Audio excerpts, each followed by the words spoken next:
Good morning, everyone, and welcome back to the David Lloyd Centre here in Southampton, where we are going to be bringing you live action of the 2024 end of year event being hosted by PickleB.co.uk and Pickleball Events. My name's Chris Beaumont, and I am joined again today by the excellent Nick Hobbs. Nick, how are you doing after yesterday's long stretch in the commentary booth?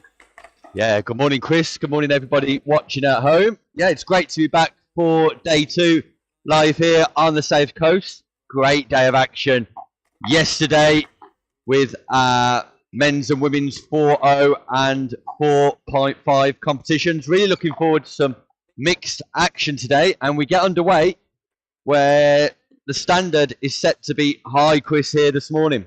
Yeah, looking forward to this, especially this showcase first game of the morning, which will be getting underway shortly. We will have Emerson Gregory, who we saw in action yesterday, Nick, partnered with Emma Wrixon today. They are currently warming up on the left of our screens. And to the right, we then have Ed Hares and Emily Jelly.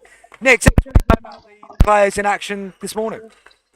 Yeah, so Ed Hares is one of the Franklin Premier Pickleball players, also the creator of the Franklin Premier Pickleball League. He's playing with his partner, Emily Jelly. Emily Jelly is fresh on the comeback trail after having a child, actually, Chris. So remarkable that she's able to get herself back into good shape and playing so well. We're looking forward to watching her in action this morning. And Emma Wrixon at the top of your screen. She's a local player, plays at a very high standard down here in Southampton, and she's partnering the featured Emerson Gregory, who had a great day's play yesterday, eventually finishing fifth in the men's 4.5 with his partner Sam Basford. So yeah, really looking forward to this opening fixture of the day. Great stuff. Well, we will be shortly underway here on Show Court. And Nick, going back to yesterday briefly, as we've got a little bit of time, what were the standout highlights for you? What did you enjoy most from yesterday's action? You know, I really enjoyed the partnership of Kayla Graham and Thadia Locke. They remained unbeaten throughout the course of the day, but it was nice to see Thadia's experience and coaching ability coming into play.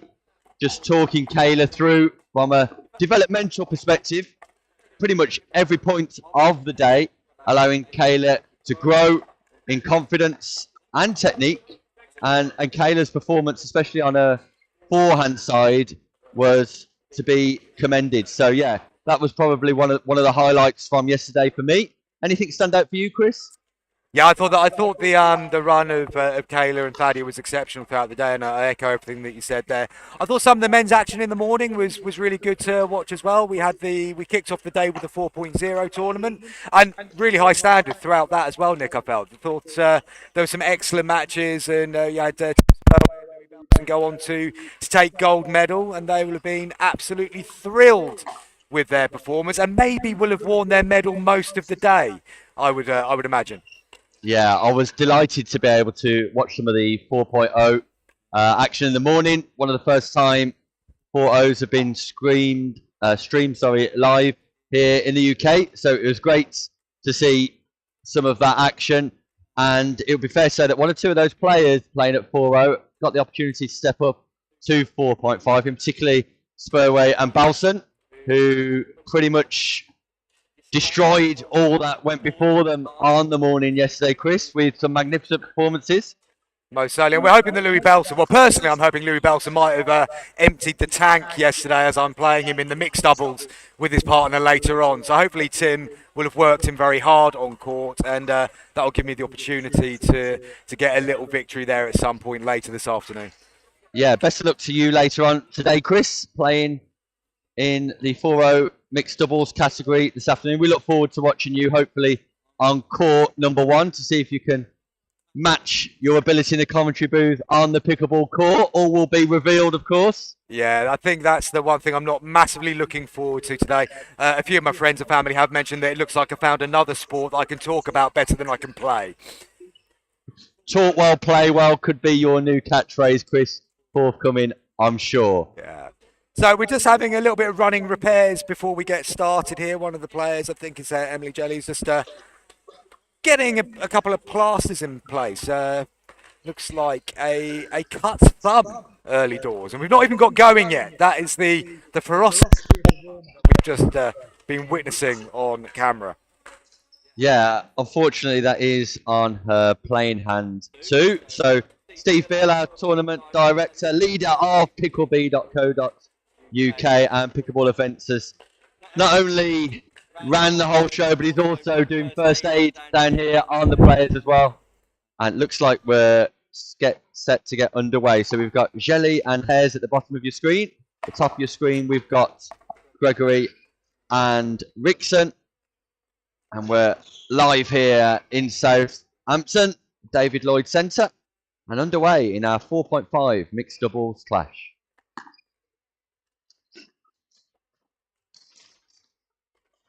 Nice third shot there from Wrixon, leading to the opportunity for Gregory to poach, but clipped the top of the net with his first hit of the day, but he's laughing that one off as just a little bit of rustiness as we get going. And of course, all of these players will be familiar to each other. Nice and competitive here in the UK between players of this standard who play regularly in our Franklin Premier Pickleball League. And good work there from Ed Hares.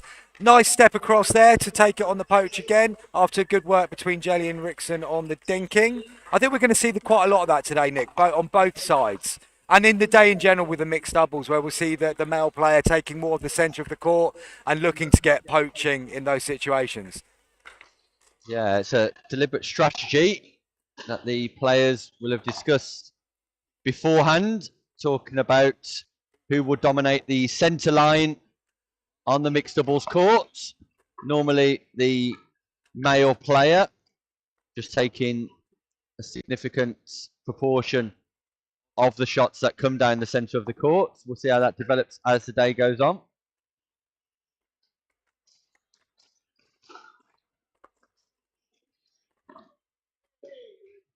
And good play then again from Ed Hares. Literally his starting position there was right on the centre line, Nick, and that gives him the ability then to from every single shot's perspective.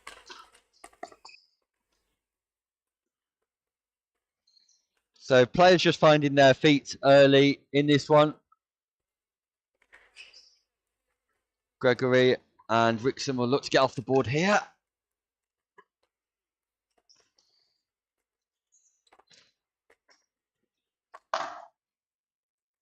Convincing there from Hares. Wrixon just popped the ball up, and then he was able to put his smash to the left-hand side of Emerson Gregory.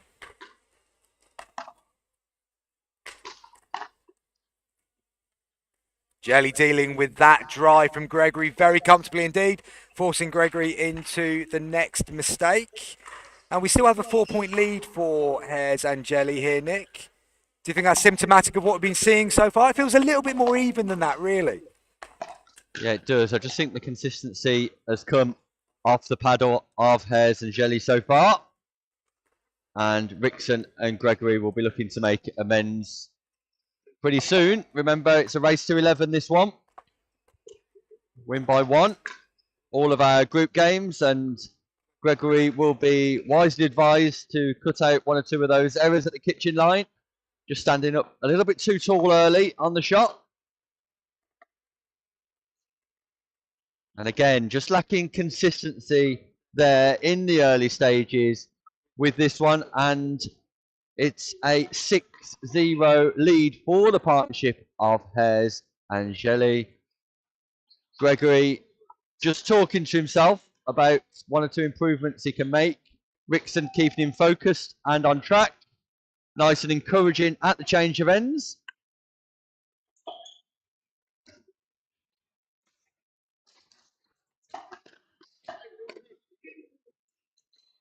Good attack there again from Hares and Jelly.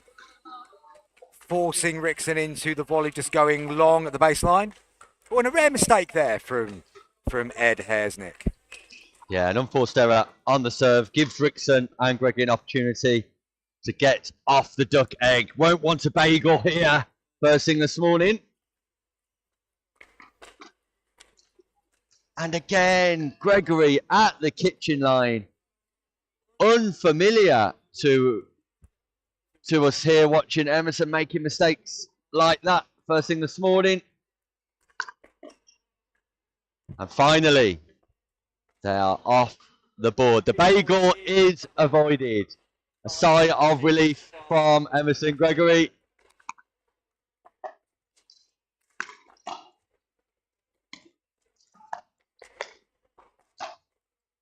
Good defensive work there from Wrixon, but unfortunately not able to get the final one back. Good control again from Hares and Jelly. It was a particularly good reset there from Emily Jelly, Nick. Right deep onto the baseline, which gave them control at that point.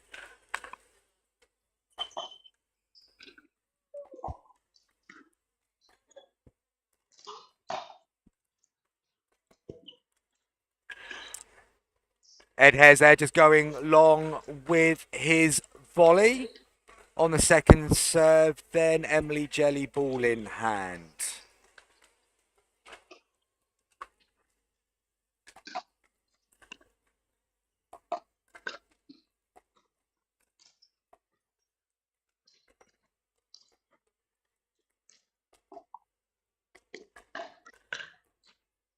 Oh, the speed up from Ed Hares on Gregory sets the pop up off the paddle of Wrixon, but Hares not able to exploit it and take advantage on this occasion. And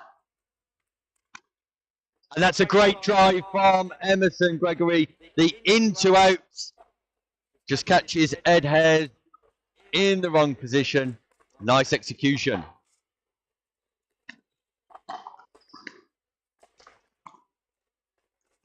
But a good response there from Ed Hares. We saw this a lot yesterday, Nick, where a player who's behind in the game does something really good and it feels like, oh, that might be the moment where they push on a little bit. And then the opposing team just comes back with something that means that momentum is stopped before it's even really got going. Yeah, in my experience, Chris, an opportunity for players at this level just to deploy a set routine before they return to serve. Just think about a consistent, habitual routine just to get themselves focused, just to get their mind relaxed, just to get themselves composed before serving again, especially after a significant rally or a big point.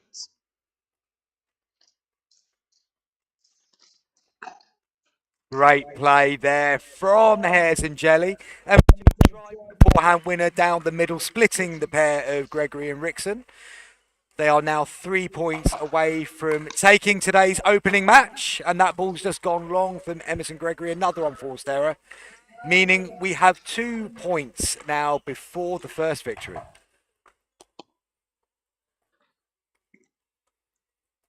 Oh, ATP go. and Hares showtime here in Southampton. Ed Hares with the ATP, Gregory with the net cord, but Hares ready for it.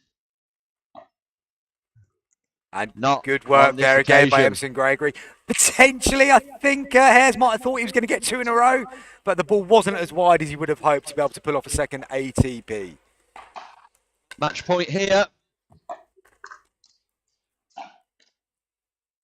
And that sails long, and an impressive performance by Hares and Jelly. Gregory and Wrixon slow to start this morning, but I'm sure the standard for them will improve as we go throughout the day. Hares and Jelly ultimately, Chris, on top form it seems. Yeah, I think they started the day very, very well there. They looked in good form. They looked confident. They dominated the game throughout. And lots of unforced errors, I would say, from Wrixon and Gregory, but equally several forced errors just because of the quality of their opponent's play. But it's a long morning here at the David Lloyd Centre. There'll be plenty of time for Gregory and Wrixon to get themselves in the board in the upcoming games in what we believe is going to be a very tight group today. Yeah, highly competitive action throughout the day here at David Lloyd Southampton, and we'll look forward to it. We'll be right back after this short break.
Welcome back to the David Lloyd Centre here in Southampton as we look forward to our second game of the morning.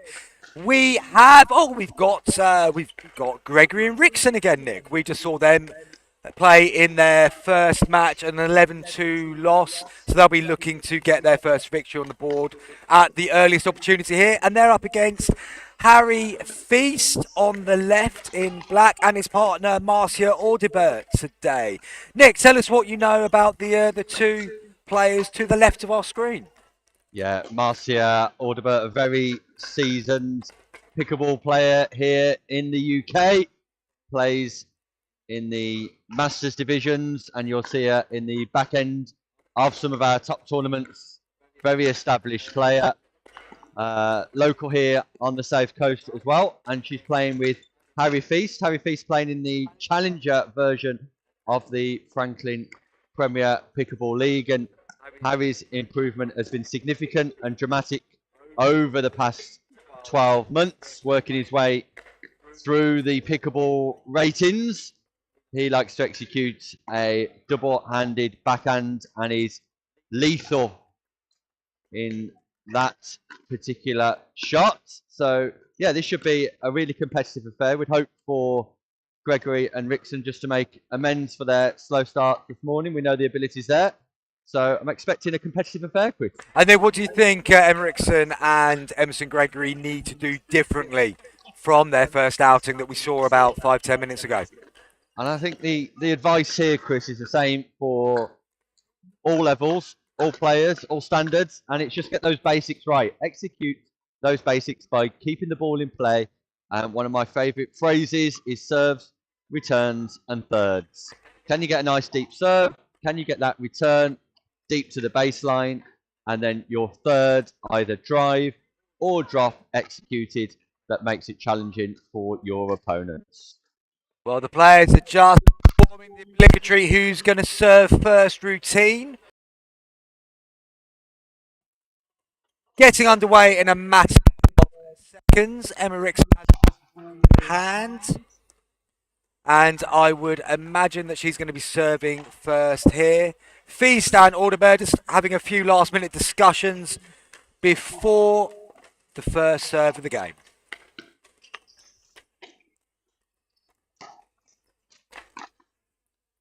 And Nick, first opportunity there for Gregory to do something differently to what we saw in the first game, and unfortunately it looks more of the same. Yeah, just stepped across slightly. Too much on that occasion, just reaching for the ball. Probably would have been better advised to leave it. Early stages in this one. Nice early confidence boost there for Gregory though. This time keeping low on the ball at the kitchen, extending through it from the knees, and then putting the smash away at the second attempt. Feast just mistiming that drive slightly, looking to take the ball nice and early out in front of him at the top of the triangle, just clipping the top edge of the paddle.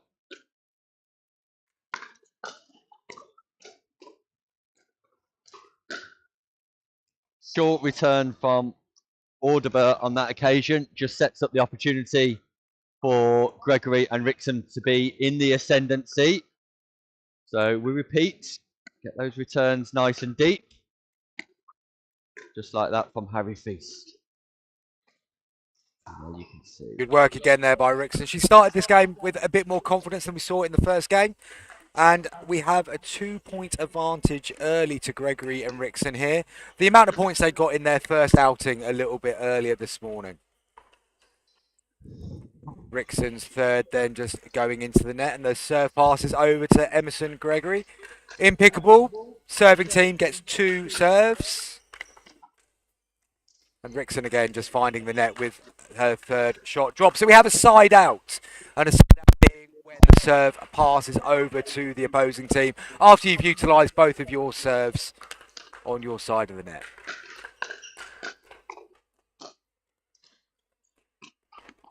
Good change of direction there from Audibert. Nick, looked like that they were going to continue targeting Wrixon, but then just changing the angle and going at Gregory.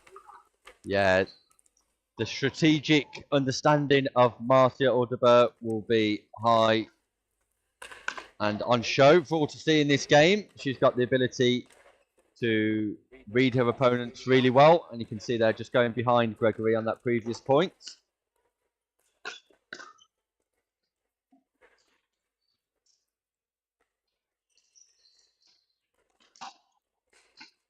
Just long there from Audibert. Wait for the attempt to speed up, but just a little bit too much depth on it. Good leave again by Wrixon. A couple of early leaves from Wrixon in this game, showing that she's got the angles of the court sussed in her mind. It's the deep return of Gregory on that occasion that sets up the winning opportunity for that point. Feast not able to be accurate with his third shot owing to the deep return of Gregory.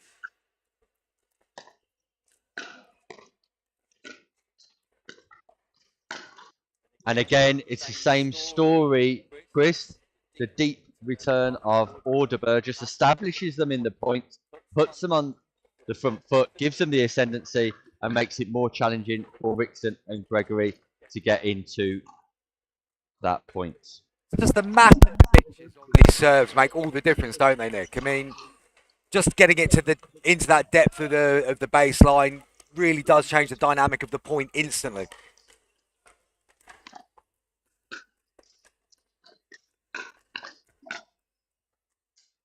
Good play by Harry Feast at the kitchen. Couple of fast drives and that one piercing between Wrixon and Gregory. We have another side out, so a chance for Feast and Audibert to remove that 1 point advantage that Gregory and Wrixon currently hold. Another unforced error there from Gregory, Nick. He's starting to get into his head a little bit now, I would say, just looking at his reaction after that one. Yeah, this is where the psychological attributes of a player need to be on display. Pickleball, not just about the physical application or the technical application, also the psychological attributes also. And that's great play by Harry Feast. The into-out drive, then the into-in drive just creates a space down the middle. Good serve there from Feast. Slight change of direction there, going a bit more central, forcing Wrixon to put the return into the net. These unforced errors still holding Gregory and Wrixon back this morning.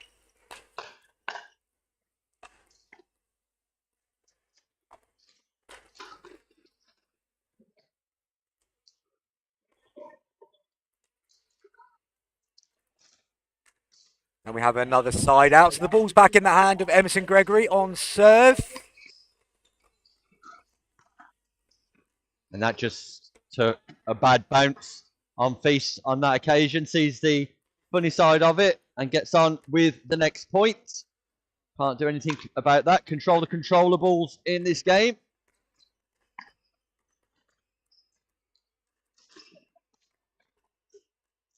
Good play again from Audibert. She clearly is tactically very intelligent, Nick. Just the way that she's changing the patterns at the right time. Because sometimes changing the pattern can be the wrong thing to do. But she's clearly in control of each of her tactical decisions. It's vitally important in this type of game. Yeah, very astute, very aware, very experienced, Marcia Audibert.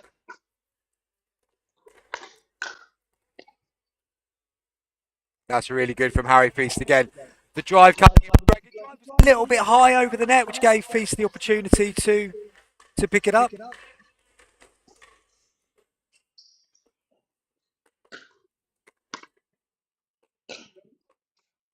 This time Feast not quite able to execute the third shot drive, but I think I like most about Harry Feast's technique is his compact, Chris.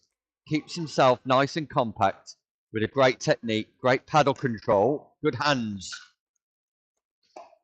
And just as I say that, he decides to smash the ball long out of court, of course. So we're at 9:10 here on Sunday morning at the David Lloyd Centre. We've already had a show time from Nick Hobbs. We've had the serve, return and third from Nick Hobbs. And we've had the first commentator's curse from Nick Hobbs. He's got 9:10 in the morning, which is quite a special occasion here if you're playing Nick Hobbs bingo. Gone too early. He's gone too early, Chris.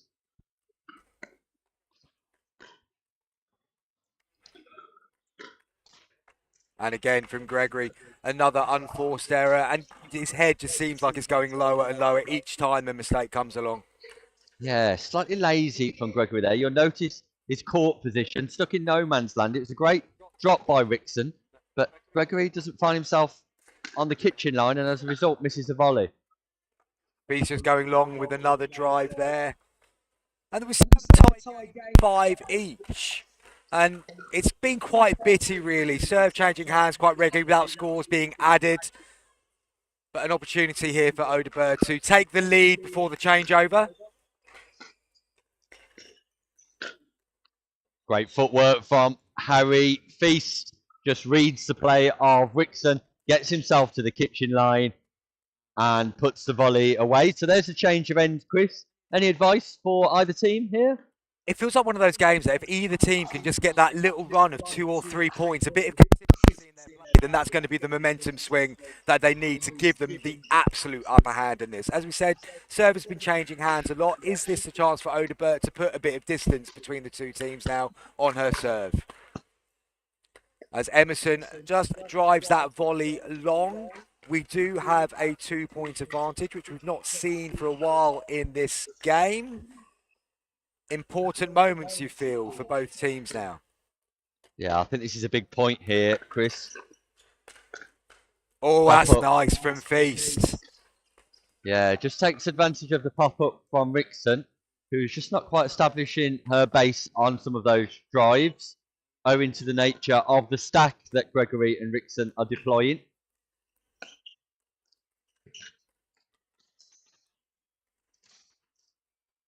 And again, the error comes from the paddle of Wrixon. So, quickly, Feast and Audibert find that consistency and go into a 4-point lead. Feast tries to dance across to his partner's side to meet the ball, but just hits it into the bottom of the net on this occasion. So, opportunity knocks here for Gregory and Wrixon.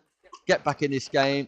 Great serve from Gregory. And great drive as well. Probably Emerson Gregory's moment of his morning so far, that great serve, as you say. Lovely follow-up to go to the left of Marcia Audibert. An important point there for Gregory and Wrixon.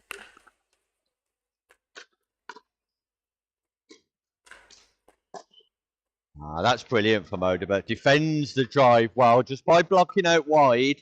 That creates the opportunity for the volley. Keeps it deep towards the baseline. Great play, Marcia Audibert.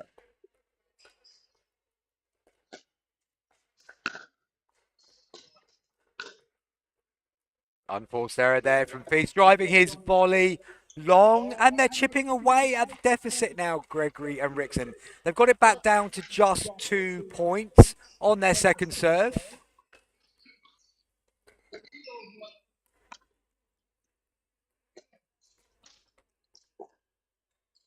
And you can see Feast and Audibert just signalling to each other about whether they stay or switch in between points here when they're receiving, just to confuse the partnership of Gregory and Wrixon with their returns.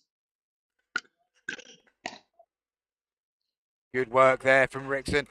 Just driving it enough so that Feast felt he had the opportunity to go on the attack, but the ball was lower than he first expected, meaning that his drive goes into the nets.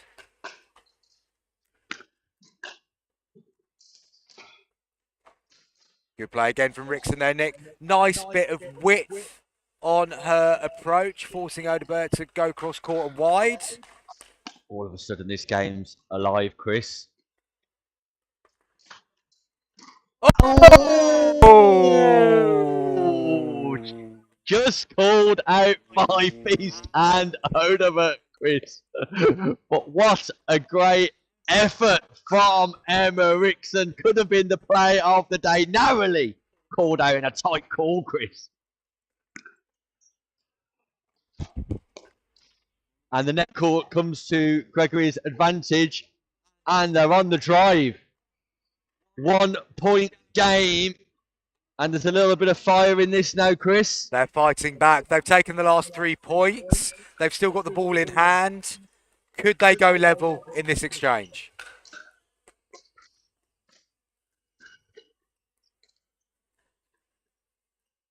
Great play from Wrixon. Gets to the kitchen line. Feast with a pop-up. And that just sails long from Gregory. Feast pops it up. Wrixon drives. Audibert defends. And Gregory sends it long, and he can't believe it. Look at the look on his face. That feels like a pivotal moment. But Feast driving long again. So we move on to the second serve. Feast and Audibert haven't taken advantage of their serve for the last couple of rounds. So what can Marcia Audibert do this time? Change of serve this time.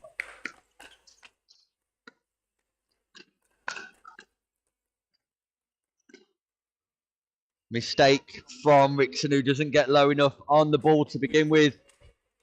Tries to extend through it, but doesn't do so with any sort of ferocity, and hits the ball into the net. Match points. Audibert and Feast. There we see the variety of serve again from Audibert. Get themselves to the kitchen line nicely through the transition zone. And there we go. There it is. Job done for Audibert and Feast. In a thoroughly enjoyable encounter, Gregory walks away disappointed. Disappointed with himself, though, Chris, I'm sure. Wrixon still smiling in a thoroughly enjoyable encounter. Yeah, very enjoyable, but it does feel like that's a game that Gregory and Wrixon left on the table. They had plenty of opportunity there to take control of the game. And Feast and Audibert, solid performance, but you felt like all they had to do was just keep it solid and keep it safe. Didn't have to do anything incredible to take that game. Their first victory. And we will be back soon with more action from number 1 court centre in Southampton.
Welcome back to the David Lloyd Centre, where we have just seen the start of Baweja and Gajipra playing against Feast and Audibert, who we have just seen in action. Our first look at Baweja and Gajipra today, Nick. Looking forward to this. Yeah, it should be another close encounter. I was particularly impressed with Baweja yesterday in our men's 4.5 action. We'll see if he can deploy the same level of consistency with his partner Gajipra today. Yeah, I had the pleasure of being on court with Baweja yesterday, Nick. He's a very good player, good deception in a lot of his shots, fast hands at the kitchen. Yeah, but that's a nice explosive start from Harry Feast. We know he's got that power and potential to explode through that ball.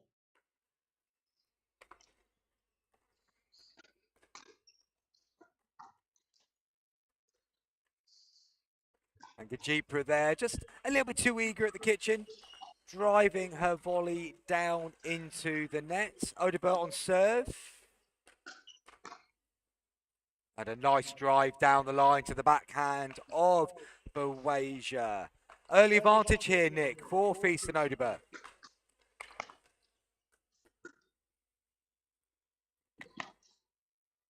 Yeah, and again, just seeing the strategic deployment of shot selection by Audibert is a pleasure to watch. 2 points in a row there. Audibert plays the drive towards the backhand side of Baweja behind, and then deploys the lob over Gajipra. Great from Marcia Audibert. Real strategist when it comes to pickleball. Just going long there that time, Audibert, but they'll be very pleased with the start that they've made in this one, Nick. It's on the second serve of Harry Feast now.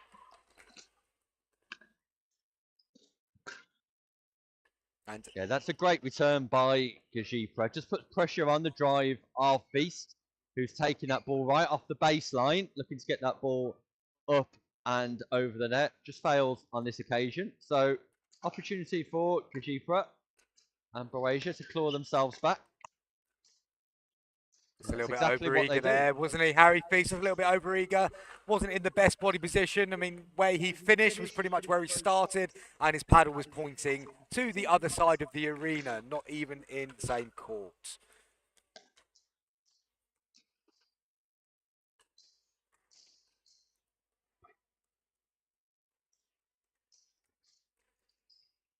So, Banu Baweja on serve here. Good drive from Feast there, Nick. He's certainly looking to be the protagonist in this second game of their morning. Yeah, just targeting Gajipra to encourage her to play the third shots here. And Gajipra just settle into the environment somewhat. The first time we've seen her on show court, but she's definitely got the ability. She's shown signs of that, we can see. So it's nice that she's got the opportunity to showcase that here. So change of ends with Feast and Audibert taking a 6-2 lead. Yeah, that's great play from Harry Feast. Very nice from Harry Feast. Very nice indeed. Going to the side of Baweja there. And they have a 5-point advantage now, Nick. It's feeling like they could well be on their way to the second victory of the morning. Yeah, just inconsistency from Feast. Point before, expressed himself well on the drive. That point just hitting the bottom of the net. And this time it's Audibert on the third who misses the hybrid drive drop. So we're back on serve with Baweja. They need to start making moves in this game if they're going to get their morning going on show courts. Good defensive work, but well controlled by Feast, Nick. Yeah, just Great reset by Baweja on that occasion to Audibert, but Gajipra not able to keep the ball low enough over the nets. Good drive again from Harry Feast. Right down to the toes there of Baweja, who is forced into making the error. We're back on serve now with Harry Feast, 7-2, 5-point advantage.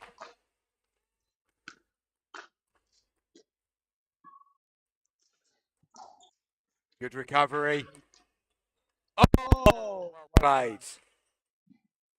Great play from Harry Feast. Thought the ball was going long, but managed to recover, keep it in play in the kitchen in the non-volley zone, and Audibert executes the win. So an unreturned serve as well. 9-2 lead for Feast and Audibert, who look incredibly comfortable in this fixture, Chris, at the moment. Yeah, it feels like we're going to see their second victory. But as we say that, Feast just sending the ball under the net. It was that low. Great backspin on that occasion from Baweja, choosing to slice his return, just vary it up slightly.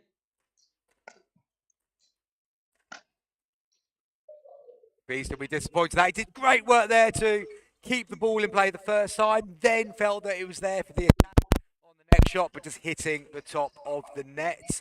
The serve is now back with Banu Baweja. And that one just goes long on the return. So they have their third point of this game, 6 points behind still.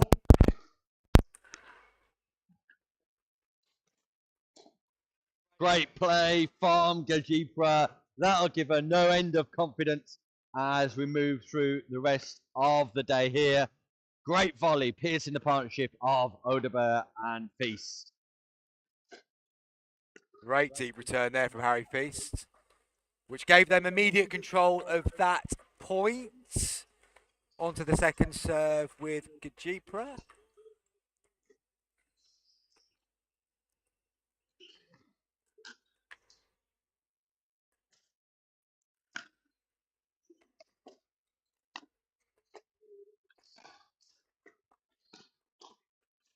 Oh, a good exchange there, Nick.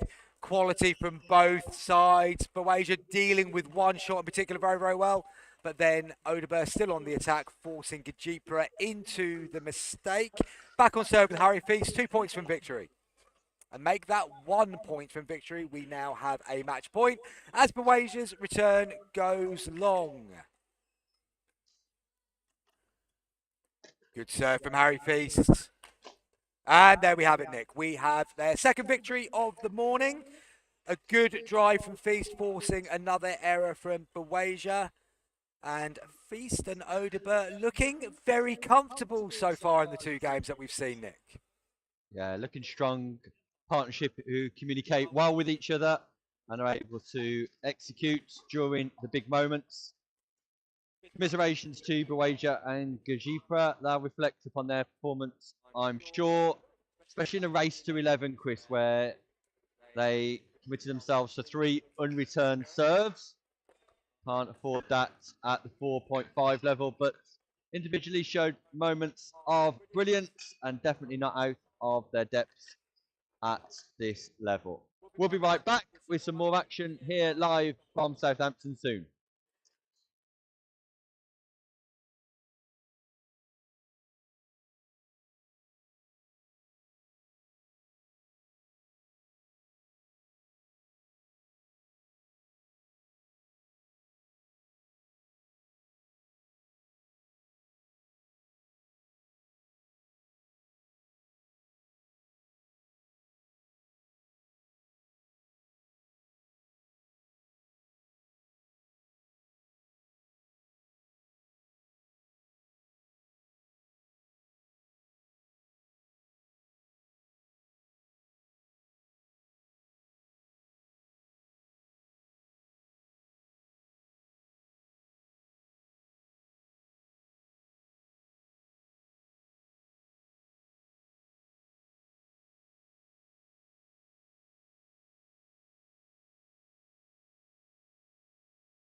Welcome back to the David Lloyd Centre here in Southampton for the end of 2024 event. Nick, we have got Baweja and Gajipra back on court straight away, and Gregory and Wrixon joining us once more for their third game on the live stream this morning. They are just working out who's going to start the game. Looking forward to this one, Nick? Somebody's O has got to go, Chris. Very true, very true. Both teams looking for their first win of the day. And it's going to happen for one of these two teams right here live this morning. Well, Emma Wrixon is going to be getting us underway. Will the change of top be the change of luck that she's looking for? Let's hope so. For her sake, we've got Baweja and Gajipra at the top of your court, at the top of your picture, and Gregory and Wrixon at the bottom. And consistent as he is, Gregory just starts by putting that first ball into the net once again. It's been that type of morning for Emerson Gregory so far. 3 games in a row, exactly the same outcome the first time he's hit the ball. And there we go. That'll give him a bit more of a confidence boost, a little wry smile to himself as he makes his way back to the baseline. Baweja on serve. Just going long with his forehand drive there. So we are on a side out, so Emma Wrixon will be serving. Good deep serve.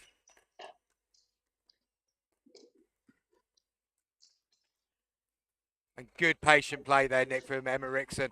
Gajipra was just looking to keep Gregory out of the rally there, but eventually Wrixon's patient wore her down.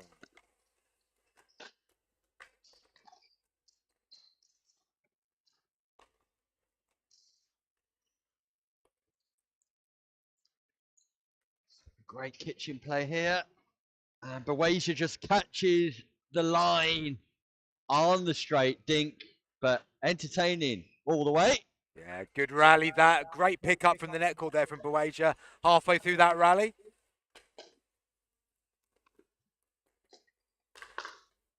And a punishing smash there from Emerson Gregory as they take a 2-point lead early on in proceedings here.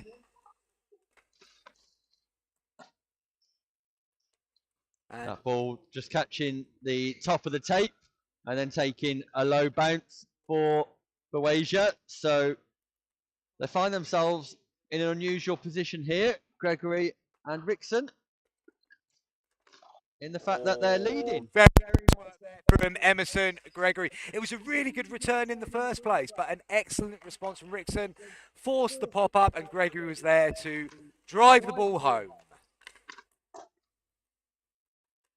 And it feels like that might have just given him that bit of confidence that he's been missing this morning. Another good drive, forced from Gajipra. 5-point leads.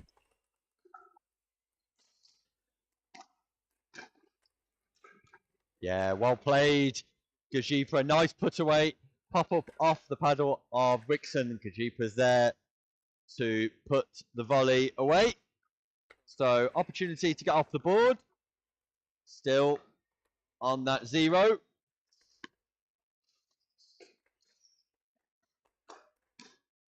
Good play there. That was a really good drop initially from Gajipra.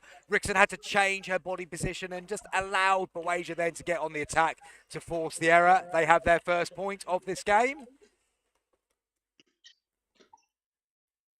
And Wrixon just calling the ball wide there. Correctly, I would say, Nick. Yeah, that ball just sailing wide on that occasion. See if Gregory and Wrixon can maintain their intensity here.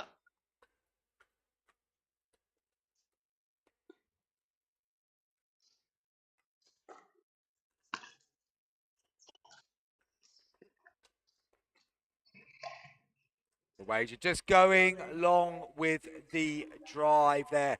Quite a flicky start in his drives there, Nick. Do you think having a bit more wrist is a good thing or a negative thing in pickleball? On that particular occasion, Chris, I think it was more to do with the shot selection rather than the technique. That ball was below his knee at the kitchen line, and to drive from that position is very speculative indeed. Oh, nice shot from Wrixon. It's left a little bit of a gap to his forehand side, and Wrixon took full advantage, and they take a 6-1 lead into the change over. Wrixon and Gregory got to be a lot happier with how this game is going, obviously, Nick, but are they doing anything particularly different to what we've seen so far this morning? Yeah, they're showing a great deal more intensity, a bit more deliberate with their actions and their shot selection. See if they can maintain that into the second part of this game.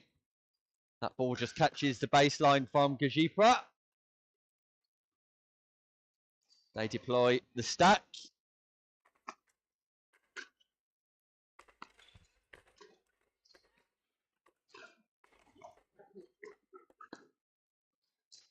And great technique from Gregory, who finds a nice angle to put the ball away.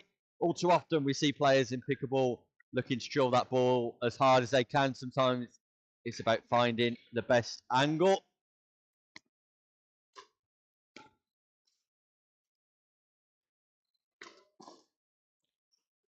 Great play from Gajipra, who reads the speed up from Gregory, manages to block volley the ball back behind Gregory nicely.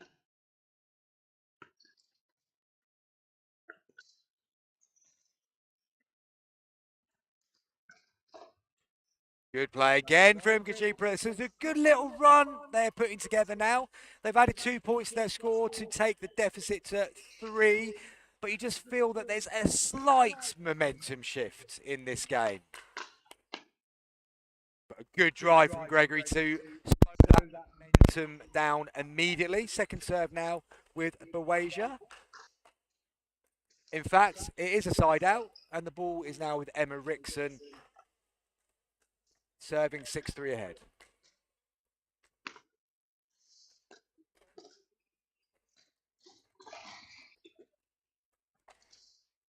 Slight miscommunication there between Baweja and Gajipra. Baweja all the way over, but that probably needs to be the forehand of Gajipra there, Nick. Yeah, Baweja just getting in the way of his partner on that occasion. Gajipra was fully in control of her defence.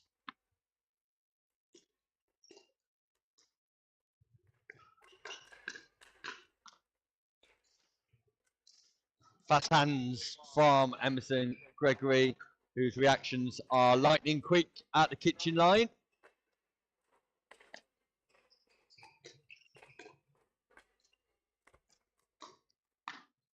And a nice put away there from Baweja. They had that small momentum shift a while ago, but that's very much gone back to Gregory and Wrixon. Baweja and Gajipra need to get back on serve as soon as they can in this one. And they have that opportunity now with Gregory driving long there. So if Baweja and Gajipra are going to get their first victory of the morning, they need to start making a move now, Nick, for sure. Great leave there by Gajipra, recognising that drive going long.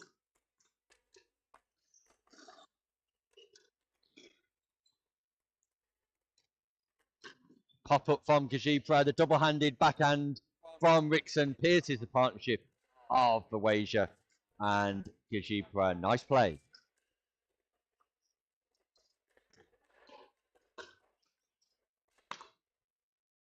And Baweja's third just going into the net there, which hands control back over to Emerson Gregory. 9-3 ahead, 2 points away from their first victory of this morning, and his serve goes halfway up the net on that occasion. He'll be obviously disappointed with that. Emma Wrixon now, can she get a good serve in to get their 10th points? Yes, she can, and a good drive from Gregory hits the body of Gajipra. And Nick, we have their first match point of the morning.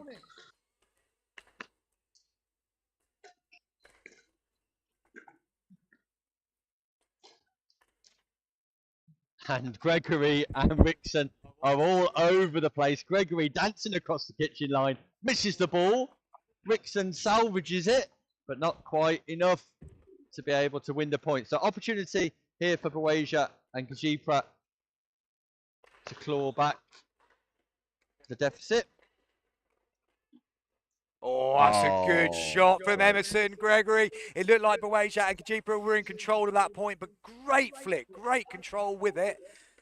And he forces the error from Gajipra. Second serve, 3-10 behind.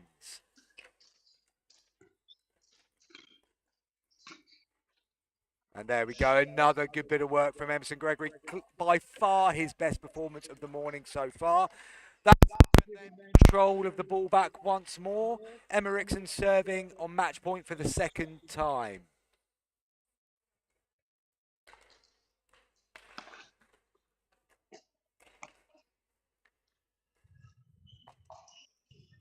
Gajipra just getting the benefit of the net cord there. Emerson Gregory on serve.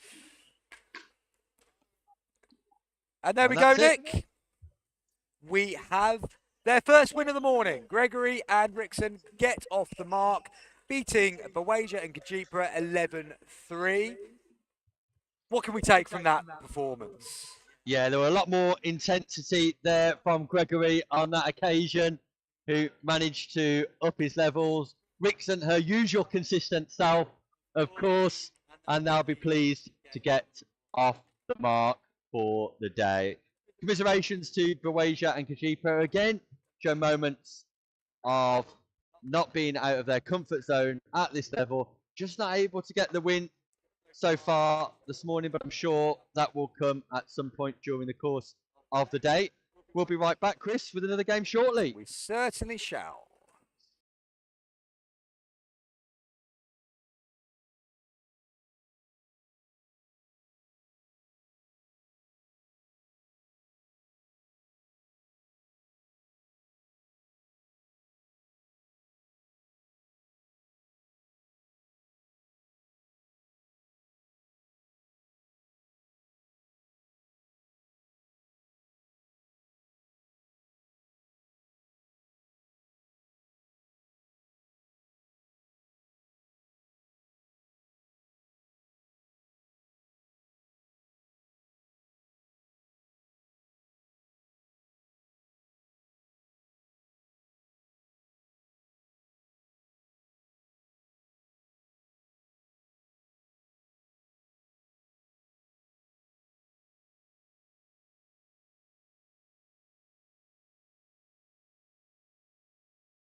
So, welcome back here to David Lloyd Southampton. On screen, you can see the director, I guess, of PickleB.co.uk, Steve Beale, presenting Chris Bowman with his tour event trophies.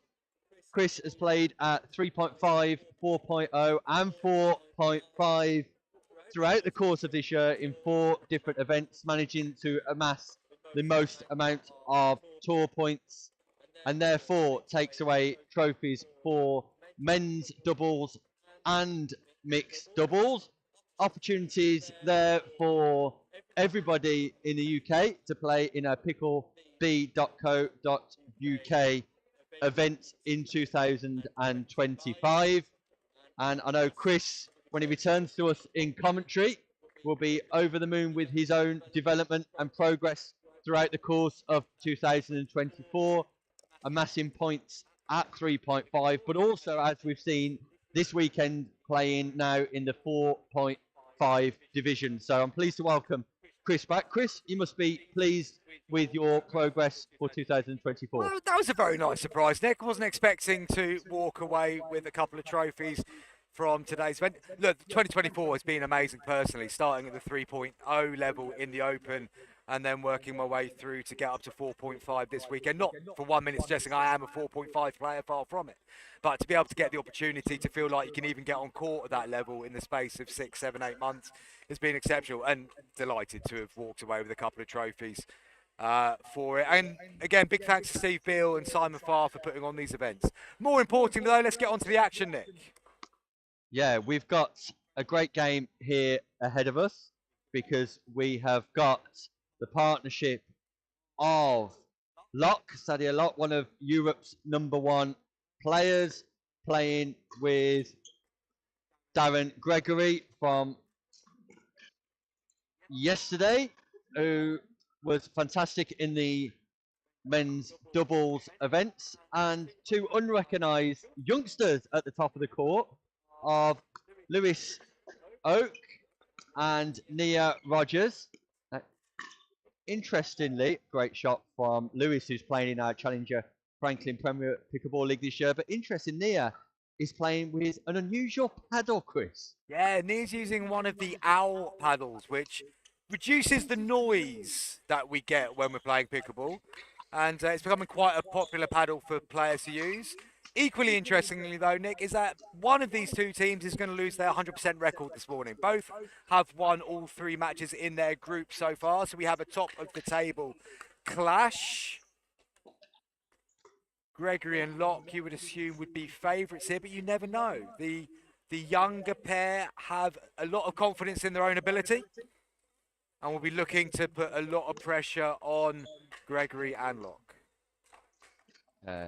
Lewis Oak's forehand, in particular, one of the strengths to his game. Got a tennis background, has Oak, and Rogers, also very accomplished rackets player. Lovely shot down the line there from Oak. Seeing that tennis forehand that you were talking about, Nick, forcing Locke into a mistake into the nets.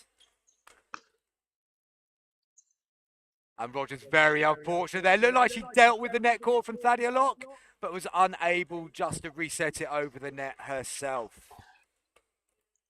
It's great, Chris, to have Locke here playing for the 2nd day running, taking time out of a busy schedule to support these events. And showing her class there with a drive down to the feet of Lewis Oak. Gregory on serve. And he just clips the top of the net with his serve there. So we have a side out. Lewis Oak now on serve at the far end of our screen.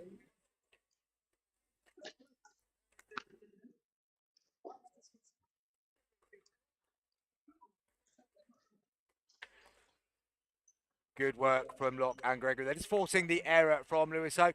Nick, so the owl paddle much produced in noise. How would that affect you if you were playing against a player using such a paddle? Well, it has a sensory imbalance to it, Chris.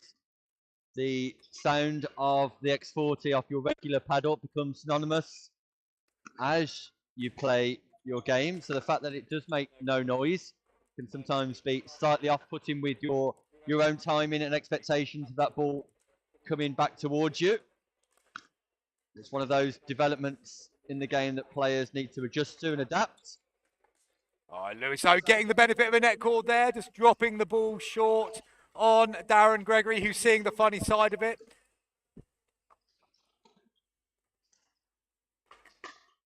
Good return from Oak.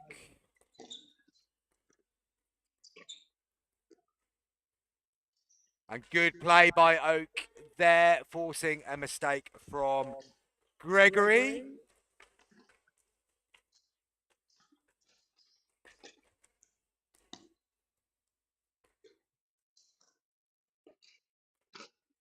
Good. Great forehand from Locke, who technically is just sublime in that position. Solid base, great foundation, bends the knees, extends up and pushes through the top of that ball.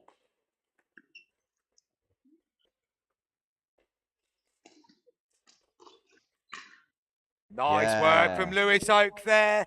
Getting on the front foot, drive volley down the middle, splitting Locke and Gregory.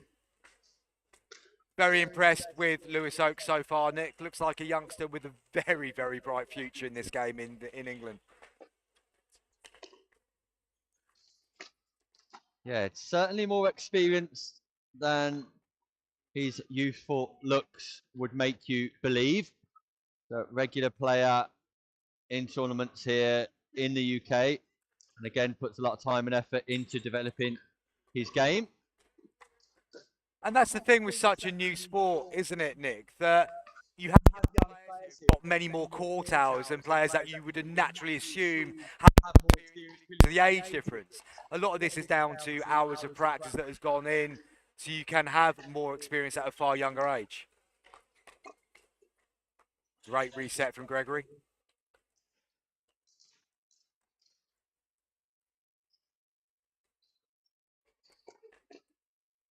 And a good speed up from Thadio Locke, just catching Nia Rogers there with the ball going wide. But a nice thinking exchange there, Nick.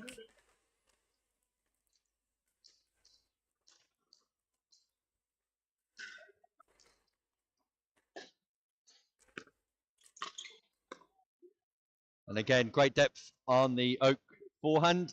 Just puts Gregory in trouble. Great return again from Lewis Oak. Good drive by Rogers. Great defence by Gregory.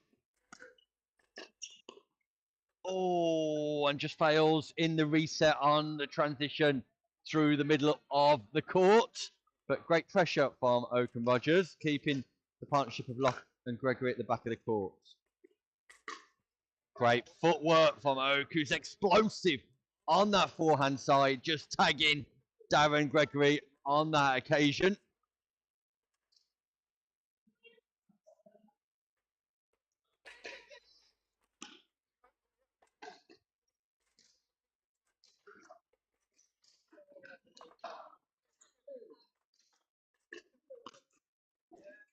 Oh, near Rogers again, unfortunate there, just unable to reset the ball after a good exchange once more.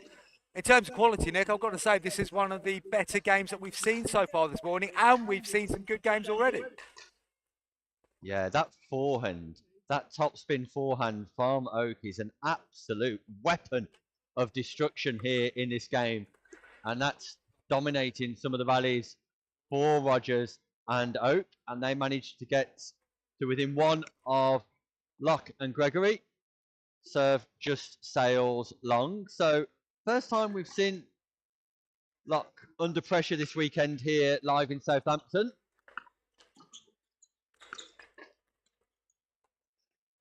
Rogers defends the speed up, and Oak just goes for a little bit too much on that occasion with the top spin. That ball really low in the non-volley zone. Difficult to get it back up and down, Chris, from there. Risk and reward there for Lewis Oak, really, wasn't it? He's had a lot of success with the forehand so far in this game. That one possibly, as Nick says, just a little bit too low to go on the attack with. So we are changing ends now. And Gregory have a 2-point advantage. Lock on serve. Very close game.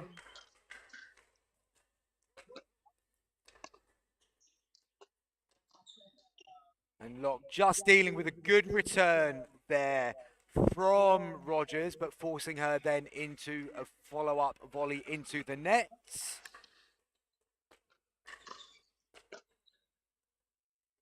And that is a great backhand from Locke, who double-handed drives behind Lewis Oakes, manages to find the line and just extends the lead by 4.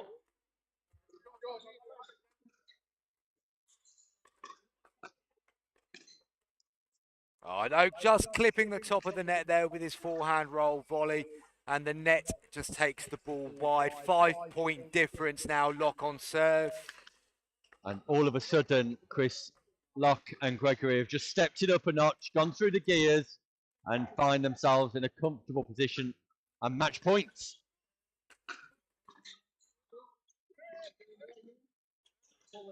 And there we have it. That's the end of that game. Over in a flash in the end. Competitive affair in the first half, but the change of ends saw Gregory and Locke extend away with it and just go up through the gears to comfortably secure the win. Nevertheless, Rogers and Oak can take the positives from that performance, Chris. Yeah, we saw this a lot yesterday with Thadia Locke, but there comes a certain point in the game where she just knows that she can put the foot on the accelerator and just take the game away from the opponents. And that's certainly what happened there. 6-4 at the change around, and Oak and Rogers didn't get another look in once the change of ends had occurred. Locke serving all the way through from that point to close out another victory, meaning that they maintained their 100% record this morning. Rogers and Oak, their first defeat of the morning, but I'm sure we'll be seeing more of them later on here on Show Court. We will be back shortly with another group game in the mixed 18 plus 4.5 here at David Lloyd.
Welcome to the David Lloyd Centre here on Show Court this Sunday morning.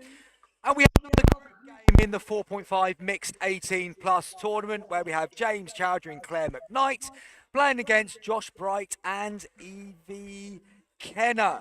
Nick, we saw James go against Josh in the final yesterday, so a chance for them to renew their rivalry. Nice Sunday morning. What are you looking forward to most in this one? Yeah, it was Josh Bright who came out on top yesterday. Let's see if he manages to repeat that affair again now. So we've got Josh Bright and Evie Kenner at the bottom of your screen. And interestingly, sporting the Portsmouth and Southampton colours, we've got Chowdhury and McKnight at the top of your screen, bringing a little bit of a football rivalry into pickleball, but clearly playing together and putting those rivalries aside today. Chris? Very much so. For those of you that follow pickleball, but maybe not follow football as deeply on the South Coast, Portsmouth and Southampton is a particularly tasty rivalry. So a little nod to that in their choice of shot from James Chowdhury early on in this match. A great bit of work there, Nick. Yeah, great footwork from Chowdhury. Synonymous play from him. And great play from Kenner, just going behind Chowdhury, who seeks to poach across the kitchen line. Kenner recognises that and plays behind the back of Chowdhury. Lovely disguise there from Evie Kenner. And Chowdhury just drives that third into the net. We see that quite a lot, obviously, with the men taking more of a central position. That does open up spaces for shots like that from Evie Kenner.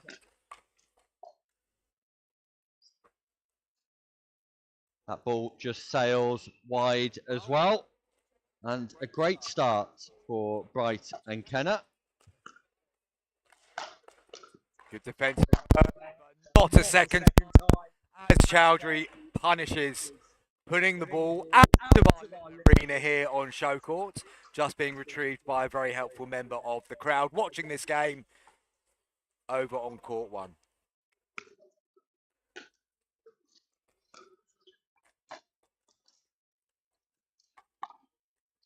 Once again, it's great to see a player of the stature of James Chowdhury playing in this event. One of Europe's top male players.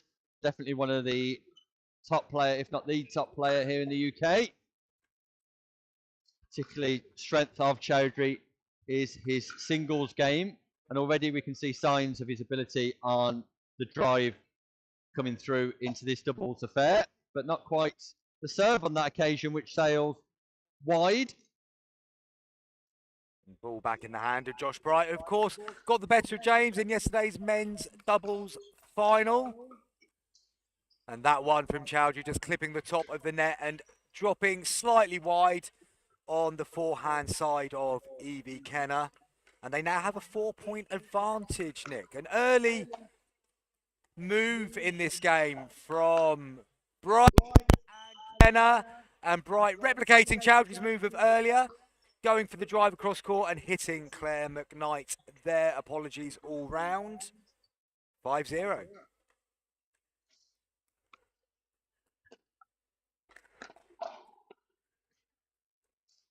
Great defence from Chowdhury on that occasion.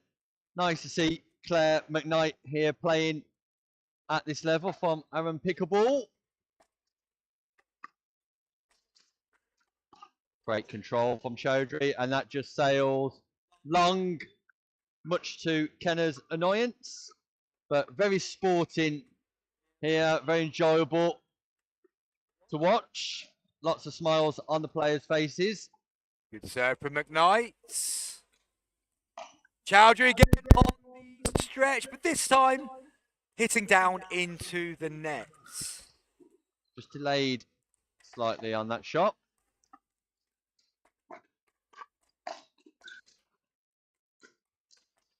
Great reactions from all four players. Incredible reactions, right? Nick, yeah. Amazing speed of hand from all four there. Chowdhury hitting the net.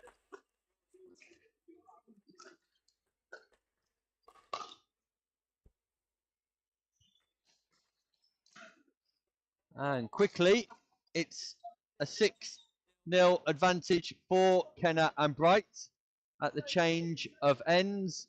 But look at the smile on the faces of Chowdhury and McKnight, who are absolutely loving playing together here today, Chris. I'm sure they would be loving it more if they weren't potentially facing that dreaded pickle. I'm sure we won't see that at the end of this game, but momentum will need to change quite soon. Haven't seen a bagel all weekend so far. Great dink from James Chowdhury. Put that on the show reel. Back behind him. Manages to flick from the backhand side into the kitchen. James Chowdhury. Boom.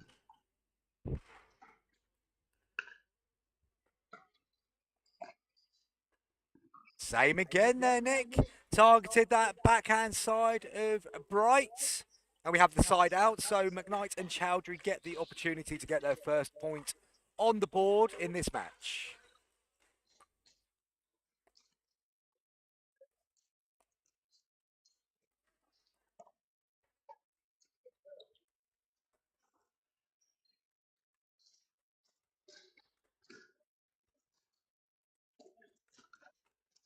Yeah, great play from Josh Bright. Just finds the gap.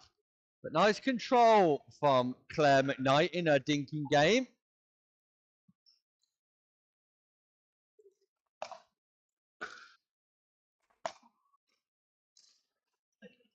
And that's exquisite from Bright, who just gets enough backspin on the drop shot to keep the ball tight to the net. Claire McKnight, 100% effort, but just can't manage to pick that one up.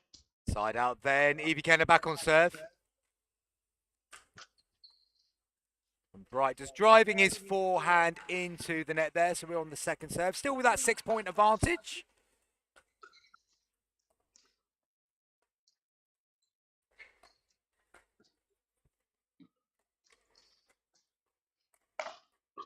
Good reset from Kenner.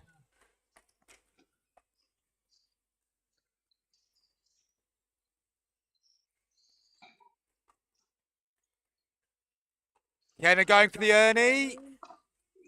Well played. What a point. Claire McKnight, great in defence. James Chowdhury manages to find the space between Bright and Kenner after the Ernie attempt. Brilliant action here live in Southampton at the David Lloyd Arena.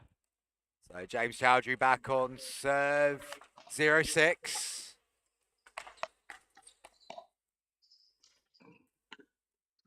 ATP from Josh Bright is not defended by Claire McKnight on this occasion. And we have another side with Evie Kenner.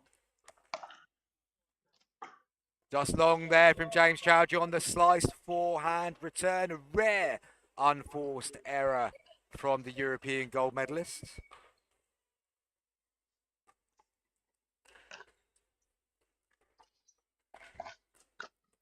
Oh! Bright read that very, very well indeed. Got into position early and drives it down the middle of the court to put Kenner and Bright 3 points away from victory.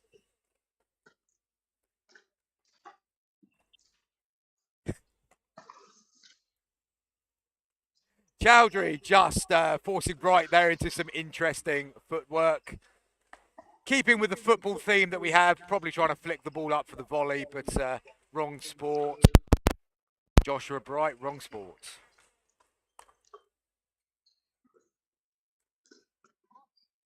I'm really impressed with this performance from Joshua Bright, Chris. I've been impressed with him all weekend, and his game has developed at a rate of knots in the last 6 months. Evie Kenner just putting the ball into the net there. We have a side out. So James Chowdhury on serve. 0-9-1. They'll be looking to get that first point. And there we go. There we have it. We will not suffer the situation of our European champion gold medal captain James Chowdhury seeing himself leave with 0 points in this one.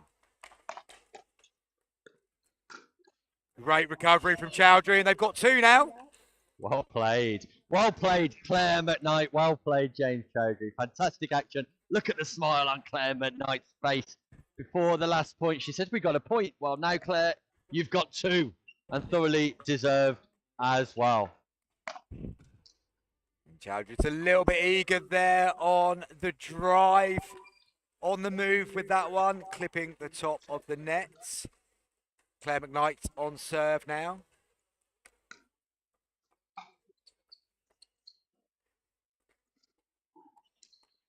ATP, well defended by Kenner, but Claire McKnight hits the winning point. What a rally here in Southampton. Great play from Chowdhury, well defended by Kenner. Claire McKnight seals the deal. Nice touch by Bright again. We've seen 2 of those now, Nick. Great soft pass at the kitchen line, making Claire McKnight go for a long run in a few minutes there, ending up on the other side of the net. Deceptive though, Claire McKnight. She's definitely got a little bit of acceleration, a little bit of a change of pace.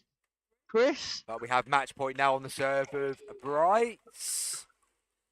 And a massive amount of spin, that banana shot, clipping the top of Claire McKnight's paddle, and we have a win for Eva McKenna and Joshua Bright, beating James Chowdhury and Claire McKnight 11 points to 3 here in the 18 plus 4.5 mixed group stages. Nick, what can we take from that encounter? Great entertainment, Chris, here in Southampton. All 4 players putting on a show for the audiences in the arena and for those watching at home. Congratulations to Kenner and Bright. Like I say, Chris, Joshua Bright, his progress and development has been rapid. I know that he's been putting a lot of time and effort, committing to practice, and that's clearly showing because his ability is there for all to see this weekend. He'll be looking to go deep into this bracket to pick up another gold medal today, I'm sure. But congratulations to Claire McKnight, fantastic advocate for the sport of pickleball and thoroughly enjoying her partnership with James Chowdhury. We'll be right back with more action soon.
Welcome back to the David Lloyd Centre here in Southampton, and we have another 18 plus 4.5 mixed doubles game for you.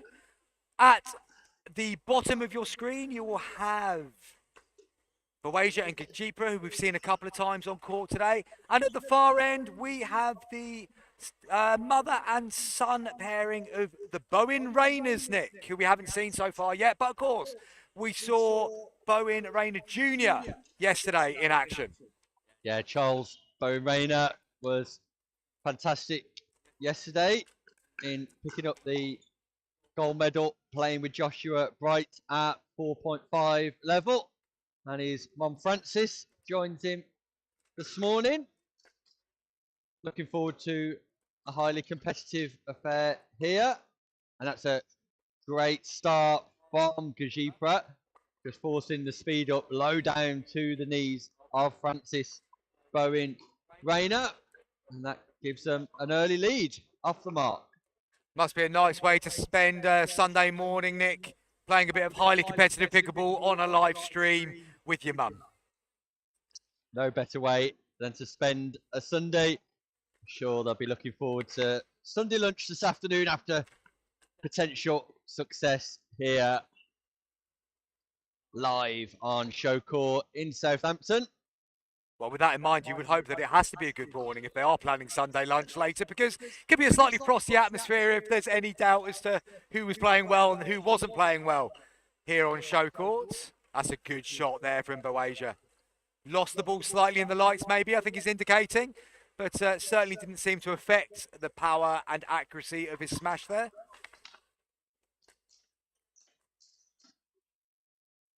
And good work there by Charles Bowen Rayner, forcing the error from Baweja, just going wide with his volley.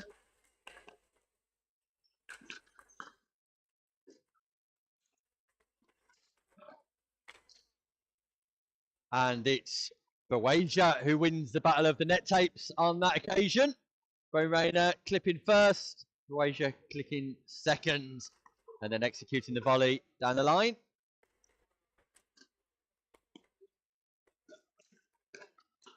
Great footwork from Gajipra, finds some acceleration through the transition zone to meet the volley. What I like there, Nick, was how low she stayed in that final shot. Gave herself the perfect opportunity to get the elevation that she needed.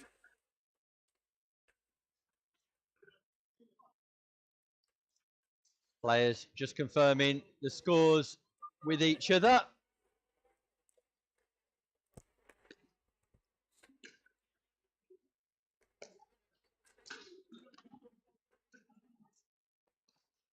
Great rescue from Gajipra. Resets beautifully into the kitchen, but Baweja not able to take advantage of the volley. Nice drive there from Bowen Rayner, Nick. I think Baweja felt it might have been going long, but the top spin saw the ball dip well inside the baseline. Another good drive there from Bowen Rayner, forcing the mistake from Gajipra. 2-point advantage now to the Bowen Rayners. Still on serve.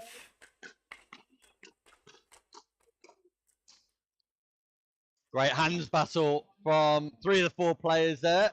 Baweja and Gajipra showing great reactions, but ultimately it's Charles Bowen Rayner who comes out on top.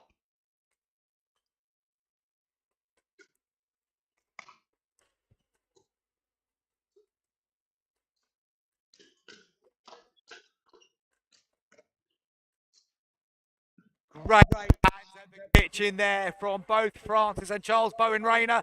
Eventually getting the pop-up they were looking for, enabling them to put the smash home. And a big smile from Francis Bowen Rayner, who seemed surprised with herself from executing the smash. But well played. So at 6-2, change of ends. What can we expect for the second half of this game, Chris? I think the speed of hands that the Bowen Rayners are showing at the kitchen is the key difference here. They're not just quick, they're controlled with it. and that is putting so much pressure on Baweja and Gajipra. It might be too much for them to be able to handle in this game. But an error there from Francis Bowen Rayner. On to the second serve with Charles. And a good serve there. Just clipping the top of Baweja's paddle and going out of the arena. So we're 8-2 now, Nick. 3 points away from victory for the family duo.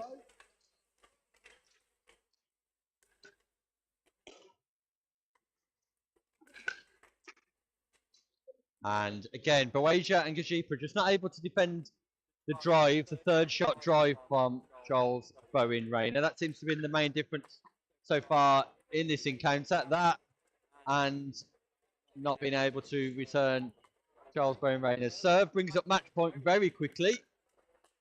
Another good deep serve from Bowen Rayner. And there we have it, Nick. The drive volley down the middle gives Charles and Francis Bowen Rayner a convincing win over Baweja and Gajipra, 11-2. First time we've seen them on court this morning, Nick, but I have a feeling we might be seeing more of them later as this tournament progresses. Yeah, I hope so. Great partnership between mother and son there, and Charles Bowen Rayner just dominating the court with his top spin forehand. We look forward to more action here shortly, where we'll have a men's 50+ doubles game. We'll be right back, Chris.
And welcome back to Show Court here at the David Lloyd Centre. We move into the men's 50 plus 4.0 division. First time we've seen that this weekend. And we have a game between Devereaux, the tall chap to the bottom of your screen in white, with his partner Tim Oakley in black, up against Pete Diffie in the white at the far end of the screen, and Steve Richardson, who has changed into a blue top and not confusing this commentator in any way, shape or form. Nick, we'll be honest, we don't know a great deal about this game, but we're looking forward to it nonetheless. Yeah, we're looking forward to this, and it's a great opportunity again for players at 4.0 level to express themselves on the pickleball scene here in the UK. Something unique about this tournament is Good the drives there from Steve Richardson, but his partner Pete Diffie just getting a little bit underneath that smash and sending it long. And a nice touch there from Devereaux. Are we going to see if the ball is in or out? And it was called out. So Devereaux on serve.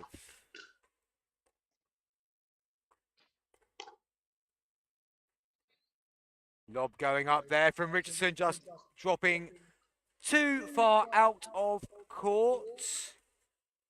Yeah, something unique about this tournament, Chris, is we get to watch players of all abilities and all levels here on Show Court, which is a great training opportunity for those players who normally wouldn't get the opportunity to watch themselves back.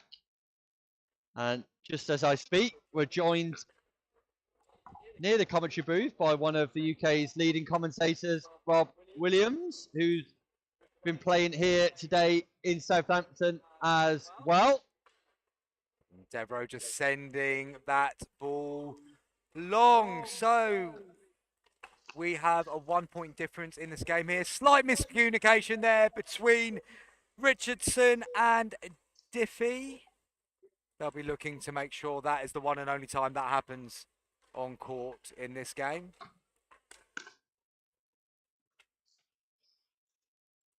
And Anthony Devereaux there, just clipping the top of the net on his return. As Nick has said several times this morning, serves, returns and thirds will be crucial.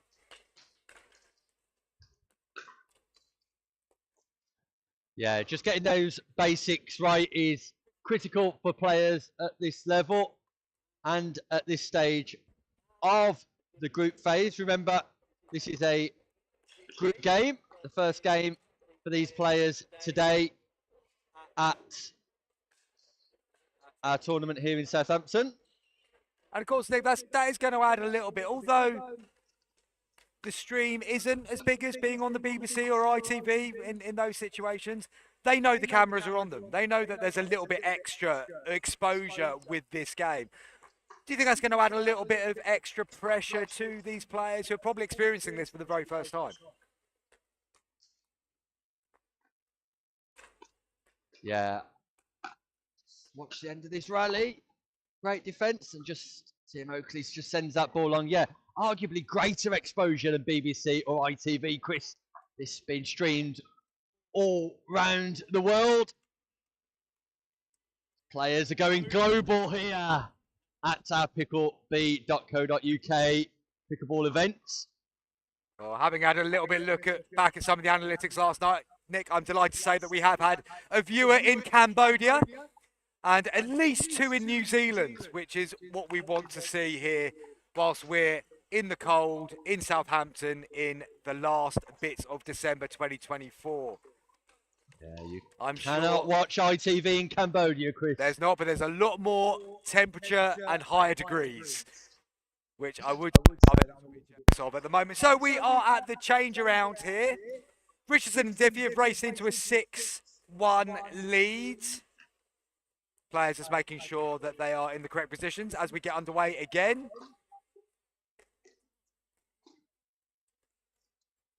A nice bit of work there from Diffie, forcing Oakley into an error, just going wide, and that makes it 7-1 now.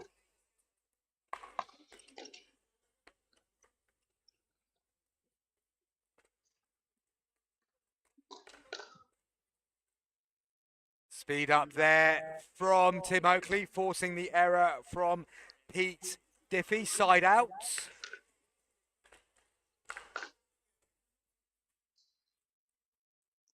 Diffie. Not too sure what's happened there, Chris. I think Did it was more of a Devereaux case just leave of that? Devereaux just realising that he was in the wrong position on court and had no chance of doing anything with Diffie's smash. Seemed to give up on that pretty early.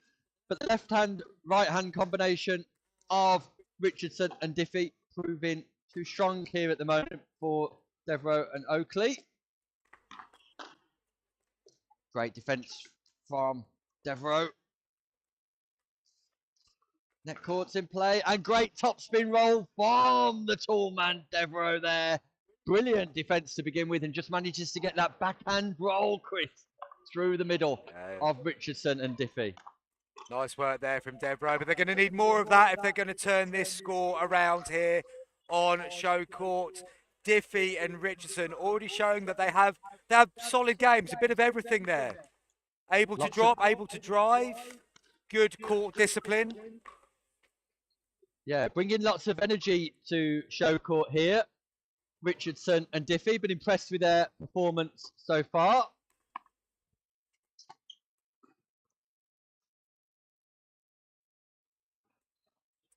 And Devereaux on the second serve, 1-8 down. They're going to start to need progress on the scoreboard if they're going to get out of this one with anything other than a defeat. And that's a positive sign for them. Diffie forced into a volley error at the non-volley zone line.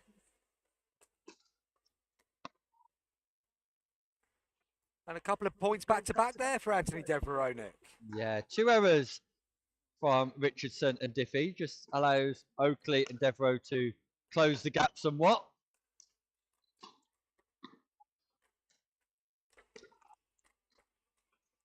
And Oakley expects better of himself in that situation. Disappointed, but he'll want to put that one behind him straight away. He's about to receive serve. Move on to the next point as quick as you can.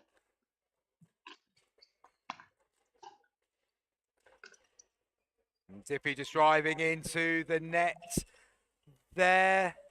Never felt in control of that exchange, really, Diffie and Richardson. So they move on to their second serve. 3 points away from victory in that opening match of their tournaments. And good work again there from Devereaux, Nick. Just finding the ankles of Pete Diffie. You find in these first matches of a tournament that although one team might race ahead, the other team is probably just getting going in their early part of the tournament. I think we're seeing this now with Devereaux and Oakley. They're just starting to warm up now. I feel like they're getting into this game. Yeah, definitely. Getting more balls in play, developing a greater level of consistency. This game being played at an electric pace. Great as soon as that serve. ball's in the hand of the server, it's served. There's no rest in between points here for any players. It's being played at an electric pace, that's for sure. Oakley and Devereaux creeping up now. That's now 6-8. They're chipping away at this deficit at quite a rate now. Well played, Oakley. Nice and controlled on the volleys, keeping that ball low in the kitchen zone.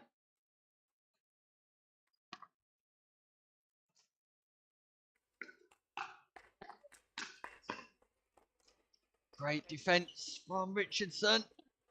And again, Well, Oakley's too good, Oakley.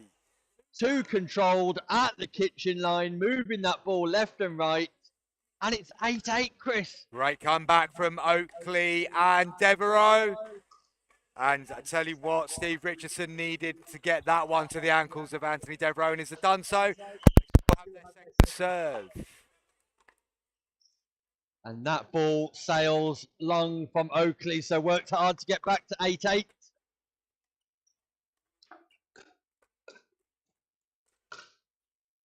And that ball goes long from Diffie. You can see the frustration in his face.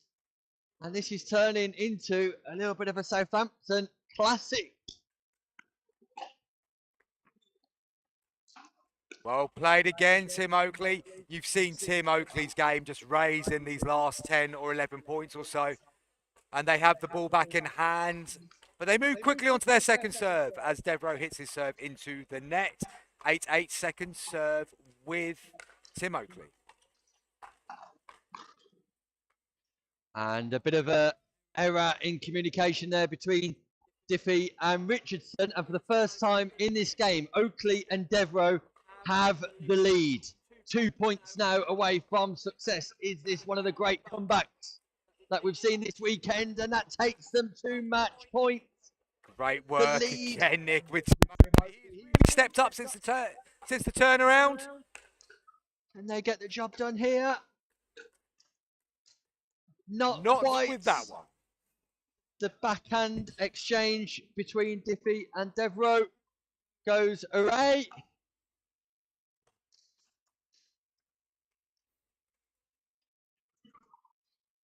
And opportunity for Richard and Diffie to get back into the game themselves now after leading this 8-1, don't forget.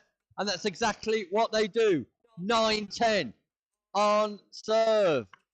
Good serve from Richardson. Good drive, forces the error from Devro. We have a 10-all game, Nick. We've not had this so far this weekend. Can Richardson hold his nerve? Win by 1, match point. And there we go. It's over. Richardson and Diffie claw back the game from the jaws of defeat. Great spirited performance from Oakley and Devro, who were 8-1 down in that encounter. Went 10-8 up, but just not managing to get over the line in an entertaining encounter, Chris. Absolutely. As I said a little bit earlier, in those opening games, it might look like that one team is racing away, but quite often the other team is purely finding their feet in their opening match of the day. And we certainly saw that there. 8-1 down, Richardson and Diffie, before turning it around to take the victory. Great work, Oakley and Deborah, to get back into the game, but eventually Richardson and Diffie take it. Oh, we'll be back shortly with some more action from Southampton.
Welcome back, everybody, to the David Lloyd Centre here in Southampton. We have a quarter-final matchup now in the 18 plus 4.5 mixed division.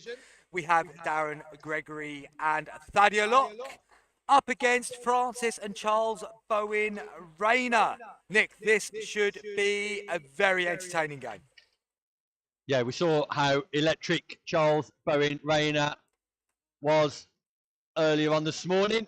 We already know about Thadia Locke and Darren Gregory. But let's not forget Francis Bowen Rayner either, who definitely played a part in their victory on Showcourt earlier on this morning. I'd expect this to be a competitive affair, but have a feeling that the strategy from Gregory and Locke will be to target the wing of Francis Bowen Rayner and try and avoid Charles from dominating with his drive. Chris? I must say, I think that's what we're likely to see over the next 10, 15 minutes or so, and we're underway. And Nick, I think tactically our observations have been correct from the very first hit of the ball.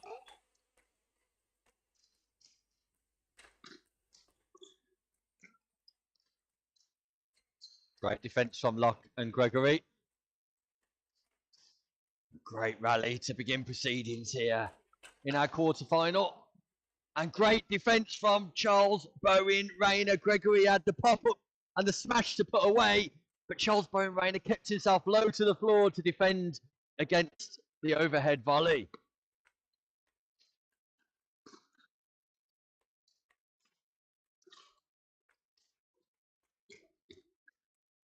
Nice put away there from Darren Gregory. Good angle on that volley.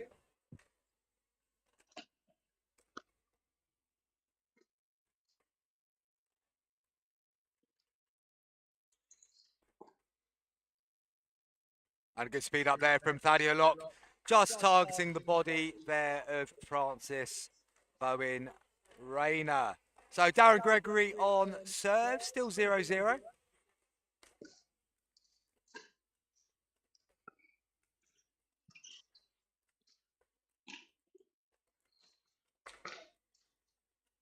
Great angle on the volley. Thaddeus Locke just looking for the opening and the gaps, the spaces, rather than powering through that overhead. Using all of her experience to good effect. Good deep return from Bowen Rayner. Allows him to create the space to place a little drop volley in. Asking a bit too much there of Darren Gregory to get to the kitchen line and defend it. Thaddeus Locke on serve. Goes long. Rare error on serve there from Locke, looking to put the pressure on the Francis Bowen Rayner return.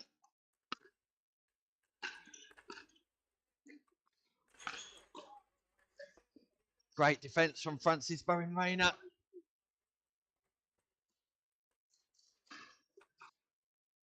Good work from the Bowen Raiders there. Great defence from Francis. Bringing Charles then into the game to be a little bit more aggressive with his dink, forcing the mistake from Darren Gregory, who then returns wide. A few unforced errors slipping in early on in the game of Darren Gregory there. Followed up by one herself from Francis Bowen Rayner.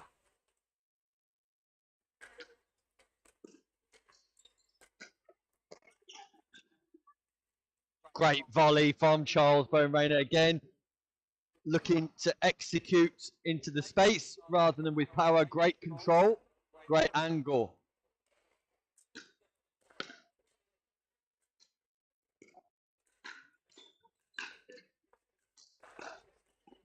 Great defence from Locke and Gregory.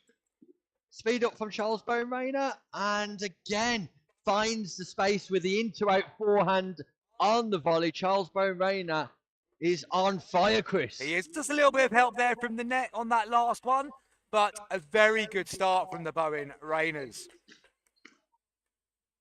Another unforced error there from Darren Gregory. And there's a gap opening up here. Yeah, 5-1 lead for the Bowen Rayners. Locke and Gregory just not executing their game plan too well at the minute. And Charles Bowen Rayner just misses the easy one down the middle, created the space with the dink out wide. Gap appeared in the middle, not able to exploit it. So Gregory and Locke under pressure and need to get this back. Exquisite drop there from Thaddeus Locke, right down to the toes of Francis Bowen Rayner, who's unable to return the ball back over the nets.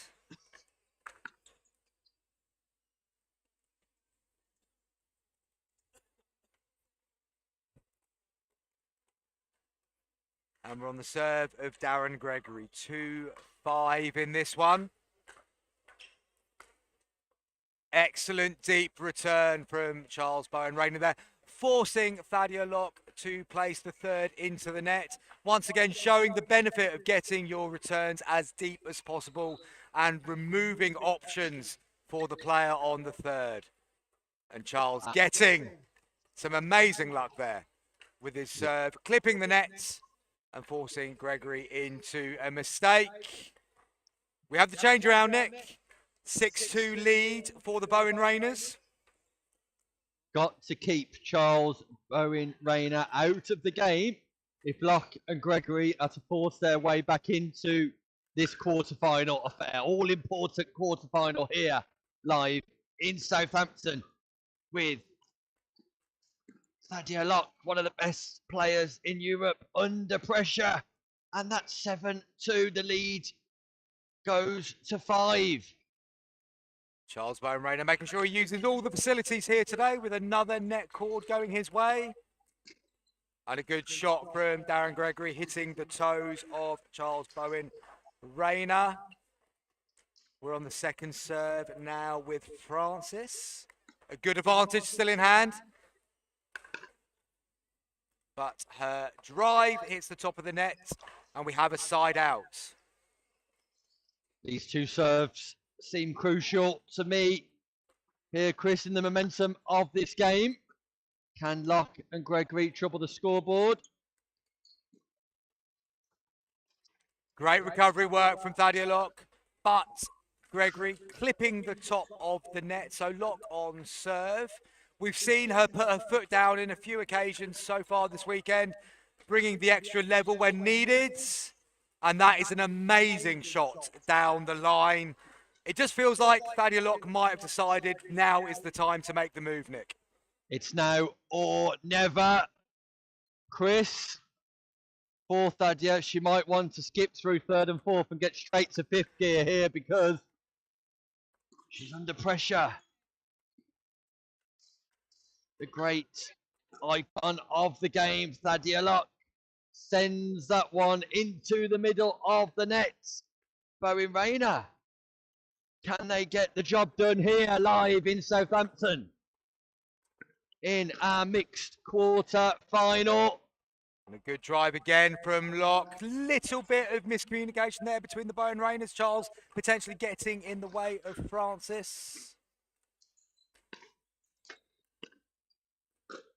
Good depth from Locke on the volley. Great defence from Francis Bowen Rayner.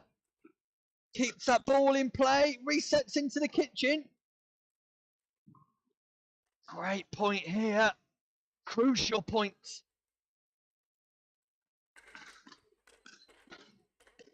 Great defence this time from Gregory and Locke, who managed to get the point one. Great rally, great excitement here live in Southampton at our PickleB.co.uk Pickleball events quarter-final. But once again, Bowen Rayner forcing an error with their opponents. Still a healthy lead for the Bowen Rainers. Gregory on second serve. But another point clawed back. So that healthy lead is reduced by 1, 4-7-2.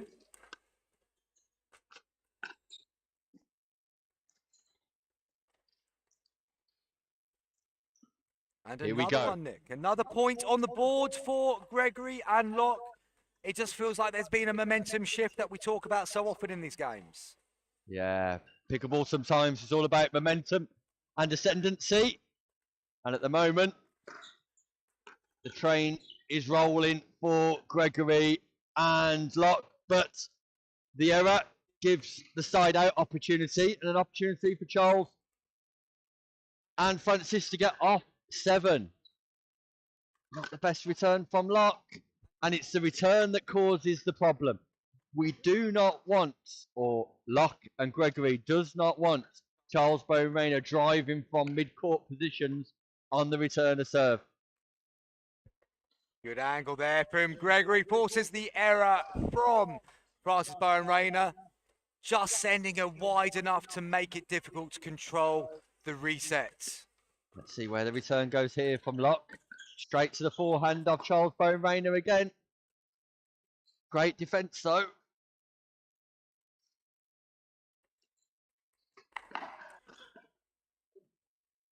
And Locke and Gregory come out on top. In terms of that return of serve, Chris, I'd just like to see Locke and Gregory either go into the backhand of Rayner or slicing it to Francis's forehand. But a good drive there from Locke, forcing another volley into the net at the kitchen line. 2 points the difference now here on show courts.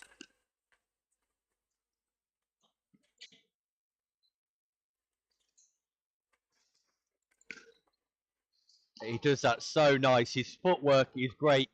Sidesteps his way across the kitchen line, Charles Bowen Rayner, and executes the top spin forehand beautifully from a low position. Low to high. Great technique. Great play.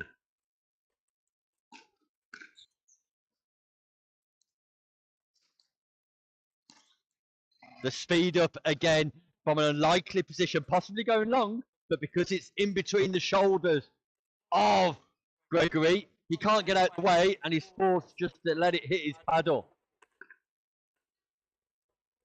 What a shot from Francis Bowen Rayner. Take about forehand down the line behind Thadia Locke.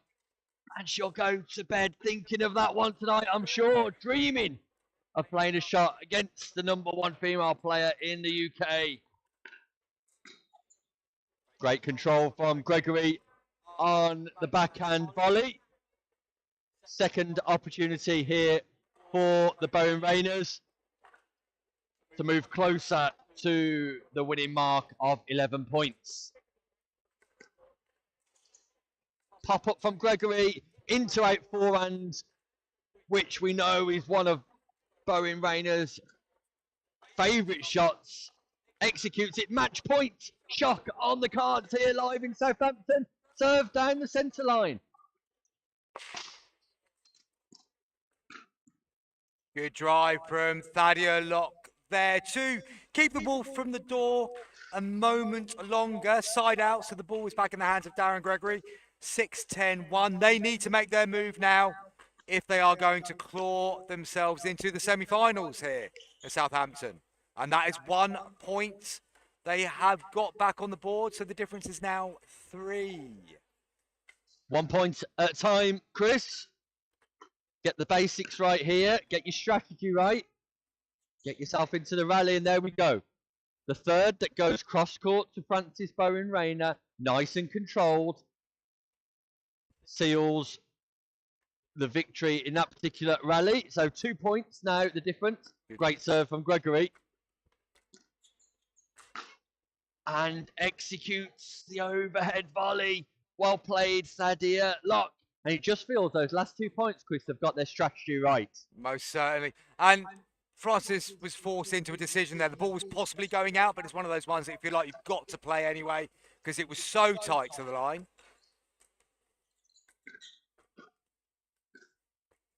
Lots of gaps behind Bowen Rainers. Backhand, great defence. And that ball just goes long from Gregory. The disappointment is etched all over his face. Locke read the overhead from Bowen Rayner, knows that he likes the into-out forehand. She was in a position to keep that ball live, but Gregory just sends it slightly wide. Second opportunity at 9-10 in our quarter-final here, live in Southampton.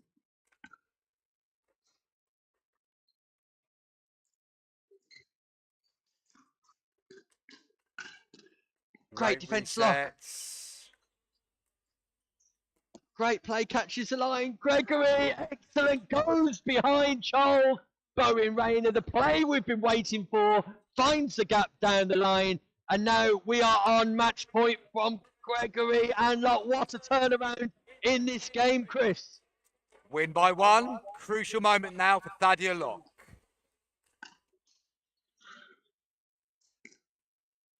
Massive points in the quarter-final stage.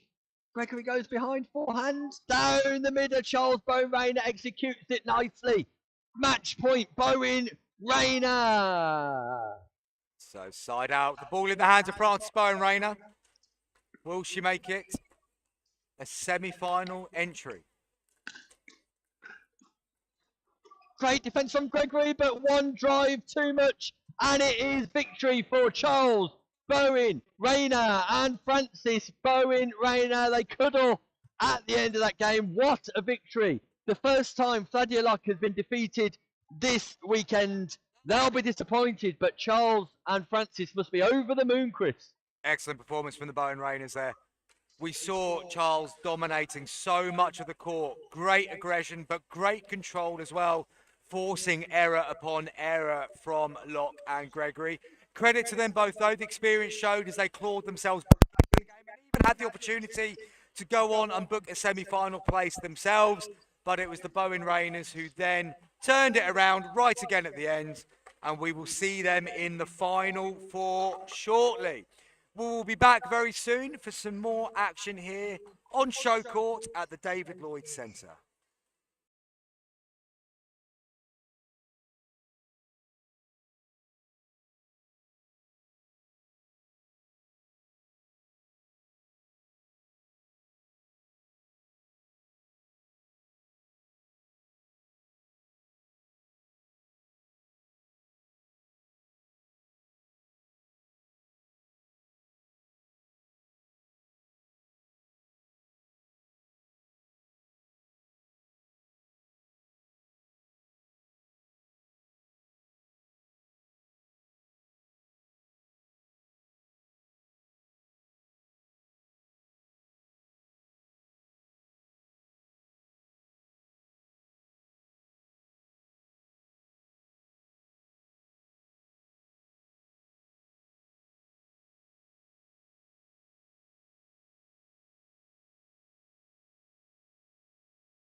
Welcome back to Southampton and the David Lloyd Centre, where we move into the stages of the 18 plus 4.5 mixed, and we have an excellent matchup for this one.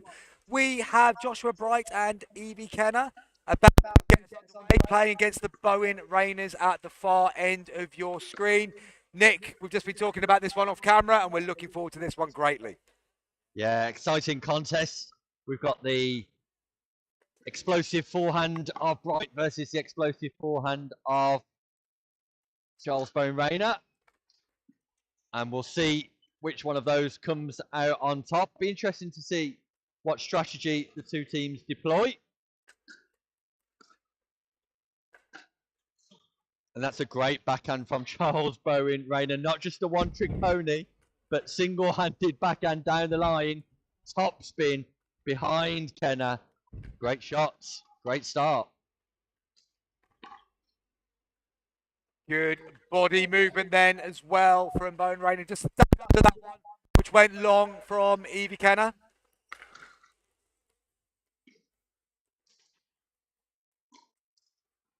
And Charles Bowen Rayner just calling that one out from Evie Kenner. And they've got themselves into a 3-0 lead here. So early inroads for the family Bowen Rayner.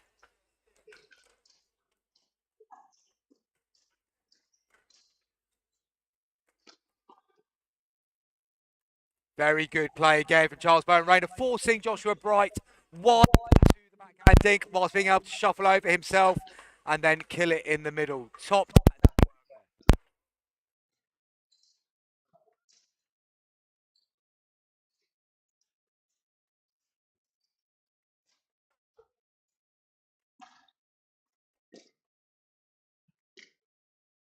And that just sails long from Bowen Rayner, but Kenner doing a great job of keeping him on his backhand side, not allowing him to dance across the kitchen line. So opportunity to get off the mark. Great defence by Francis Bowen Rayner. Early time and explosive. Footwork's too quick there from Bowen Rayner. Slight pop-up from Kenner. Bowen Rayner able to exploit that.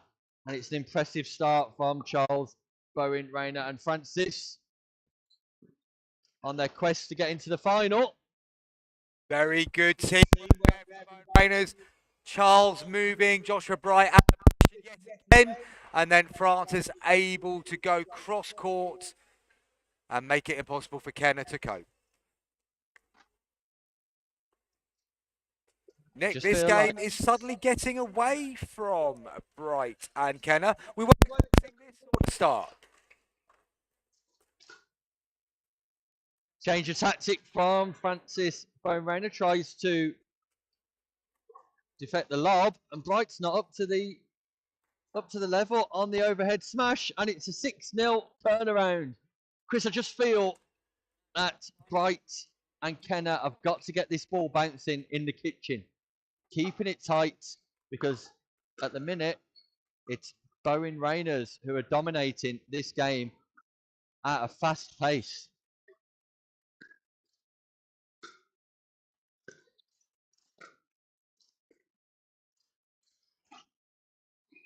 Unforced errors now really into the game of Bright and Kenner.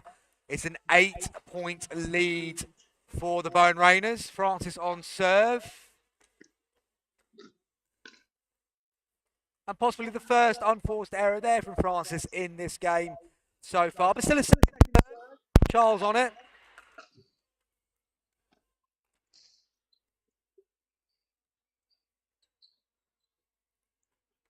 And we have the side out there. Charles is dink, just going wide. The ball's in the hands of Evie Kenner. They've got to make some inroads quickly here.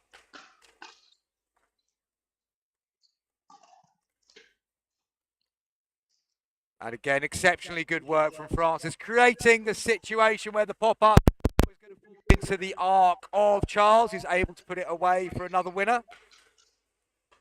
Great lob from Josh Bright. Thumbs up from Francis Bowen Rayner, applauding the shot, and what a way to get off the mark. Change of tactics, no drive, no drop, just the lob.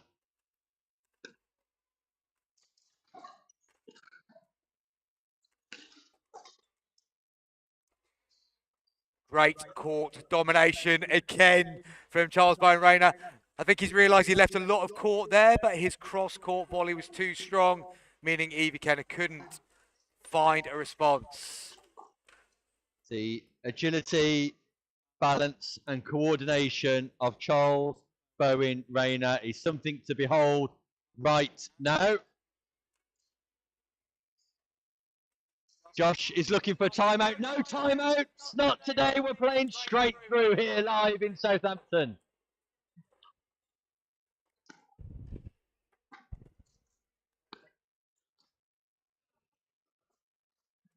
And Nick, we've found ourselves in a point situation already. It's explosive.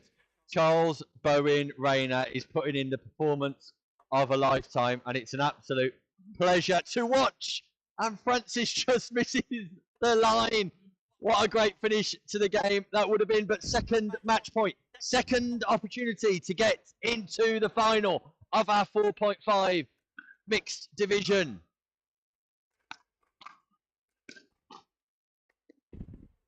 Great defence from Kenner, but there's the pop-up. And there we go, Nick. We have the match that we were expecting.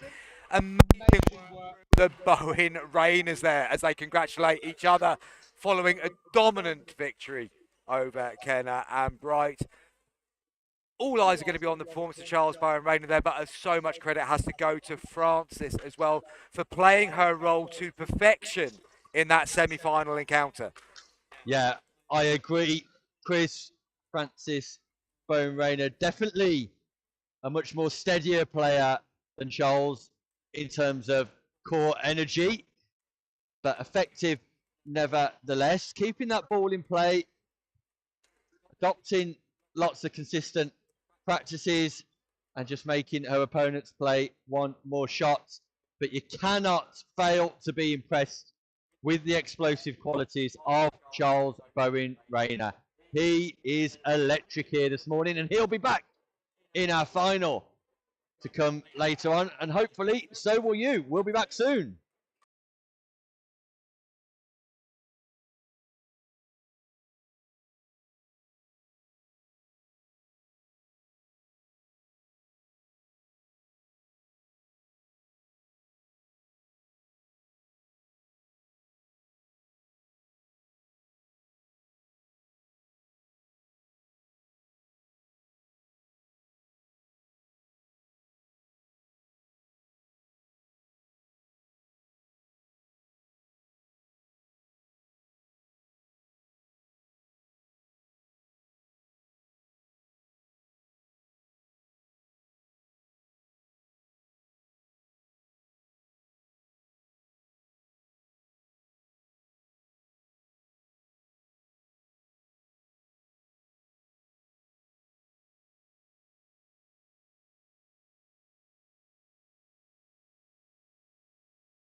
Welcome back to Southampton, folks. We have another men's 50 plus 4.0 division group game between Andrew Fennell, who is partnering Tom Brady, Nick, not the Tom Brady that we might be familiar with, but Tom Brady, the pickleballer. If you have the same social following as his namesake in the US, you'll be a very rich man.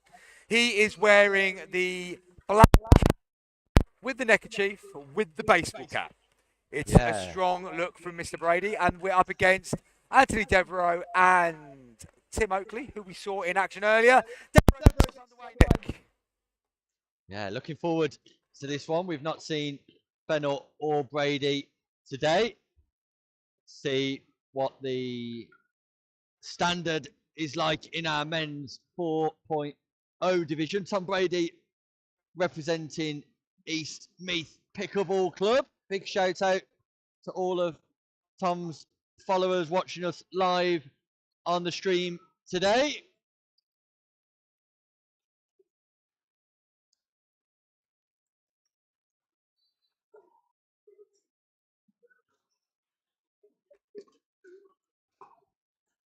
And they're on their way off the scoreboard. A nice early point for Brady and Fennell just to settle into this encounter.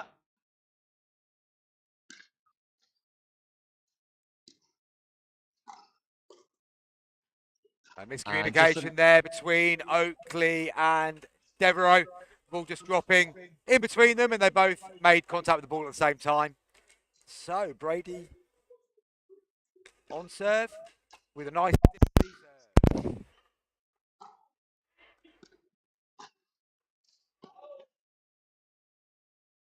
Both players calling that long.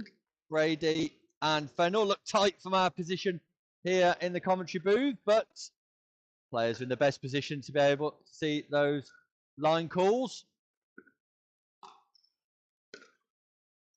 Good work there from Tim Oakley, forcing Andrew Fennell nice and wide, making it difficult to control the forehand from that position.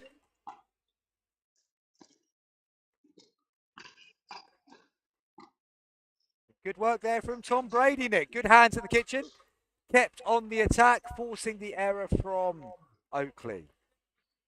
Yeah, nice reactions from Brady at the kitchen line.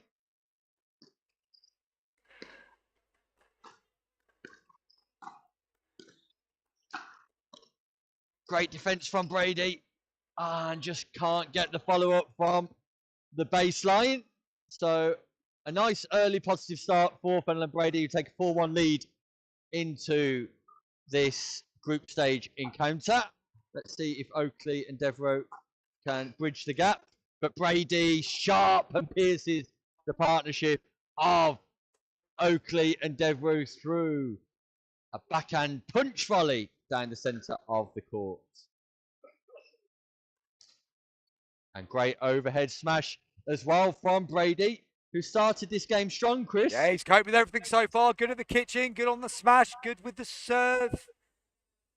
Brady is the protagonist so far.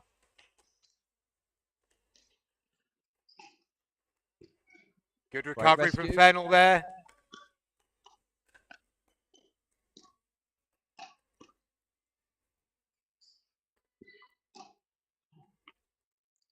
And Oakley puts the ball away. Point of the match.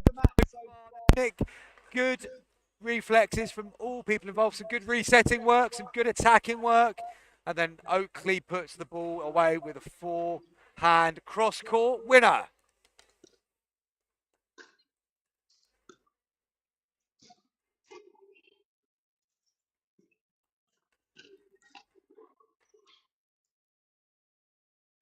And once again, great play from Tim Oakley. Just getting his paddle out in front of him, defending the body shots. So a non-scoring side out there. And that ball just sails long. One of Oakley's strengths appears to be his topspin forehand, Chris. So encouraging Fennell and Brady just to be aware of that as the game goes on. And another example there of what you've just mentioned, Nick. The ball being in that arc for Oakley to follow through nicely, forcing another error there from Brady. And they've just chipped away at that lead now. 2 points added to the score, a single point difference. A small momentum shift. Mid-court return there from Brady, but Oakley not able to capitalise on the short return. So second opportunity for the team of Devereux and Oakley to get back on terms here. Live in Southampton. And that ball just clips the top of the tape. Apology comes from Fennell. Not entirely sure if he means it though. Part of the game of pickleball. Take every little bit of luck that you get. Deep serve from Brady. Devereux looks for the big backhand roll at the net. Just doesn't get his back low enough below the ball to execute it.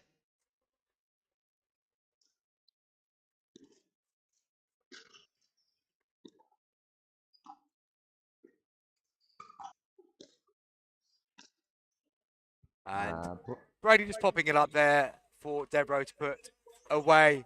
A fairly simple smash down the line. I have to say that I'm very impressed with Tom Brady serving so far, Nick. He's finding consistent, really good depth, even to the point of getting it right on the line 2 or 3 occasions so far. You can see Brady's a man who loves his pickleball, spending lots of his time smiling on court, enjoying the occasion.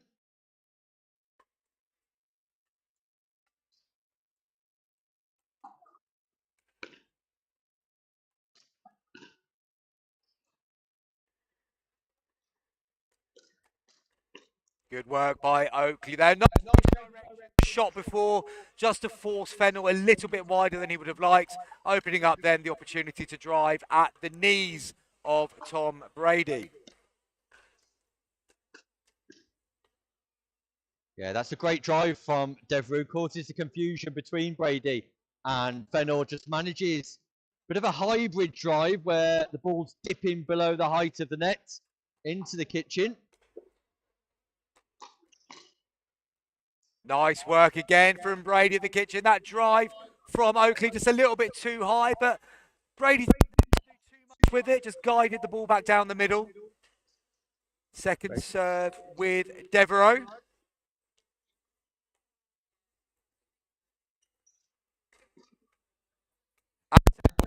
Devereux is not a short man, Nick. He has performed very, very well to limbo his way underneath that one from Brady.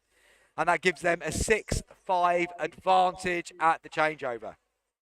Yeah, for the first time in this game, Oakley and Devereux take the lead. And this game, highly competitive, appears up for grabs at this stage. I think the winners will be the team that are able to deploy the most consistency in the latter stages of this encounter.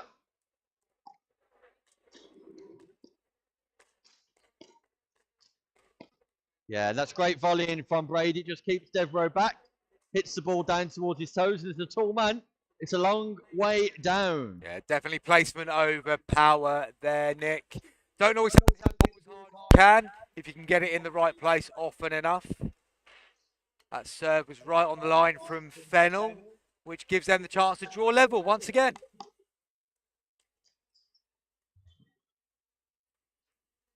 Rare errant third shot from Brady. Hits that ball into the net. So we're on second server. Good deep serve again from Brady. He just got caught there off the baseline. Ball was probably going long but couldn't get out of the way of it. Which gives us a side out. Scores are still level at 6 apiece. Devereux on serve.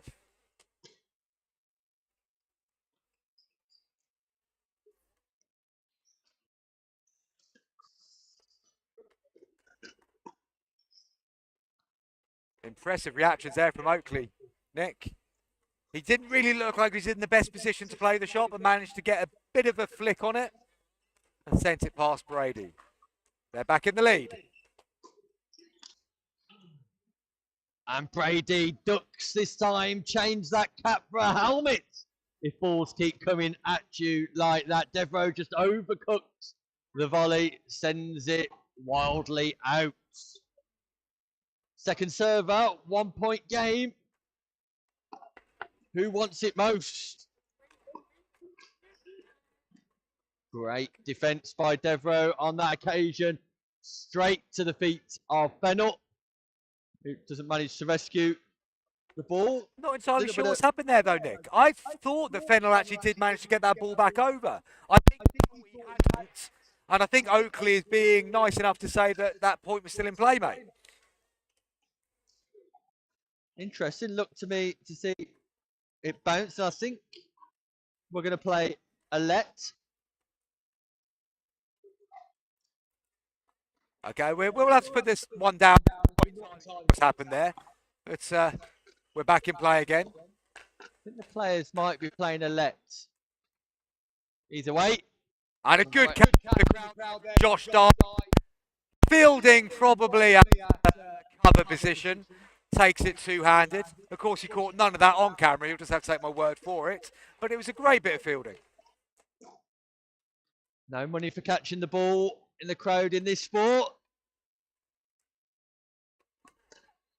So, we're not entirely sure, but we think the score is 6-8. And the previous point was a let ball, which is a sporting thing to do when four players can't decide on the outcome of a particular scenario to replay the points. Pop up from Brady and eventually put away from Devereaux. A little bit of assistance there from Oakley on the back of his paddle, I feel. Not entirely sure who got the final contact, but the job was done. Side out the back of the hands of Devereaux.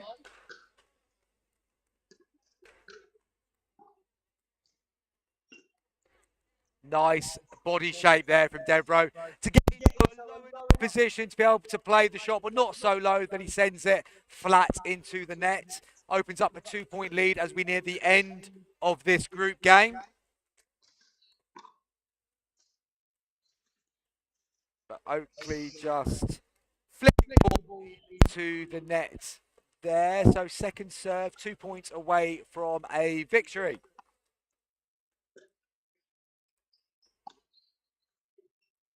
Great lob from Oakley, lots of topspin, hits the floor and shoots off. That brings up match point for the partnership of Oakley and Devereaux. You know it's a good lob when you send both players into the wall, Nick.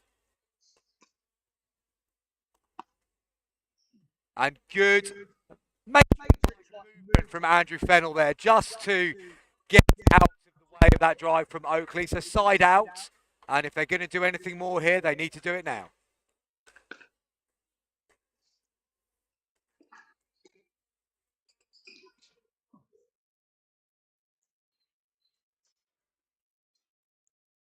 Yeah, great play from Brady, covering the majority of the court to keep the ball on his forehand side, rescues the backhand, and Oakley just not able to keep the ball in play, closes the gap up to 2. The comeback is on, the comeback is live.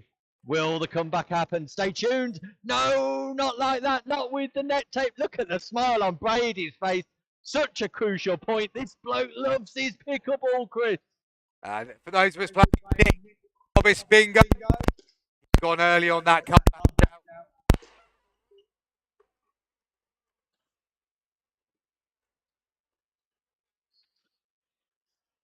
So, match point for Oakley and Devereaux here. Can they get the job done at the second time of asking? No, that ball goes long from Devereaux. The finger goes up from Brady and Fennell to suggest that ball's out. So, third match point. Don't film that, says Oakley. Rest assured, it is being filmed and streamed live around the world. And job done. The ball hits Brady on the leg. Oakley and Devereaux secure the victory, but Fennell and Brady, I'm pleased to say we'll be seeing them later thoroughly enjoyable encounter there, Chris. Yeah, thoroughly enjoyed that one.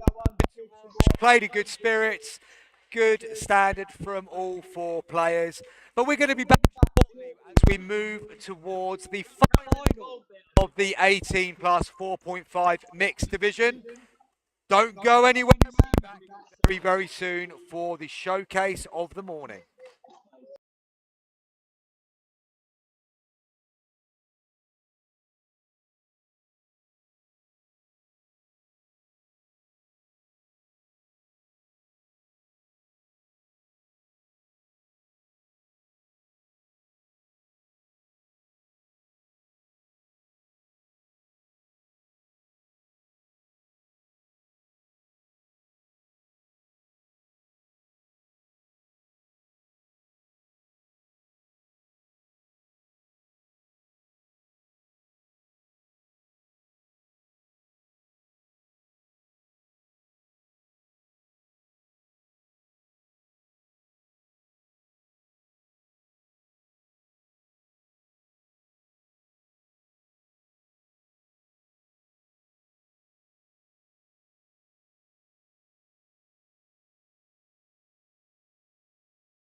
Ray, and Rogers and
Welcome back, folks, to Southampton.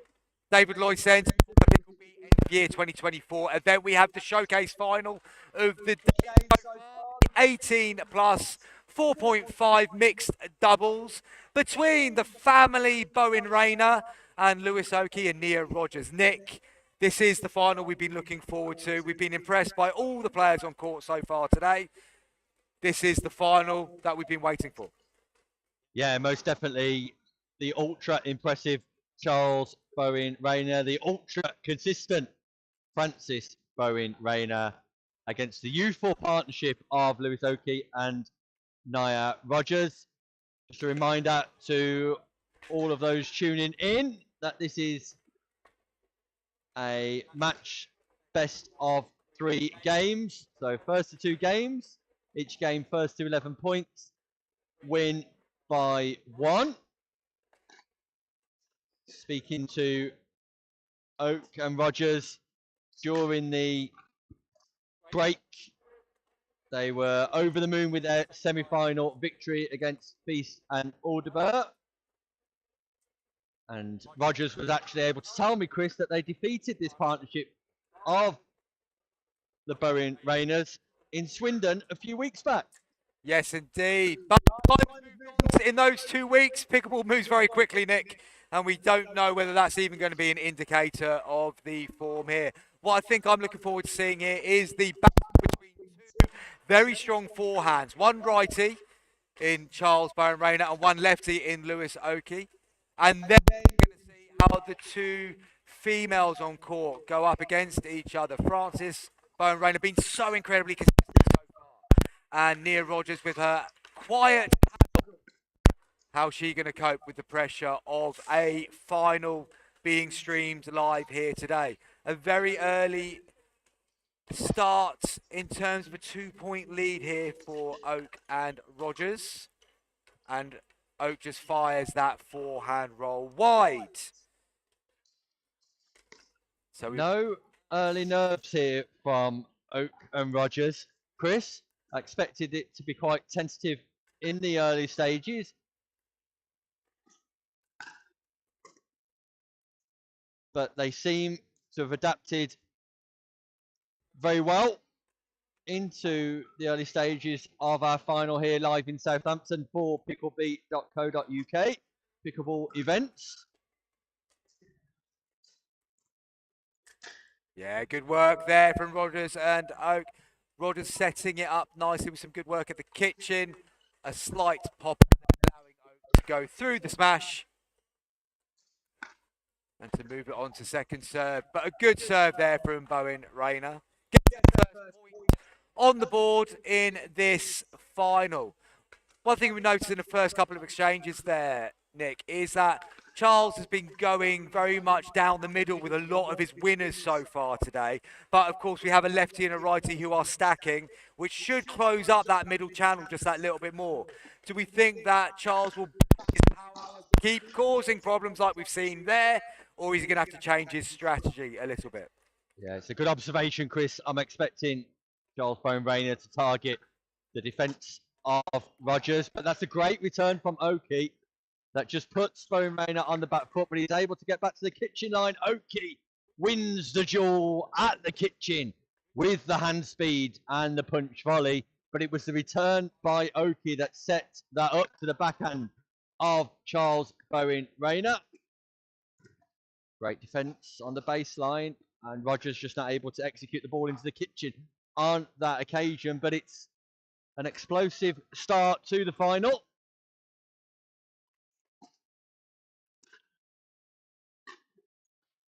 And Oakey just firing wide there. There was a gap left from the unwinding of the stack, and he just missed it by a fraction. But we're talking about fine margins. The standard is very high straight away.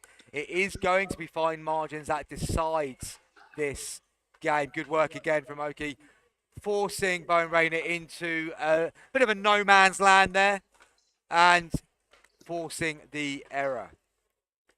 Yeah, I don't mind the strategy from Oak to try and find the lines at all. Try and play straight, keep it out wide on both wings. I think it's an effective ploy.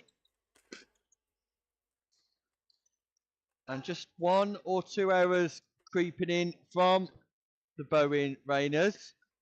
Different feel in this final.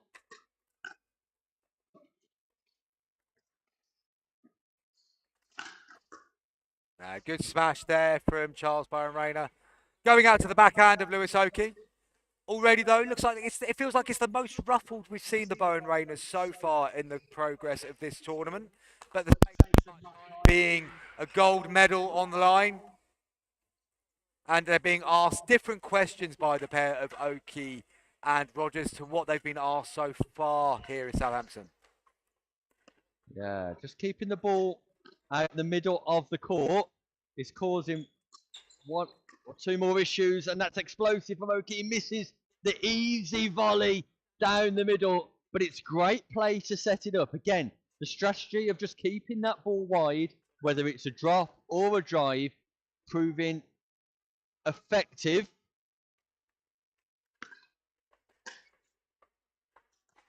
Oakey just going along with his return there, which brings the Bowen Rainers back to a level score in this first game of 3 in this final. Rogers is going long there as well, giving the Bowen Rainers a 1-point advantage. Good deep serve from Charles. Yeah, and 2 unreturned serves followed by an explosive serve. All of a sudden, the momentum shift in this game is evident for all to see. That ball just goes wide from Rogers as well, but the return of serve is the problem here at the minute for Oak and Rogers. That's a great return. Yeah.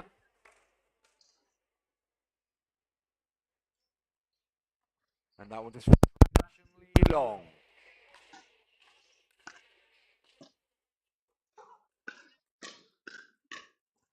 Better return of serve there though, Nick. Yeah, and I think it's critical in this game that the return of serve is deep and wide, because anything that's short mid-court just puts pressure back onto the serving team.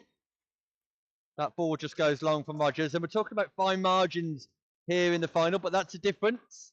When you get to this level, it's the extra 1%. So 9-4, 5-point lead in our first game. Best in this final. Good hand battle between Oak and Charles Bowen Rayner there.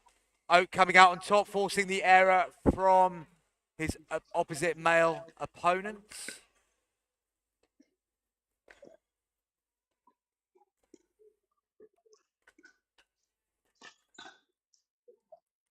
Good reactions again from Charles Bowen Rayner. Again, attacking the backhand of Oak in that hands battle. And on to the second serve as Rogers and Oak look to find a way of staying in this first game, but that serve unfortunately won't help them achieve that goal. Side with Charles Bowen Rayner, 2 points away from taking this first game in this final.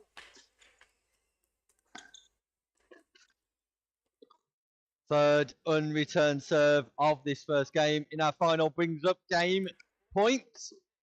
And there we have it. Charles Bowen Rayner, Francis Bowen Rayner secure the first game 11-4. There'll be a change of ends now before we get to the crucial second game. And Chris, advice for Rogers on Oak on what to do to turn the tables in this final. Deal with Charles Bowen Rayner's serve more efficiently, I would say. There's been 4 or 5 in a row there where just the depth that Charles was getting with his serve was asking questions of Oak and Rogers. If they can get their returns, as you said yourself, deeper and wider, that's going to make it less of an option for Charles Bowen Rayner to be so aggressive with his third shot. So they need to get depth and width, ideally to his backhand side, and just asking different questions. The pictures that Charles is seeing at the moment are exactly the same each time.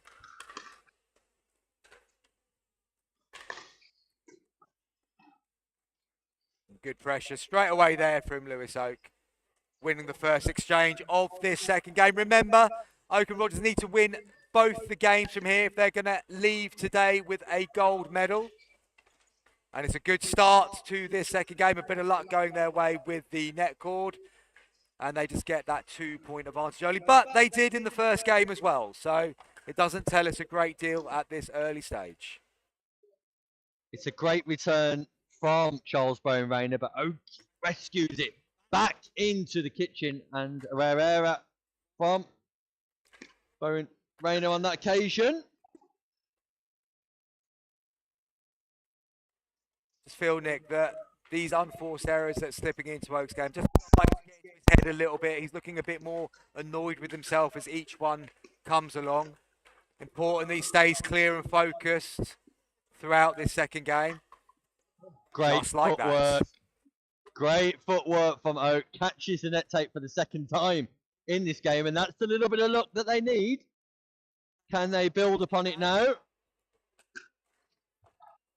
What a return. Superb play. Although Charles is going to get the glory for putting that one away, that all came from that deep return from Francis Bowen Rayner. Clipping the line, couldn't have gone any deeper without actually going out, and that gives you control of the point straight away.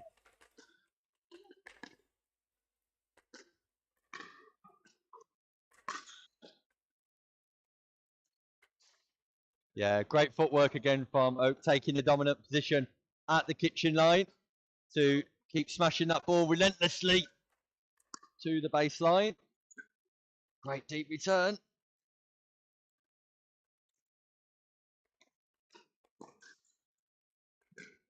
Right, Rogers and Oak there, getting the angle wide enough. Charles Bowen Rayner thought the ATP was on, but it would have been a hell of a shot there to pull that one off with the width that had been put in place. Some good moments here for Oak and Rogers.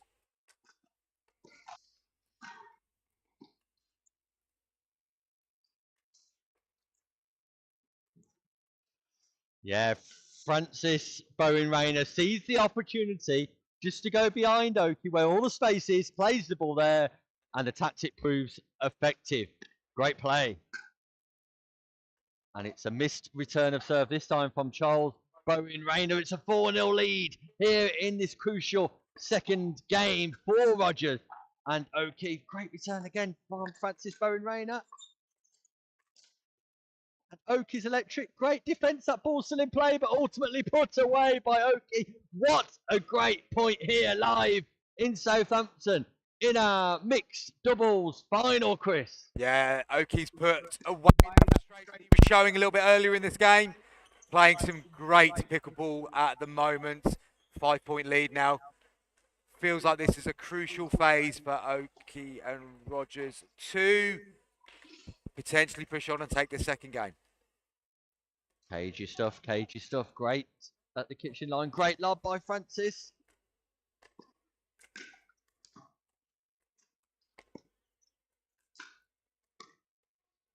And Oakey just misses the backhand slice to keep the ball in play, but patient play by Francis Bowen Rayner. Deploys the lob to great effect and manages to secure the side out.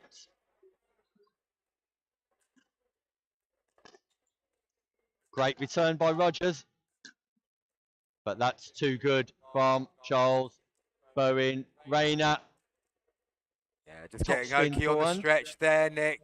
Having to go one way, then the other way quickly, and he was unable to cover the middle fast enough.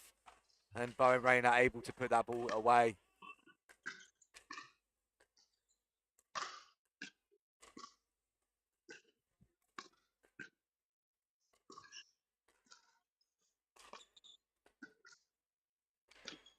And Near Rogers just misses the overhead there, Chris. What I love about that in particular was the court positioning from the Bowen Rayners. They were up and down at exactly the right times, not giving them, making themselves easy targets at any point. And that just eventually just asked one more question of Rogers, who's put the ball long. Really good court play there. Yeah, I'm impressed with Oakey's strategy here, though, Chris. Keeping the ball on the Bowen Rayner backhand as much as possible, wherever he can, to keep him on the baseline.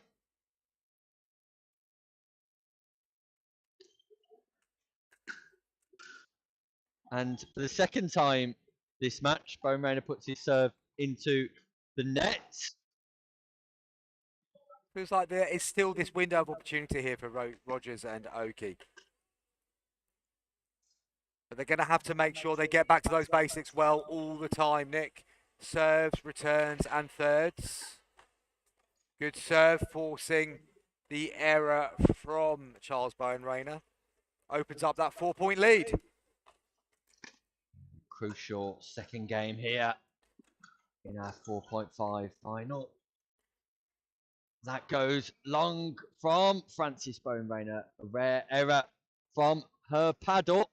It's a 5-point gap now. Rogers and Oki will be looking to secure this second game and take us to a third. Serve is called long on this occasion.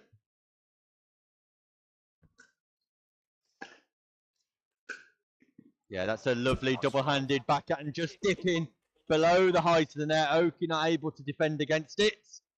It's another point on the board for the Baweja.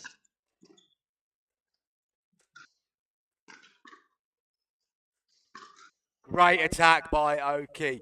Dealt with the speed up from Baweja in the first instance, was able to get his balance back, and was able to drive that ball down the middle. Second serve on the Baweja serve, and Rogers unfortunately just going wide there. So another point back in favour of the Baweja. Good lead from Oki. It's a good lead, Chris, but it's an even better return. Just catching the line, putting the pressure on Francis Baweja. And that's a great serve by Nia Rogers as well. Too early to start thinking of maybe a third and final deciding game, Nick? I think that's exactly what they'll be thinking, Chris.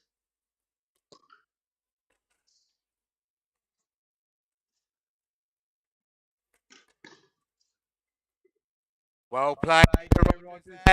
Dealing with the speed up.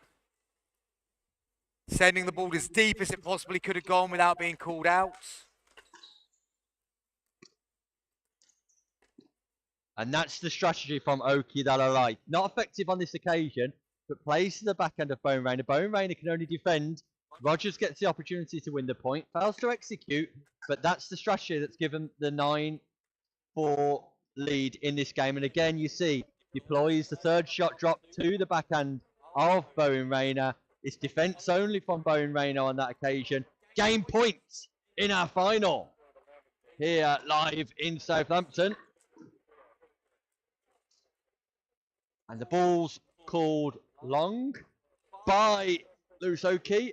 And we're all even. 11-4 to the Baweja partnership in the first game. 11-4 to the Rogers Oak partnership in the second game. What's going to be the score in the third, Chris? I could almost guarantee that it could or could not be 11-4 in the third and final game. Very pleased this one has gone to a third and final though, Nick. It's been a really good standard of pickleball. Been a nice flow with both teams. Neither team completely dominant, neither team completely up against it. And I think this could be a cracking final game. Yeah, stay with us live here. As Lewis Oki explodes straight away at the start of this game, and the momentum is with the partnership of Oak and Rogers. Do not go anywhere. We're in for a right treat here live in Southampton.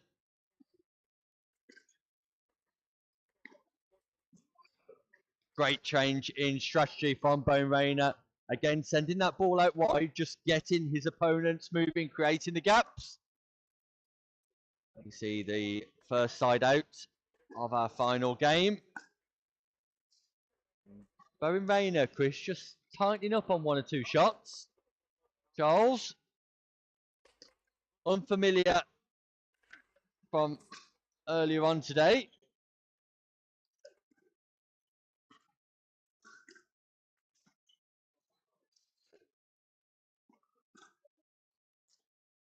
Great defense from Rogers and Oki. Oh! And Oki drives in, sees the opportunity for the punch volley on the backhand side, but just sends it wide. Great rally.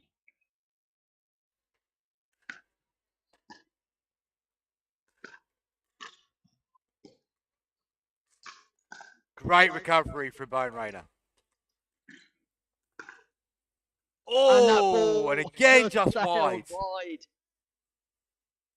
Margins are very fine yet again in this one. Bit of a tense start to this game here in Southampton.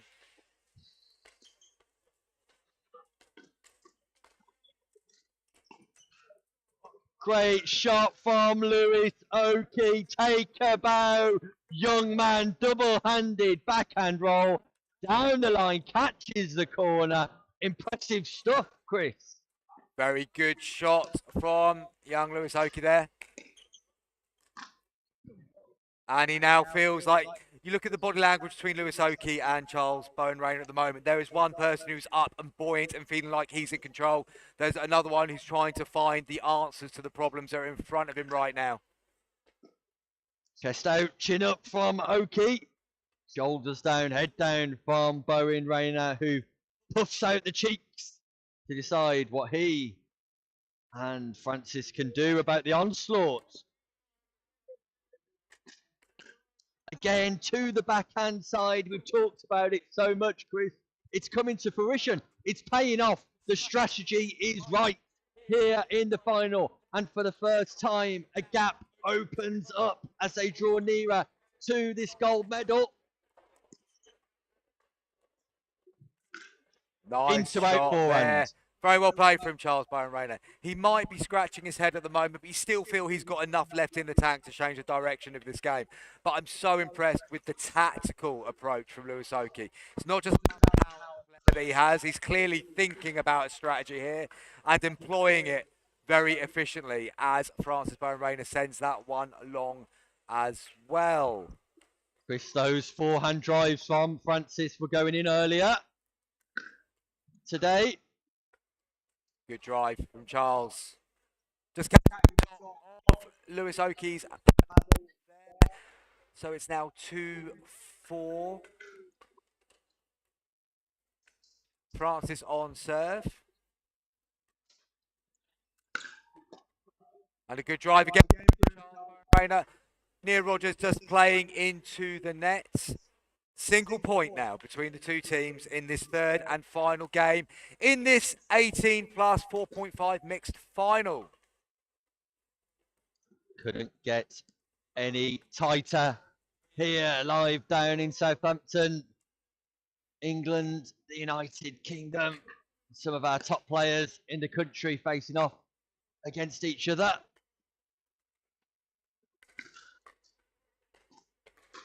Great footwork from Oki, but look at the defence from Charles Bone Rainer. His paddles up, his paddles ready. And he defends against the attack of Oki on that occasion. Love that bit of work there from Charles Bone Rainer. It's one thing to block it and do something with it. He actually guided that into the space with insane reaction times. And that has then led to a side out where Bone Rainer got a chance to get themselves back on level terms here. A little bit of help from the net there. 4 apiece.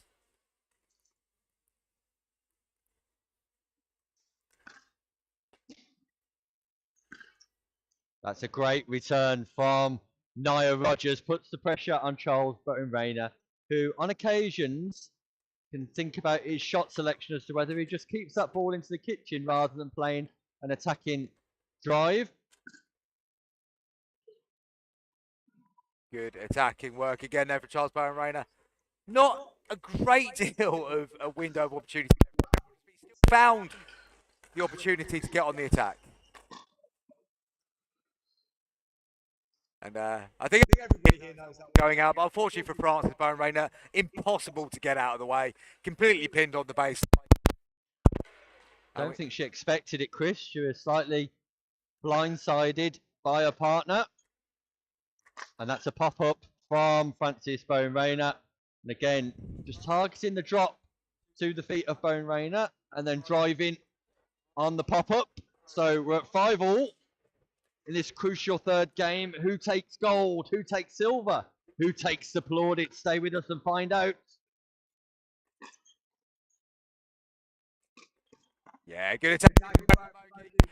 The getting that ball one final time was all he needed for Oki, just to drive that one down the middle. And we have the change around now.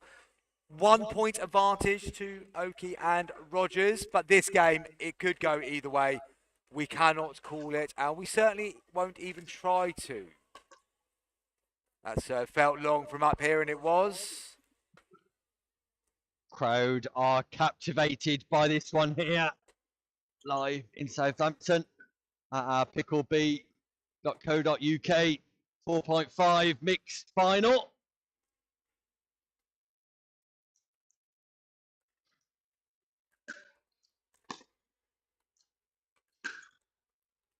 And that also sails long. Great lead by Rogers, Chris. Yeah, and then that one has been fired long. But you couldn't have got that serve any deeper, couldn't have got that return any better. But not the same this time from Nia Rogers.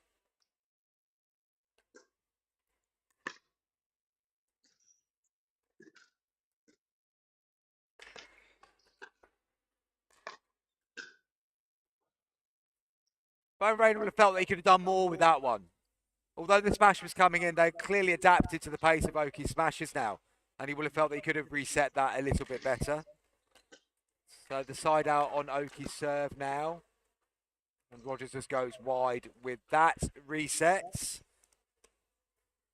Just got to get back to the strategy that paid off in the second game here, Oki and Rogers. Playing in behind Charles Bone Rainer. Great return. That's a great return. Just catches Oki unaware. Doesn't want to use his backhand from the corner there. So side out opportunity to develop a lead here for the Bone Rainers.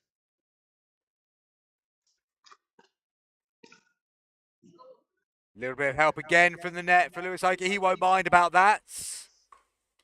Nip and tuck. Game. Charles Bone Rainer on serve, and it's a good serve.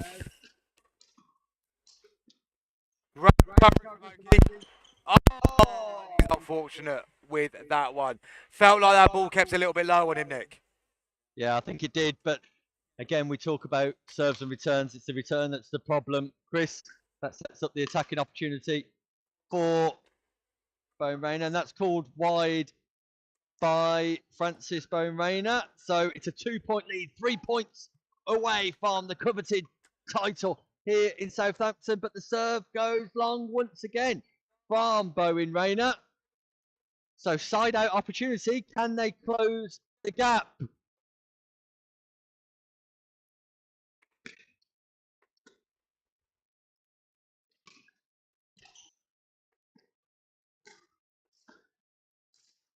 Oh, what a shot.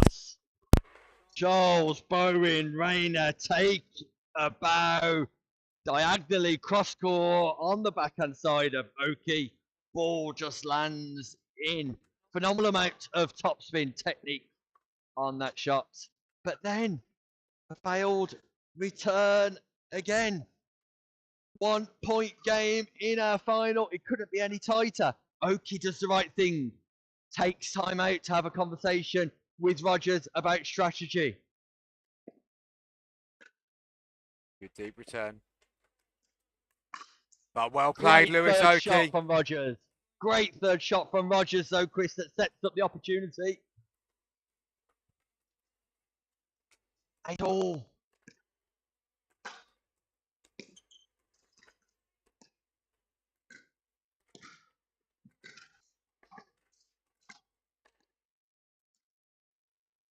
Charles Bone Rainer looking to guide that ball on the volley, create the perfect angle, but didn't quite work out for him there.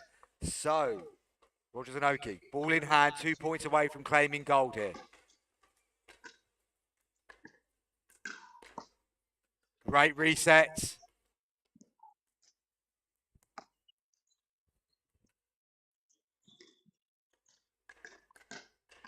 What a point! Oh, What a point, Chris! Fantastic reset from Rogers, but the Bone Rainers maintain their composure to force the side out at 8-9 in a captivating final here live in Southampton. Great return. very strong return. That Is it being called out? It's called out. Francis Bowen Rayner have called it out. 9-all. Couldn't be closer. Great return. Oh, And that just wide from Charles Bowen Rayner. That would have been amazing. But I like the tactics from Oki playing to the backhand side, as we've said all along. Forces the error ultimately. Narrow margins as they are, Chris. incredibly narrow at this point. Too short that return. And that's wide. It brings up match point championship points for the team of Francis and Charles Bowen Rayner. Good All eyes on the serve. return. And there we go. There we have it. That is the championship. Well played, Charles Bowen Rayner and Francis Bowen Rayner, who came from behind in that third set. Commiserations to Lewis Oki and Nia Rogers, who ultimately put up a stellar performance, Chris. Yeah. Great players on court there. An absolute treat to watch that final live here in Southampton. Yes, the Bayern Rainers have come away with the gold medal, but Oki and Rogers gave them a hell of a fight in that one. Momentum swinging back and forth throughout, and a very tight third and final game. And we have our first medalist of the afternoon, Nick. But we'll be right back. Well, some of us won't be right back because I'm now off to go and get myself ready for getting on court myself in a short period of time. And I'm going to leave you in the capable hands of Nick Hobbs, who will guide you through the rest of the men's 4.0 50 plus doubles.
Welcome back to Southampton.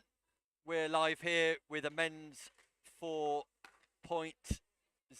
over 50s clash.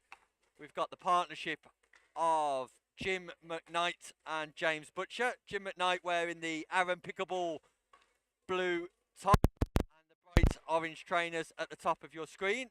And diagonal to him is his partner, James Butcher.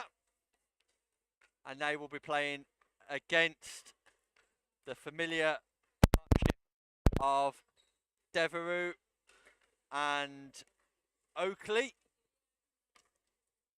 Anthony Devereux we've already seen today, and Tim Oakley already successful in their previous matches. Looking forward to this one. Sure we'll be getting underway shortly. First opportunity to see the partnership of Butcher and McKnight.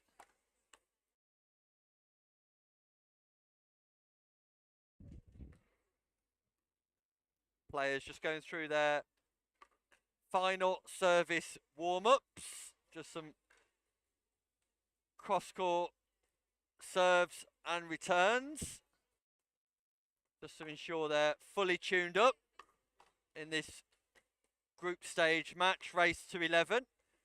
Great to be able to bring you some live coverage of our 4.0 division over 50s, especially after the mixed doubles final that we've just seen. Great exposure for players here live in Southampton at our PickleB.co.uk pickleball events.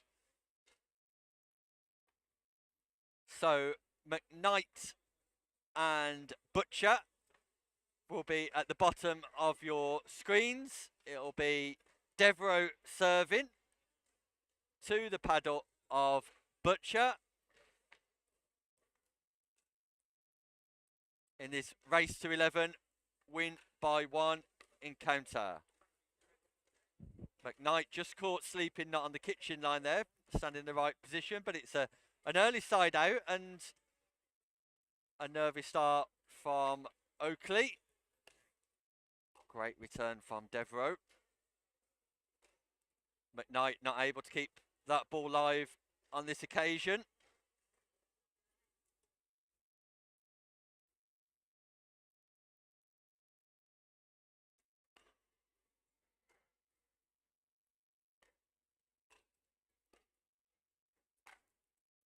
Great smash from Oakley, who manages to put that ball away with ease, and that's coming back.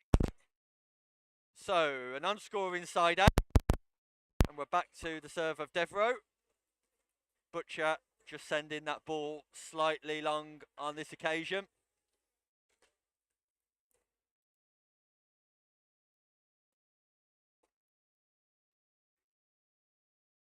The mistake this time coming off the paddle of Oakley. So slightly technical for all four players to begin with. Oakley and Devereux considering adopting the stack, but not on this occasion.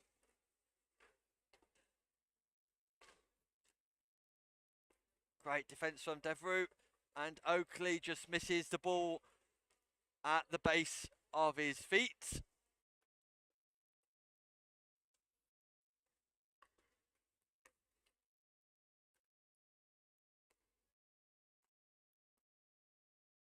Great defence from McKnight. And Butcher with the speed up on Devereux. Devereux can't defend against the advantages of Butcher on that occasion.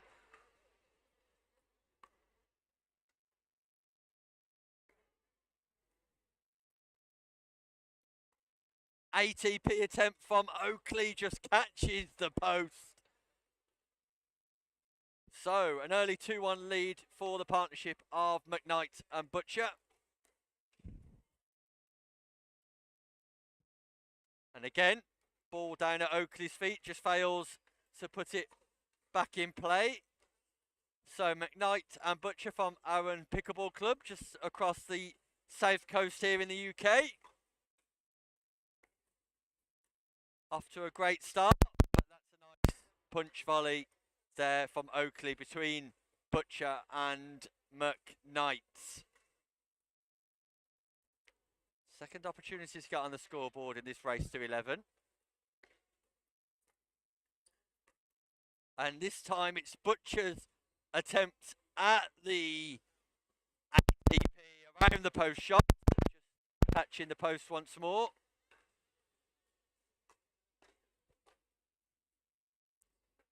And Oakley, as we've seen in a couple of other games here this morning, just taking his time to get going.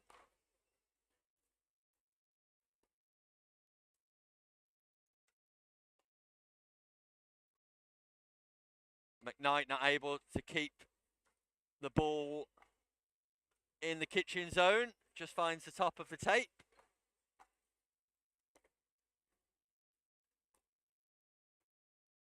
And it's a missed third by Oakley, who gives himself the G up, the big come on from Tim Oakley, trying to get himself going.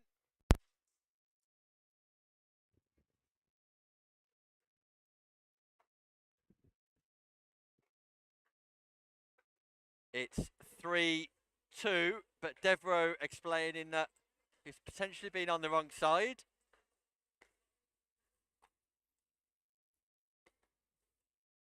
McKnight not able to execute the third on this occasion. So serve with Butcher.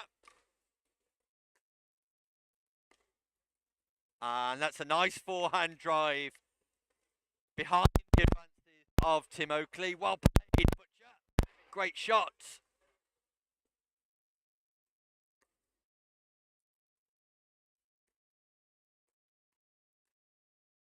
And Devereaux manages to put away the volley at the net. That ball popped up by Butcher on this occasion.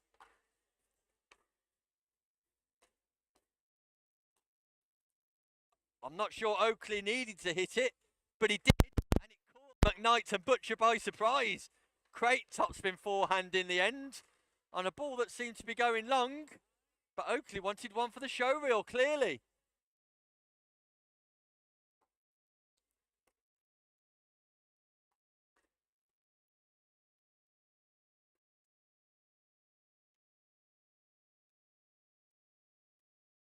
Butcher will be frustrated with himself on that one. So we're tied at 4-all here. Again, Butcher just sends that ball long, and it seems to me in the early exchanges of this game, both teams just struggling for a little bit of consistency, and it'll be the team that keeps this ball in play that will ultimately be successful.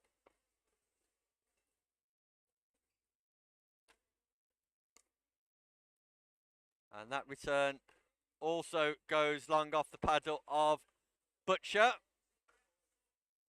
So we're going to change sides at 6. It's a 2-point lead for the partnership of Devereaux and Oakley. McKnight and Butcher just need to execute their serves, returns and thirds here if they're to get back into this game.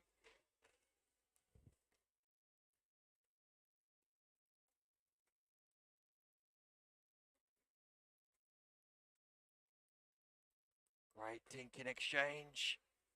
Great defence by Devereaux. And ultimately the mistake comes off the paddle of Butcher, but that's our first look at some dinking here in our men's group game. Butcher just looks at the floor, thinks it took a bad bounce. Not sure about that on that occasion. But it's a 4-point lead for Oakley and Devereaux. 3 points away from success here in our group game. Yeah, nice backhand volley from Butcher. Watches the ball onto his paddle and drills it down to the feet of Devereaux.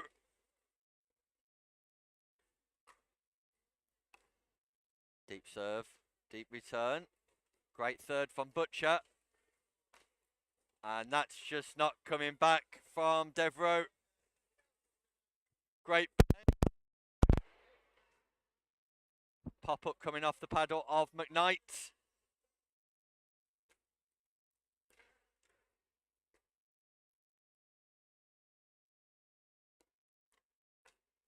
And again, the pop is punished by Devereaux. Cannot afford to pop that ball up there. Not to the forehand of Devereaux.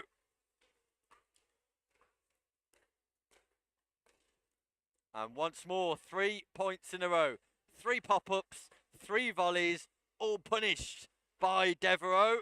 Takes them to within 2 points. That serve just sails wide. So second opportunity for Oakley and Devereaux to extend the lead.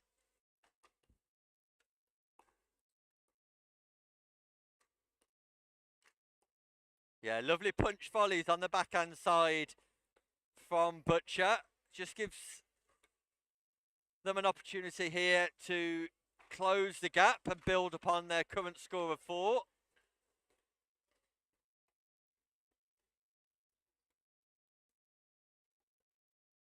And this time it's a mistake from Oakley, but McKnight doing well there, low down to his left foot to keep that ball in the kitchen. The non-volley zone. Yeah, well played, Butcher. Clearly a shot that he practices regularly, just able to punch volley that ball down when that ball's popped up above the height of the net. So 3-point game. Great third, but Devereaux responds nicely, puts that ball on the baseline behind Jim McKnight, husband of Claire McKnight, who's had a great day playing with James Chowdhury today.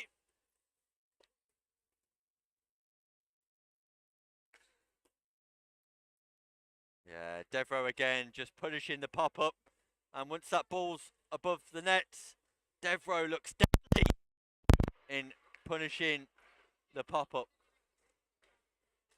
So, opportunity to see this one through. And Butcher sends the return long. So that does bring about match point for Devereaux and Oakley in this group stage game. And great third from Oakley secures the win for the partnership of Devereaux and Oakley. McKnight and Butcher can be pleased with their showing great promise on occasions, but ultimately the partnership of Oakley and Devereaux too strong in our 4-0 division. We'll be back live with another game after this short break.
Welcome back to David Lloyd. Southampton are about to get underway in our men's 50 group game. At the bottom of your screen, we've got the partnership of Stuart Richardson in blue and Peter Duffy in white, up against James Butcher in black and Jim McKnight in blue at the top of your screen. And we've seen Richardson and Duffy already today start their games really well. They'll be looking to do exactly the same here again, up against a spirited McKnight and Butcher. Great rescue from McKnight, but good footwork from Richardson just to put the volley away. So second opportunity to score for Jim McKnight and James Butcher here. And Richardson lost the ball, I think, in flight there. Bright lights here in the Dave Lloyd Arena. Means McKnight and Butcher are on the board.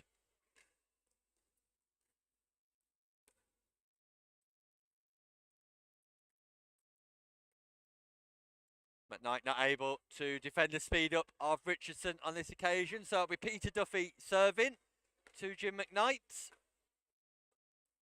Great return from Jim McKnight, keeping it nice and wide, nice and deep. Richardson not able to cope with that one.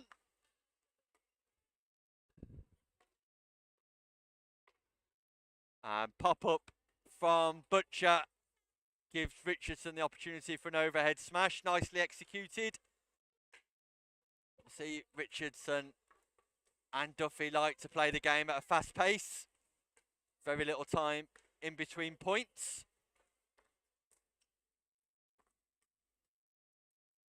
Great defence by Butcher, but ultimately just sending that ball slightly long on that occasion. So again, an early lead for Richardson and Duffy, excuse me.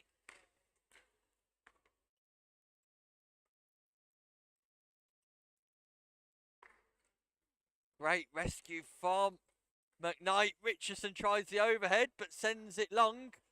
Not sure how, but Butcher manages to avoid that.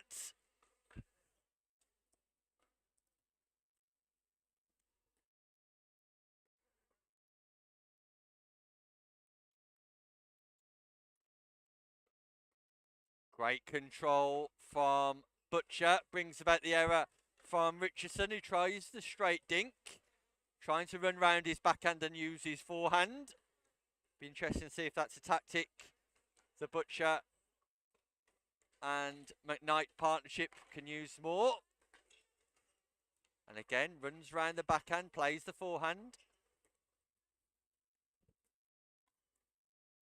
And well played from Richardson there, running around the backhand on 3 occasions, causes the pop-up from McKnight and punishes it with the volley.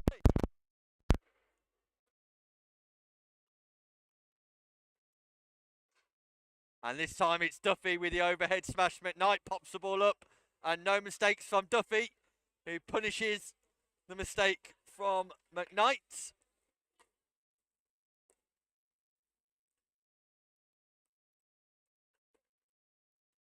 Richardson runs round the backhand, causes him to have to back off, but manages to get the line in on McKnight. And if there was one thing that you notice about the early exchanges here, is that Richardson does not like to use that backhand. Return goes long from McKnight, who's frustrated with himself.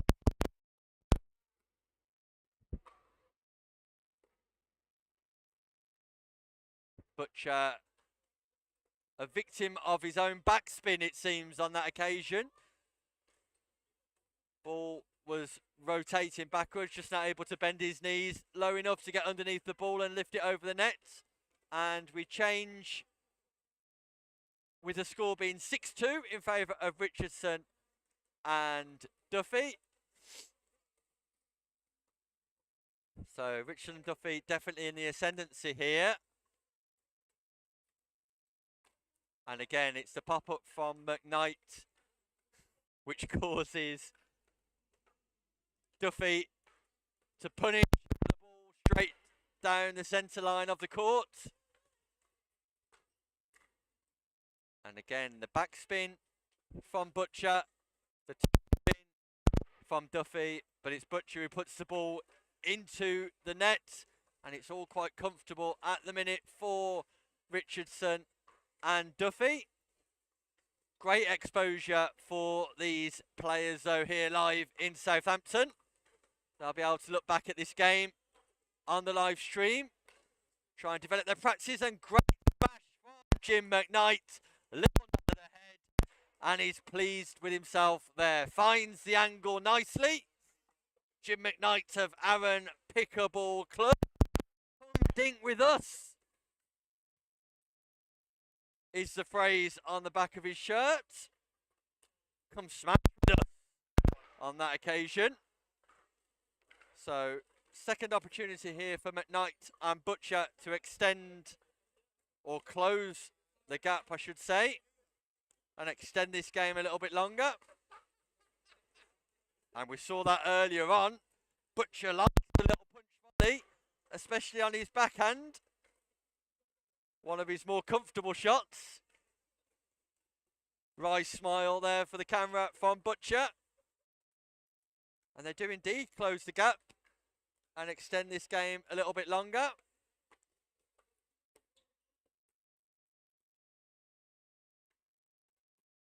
Great lob from Butcher, just catches the line, but great rescue from Richardson. The 180 spin and drive straight down the centre of the court. Great play. Lovely single-handed backhand from Duffy, but Jim McKnight makes no mistake again. The tall frame coming into use there as he gets above the ball and smashes it down to the feet of Richardson. That's a great drop. Hybrid drive drop from Duffy. Plenty of pace. Dipping at the feet of Butcher. 2 points away from victory now. Great defence. Richardson runs round the backhand once more. Pop up from McKnight, punished by Richardson. Takes them to within 1 point of victory here in our men's 4.0 over 50s category. Match point. And that just sails wide, called out by Butcher. So, one more opportunity. No, it's side out. So, McKnight and Butcher are going to try and close the gap once more.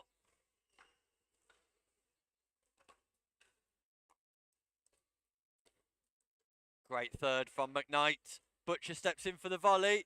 Lob from Richardson. Smashed by Butcher is good enough.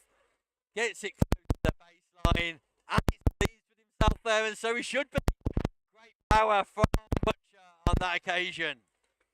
They're enjoying their time here on the show court, and good for them. That's just called wide by Richardson and Duffy on that occasion. So second opportunity to trouble the scoreboard once more.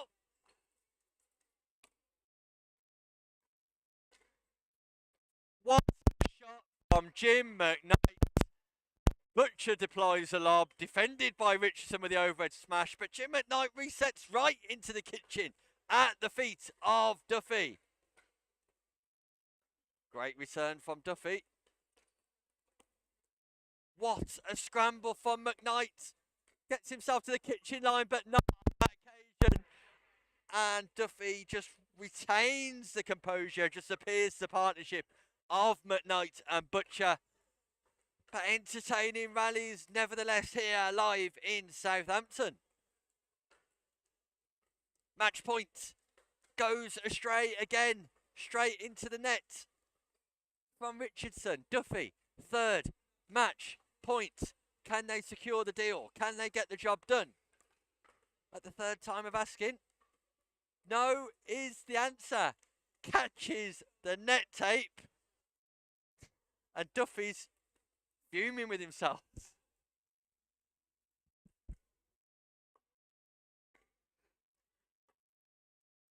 Great return. Oh, that's a lovely smash and a great angle from Duffy on this occasion. So, can Butcher and McKnight extend this game even further?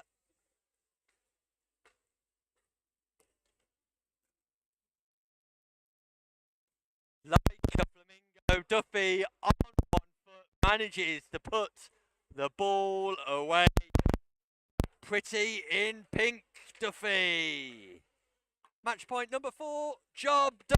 There we go. Richardson and Duffy, once again, as we've seen on 2 other occasions today, secure the victory 11-5. Spirited performance from McKnight and Butcher. Thoroughly enjoyable encounter. We'll be right back for more after this short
Welcome back to David Lloyd, Southampton here for PickleB.co.uk pickleball event. I'm pleased to say that we've got our first 4.0 mixed doubles contest of the day, featuring Chris Beaumont, who's been on comms with me here this weekend, and his partner Tara Creasy. They're all in pink at the top of your screen, and at the bottom the familiar Louis Balson, fresh after his victory yesterday, playing with Jen Hewitt. Race to 11. Expecting a highly competitive affair here. Great into-out forehand from Beaumont. Hewitt all action. Great defence by Creasy, but Balson explosive with the backhand put away. So nice positive start from Balson and Hewitt.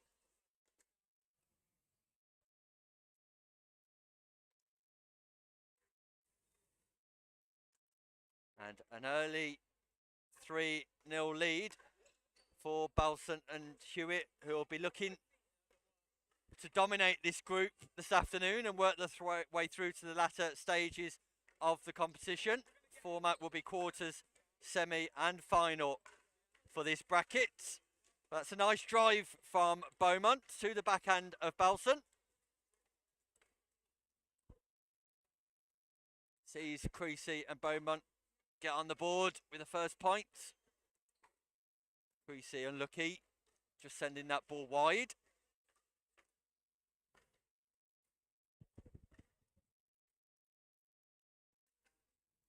Both teams adopting to stack. Keeping men on the backhand side. Women on the forehand side. Great dinking exchange here. Balson with the lob. Great defence from Beaumont. Keeps the ball in play. And that's a show moment for Chris Beaumont. He'll be pleased with that, I'm sure, when he looks back at the footage later.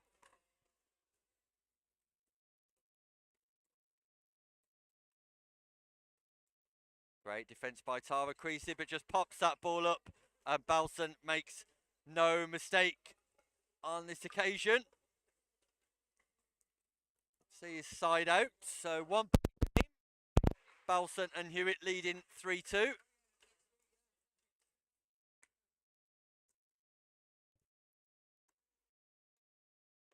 Balson just mistiming the forehand, but Creasy doing a great job of keeping that ball deep to the baseline.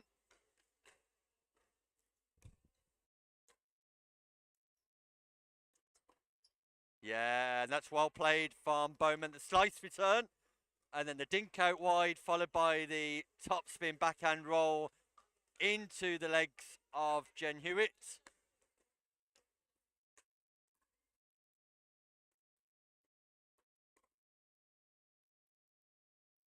And the punch volley again to Hewitt comes to fruition for Beaumont.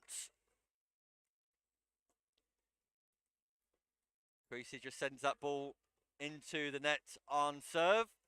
So we're tied at 3-all. Beaumont once again forgetting where he's serving from.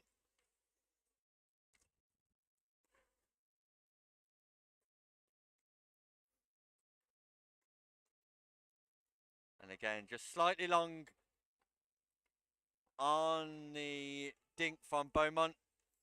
Louis Balson able to punch that volley into Tara Creasy's midriff.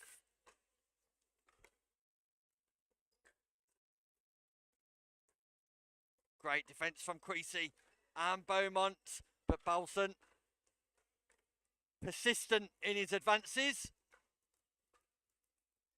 Comes up trumps to take the lead, 4-3.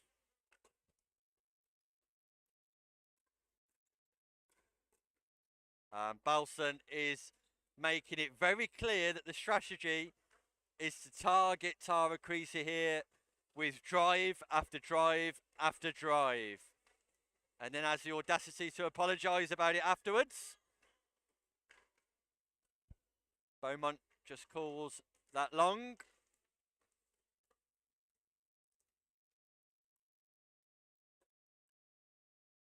Lob return from Creasy causes the confusion between Hewitt and Balson. And then Beaumont just sends that ball out wide. Great drop by Jen Hewitt. And it's 6-3, but they're not changing ends. Now it's 7-3.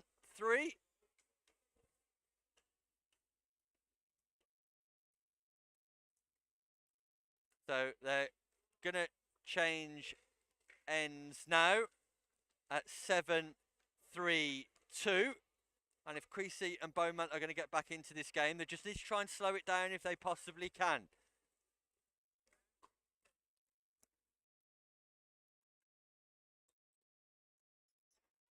Yeah. And that's great footwork from Louis Balson there, just dominating the centre part of the court. Top spin, forehand. Drive straight down the middle of the court.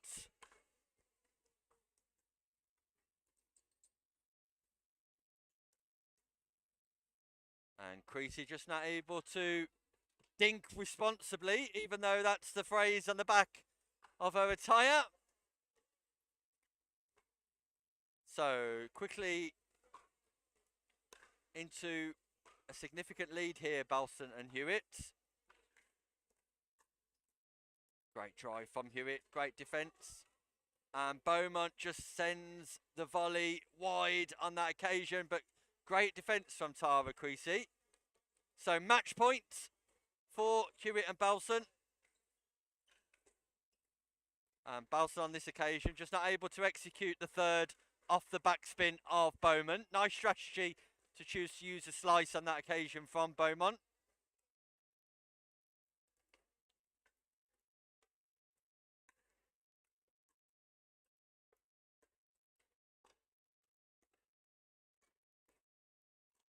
And that's great play from Jen Hewitt. Top spin roll to begin with, followed through with the aggressive overhead smash on the second attempt.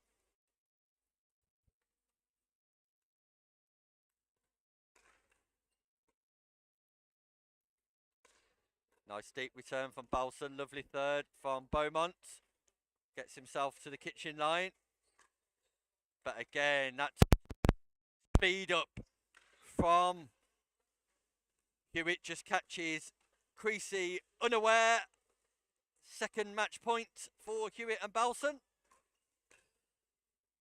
And Creasy sends that long. And that is that success for Balson and Hewitt. Louis Balson fresh after his victory yesterday in gold medal, expressing himself really well in that game with his partner Jen Hewitt. Spirited performance from Beaumont and Creasy, who I'm sure will take away the positives from that game. Moments of brilliance from them both.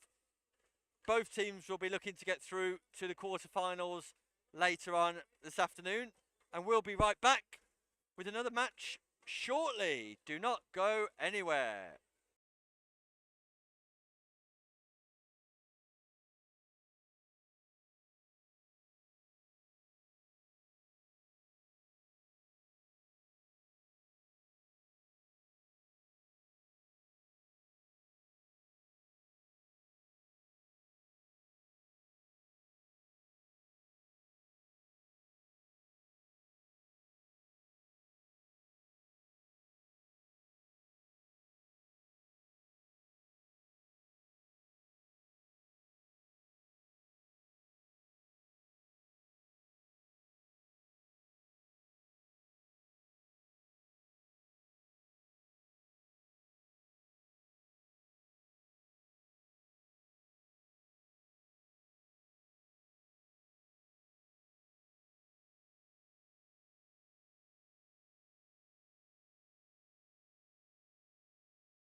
Welcome back to Southampton. We're live here for PickleB.co.uk Pickleball events, where we have a men's 4.0 50 plus match between Tim Oakley and Anthony Devereux. They're up against Stuart Richardson and Peter Diffie. It'll be Diffie and Richardson at the top of your screen. Richardson in the blue shirt, Diffie in the white. And at the bottom of your screen, it'll be Devereux and Oakley. Devereux, the taller frame man, wearing the white shirts, and Oakley wearing the black. Once again, it's a race to 11 here in our group games. Win by 1. Devereux serving, Richardson receiving.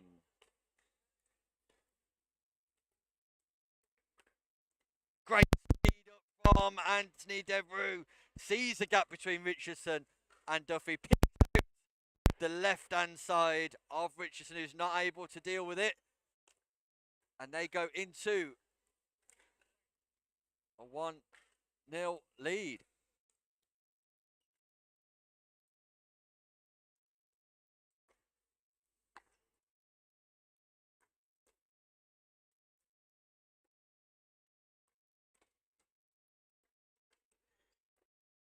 Richardson keeps the pressure on Devereux. And squares this game up at 1-1.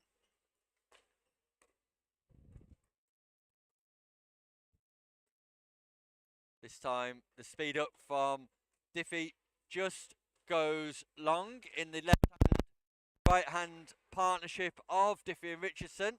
Both forehands down the centre.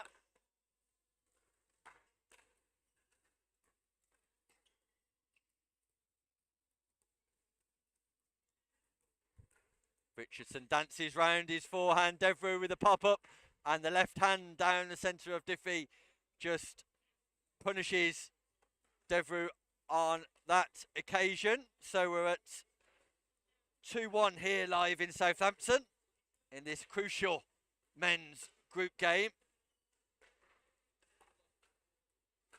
Great control from Oakley. Just puts the pressure back on Diffie to play an attacking shot. Diffie's not up to the challenge. And that sees the side out, and an opportunity here for Oakley and Devereux to claw back that 1-point advantage amassed by Richardson and Duffy. And Devereux does the initial part well, but fails in his advances on the second occasion.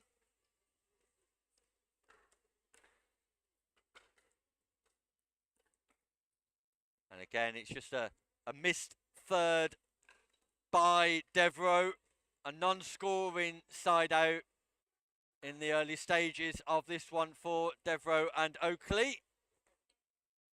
And this time it's Richardson's turn just to fail to execute the third.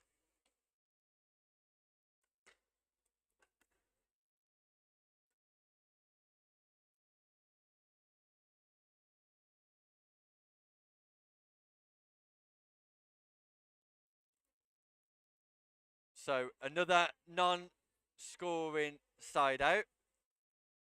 It's 1-2, I believe.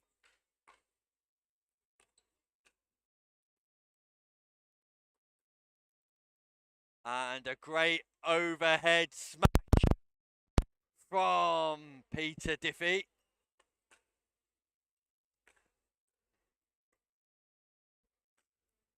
And for the second time in a row, the overhead smash from Diffie proves fruitful. Third non-scoring side out in a row.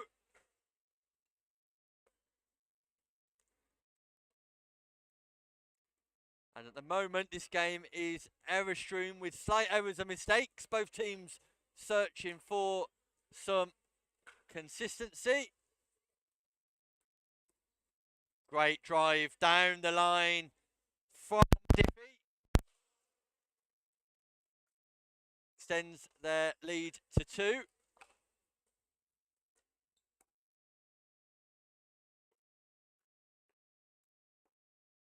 Great defence from Oakley and Devereaux, and Diffie puts it into the base of the net, walks away screaming. He's frustrated with himself.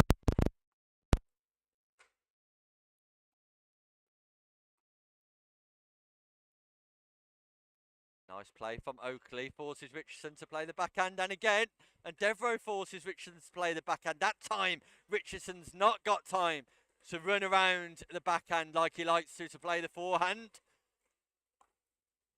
Great strategy from Oakley and Devereaux. Could do without tossing this ball up though, and even the long spread of Devereaux can't reach that one. Just one or too many balls just popped up too high, giving Richardson and Diffie the opportunity to attack there. And again, but well played from Devereaux. Nice scramble in defence, and all of a sudden this game's tied at 3 points apiece, and that ball goes wide from Diffie. So Oakley and Devereaux for the first time in the game take the lead.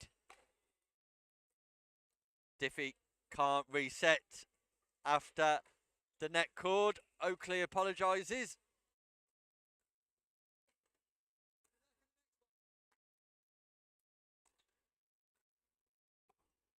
Great rescue from Oakley, but that's a lovely top spin roll from Diffie. Low to high, just punches that ball down the line. Great third as well from Diffie. Oakley not able to cope with that.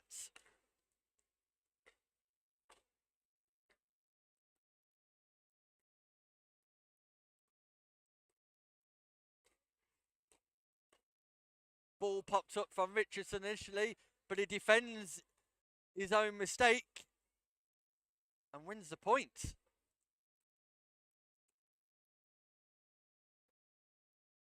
And that return sails long. So at the change of ends, Richardson and Diffie have clawed their way back into the lead.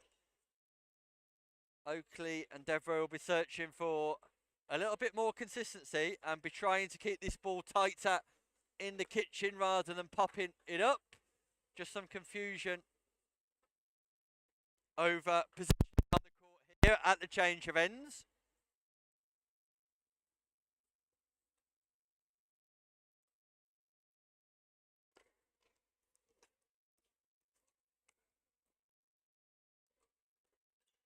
And Diffie's frustrated with himself yet again for putting that ball into the net.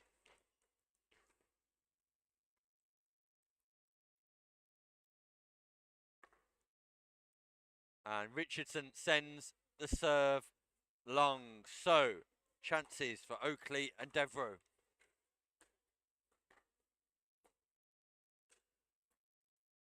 Both players want that. Great defence from Oakley. And Devereaux's just not able to keep the ball in play. Richardson and Diffie went shoulder to shoulder in their quest to smash that one away.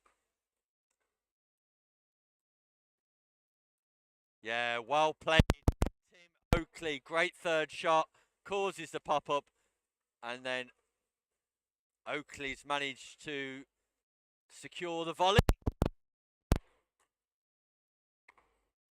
And again, it takes Oakley a while to warm up in these fixtures, but when he does, he gets hot. And he's playing with fire in his belly now. Great defence from Diffie. Richardson back, and the ball just sails long. What a point here live in Southampton.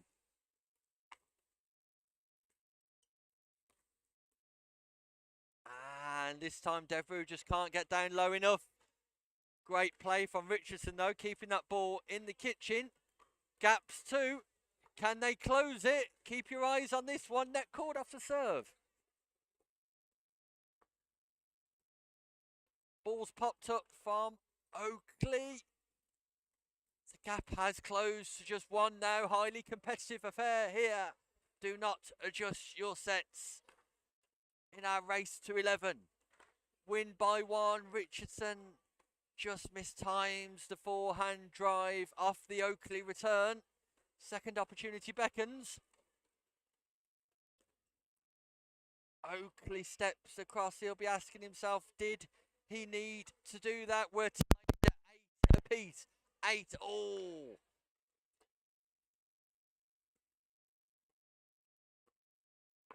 Richardson slips, manages to get to the kitchen line.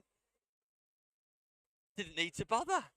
Diffie puts it straight into the nets, and that's a side out. Both teams 3 points away from victory. And Diffie steps across, miscommunication, closes his eyes. The frustration is there again for all to see.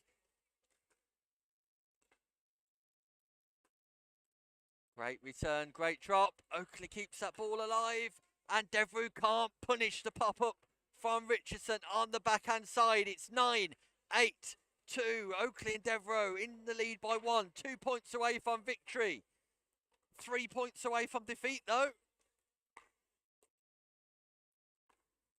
And Richardson this time puts the ball into the net. And that brings up match point for Oakley and Devereux in this highly entertaining encounter. But Devereux sends it long. Chance for Richardson and Diffie here at 8-10 to claw their way back.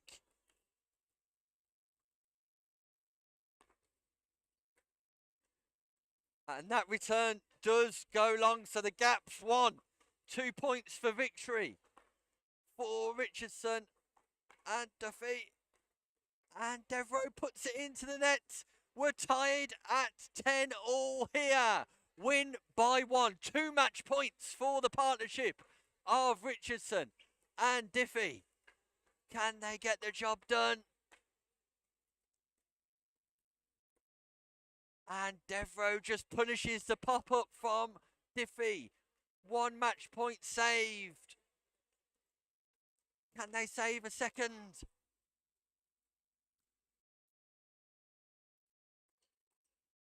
And Richardson drives that into the waist of Oakley. And it's victory for Richardson and Diffie in a highly entertaining encounter, competitive affair. Great standard in our men's 50 plus 4.0. Congratulations to Richardson and Diffie. They march on. Commiserations to Oakley and Devereux. Small margins, fine margins in that one. They'll also be hoping to get to the latter stages of their respective brackets. We'll be right back to some more action from Southampton.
Welcome back to Southampton.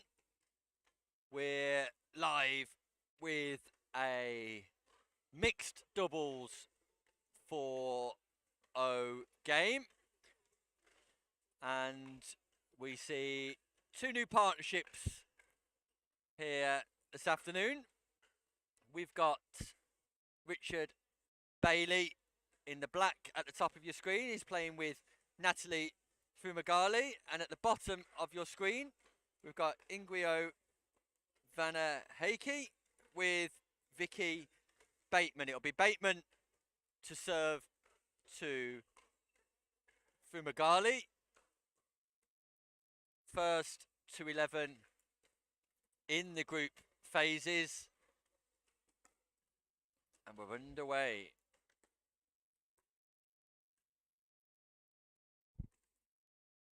And a positive early start for Bateman and Vanaheki. There you go, 1-0 up.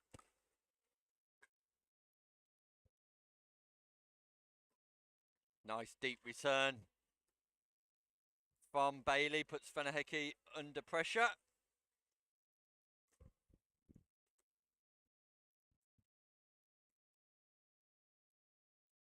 Fumagalli and Bailey, part of the Fleet 80s Pickleball Club, just across the way in Basingstoke. Nice return there from Bateman, putting pressure on the backhand of Fumagalli.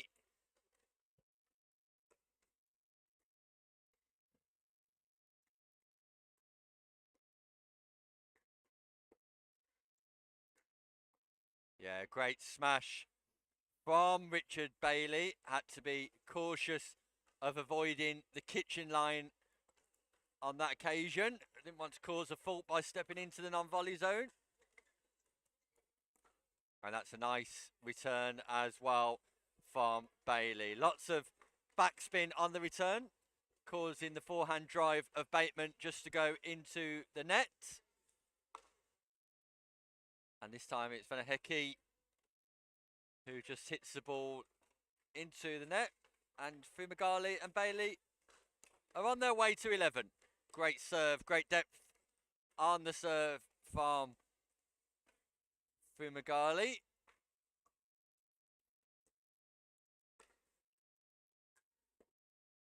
Bailey driving cross court at the waist of Bateman.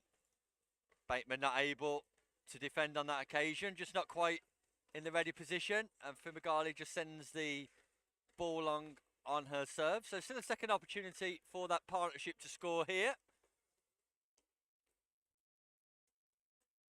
Richard Bailey to Ingrio Vanaheki.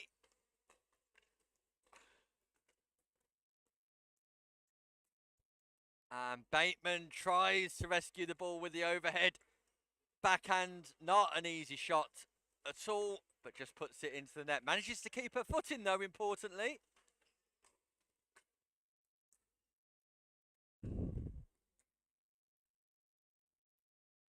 Bailey tries the top spin third. To no avail though on this occasion, so early stages of this one. Great defence initially for Fumagalli, but it's Vanaheki who puts the ball away with the overhead smash. And that's also an unreturned serve.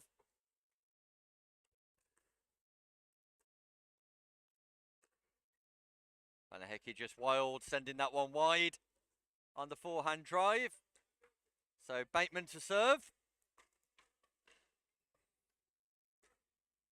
And Bateman also sends her serve out wide as well. So 4-3 lead to Bailey and Fumagalli.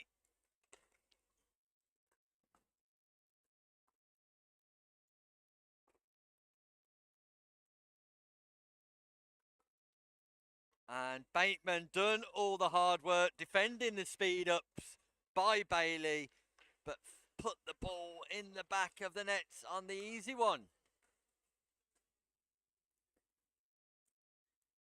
Yeah, that's a lovely top spin roll by Fumagalli. Just readjusts her body position, leaps into the air slightly, and gets enough top spin to curve that ball into the baseline. So change of ends. It's Bailey and Fumagalli on top. They've got a 3-point lead in this race to 11. Bateman and Vanahecki will try and secure things up, I'm sure. That's a nice return. Fumagalli just not able to execute the third on this occasion.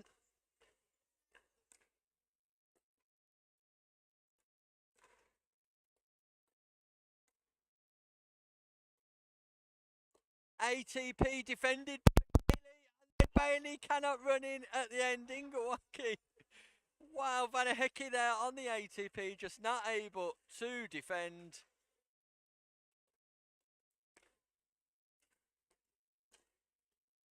And Bailey this time executes nicely.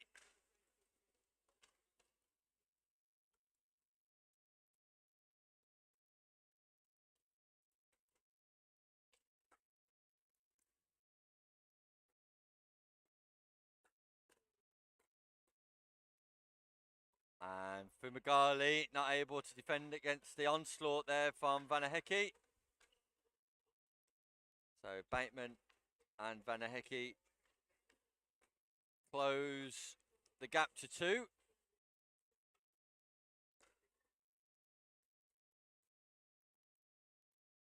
Yeah, great play by Bailey, just keeping the ball at the feet of Bateman. So Fumagalli serving. Net court rescued. And great placement from Richard Bailey. Fortune to begin with on the net court. Vanahecki rescues. But Bailey manages to place it nicely back into the kitchen on the opposite side of the court. Yeah, Bailey stepping across, but the drive not effective. So Vanahecki just plays it in behind him. Second opportunity to score on this.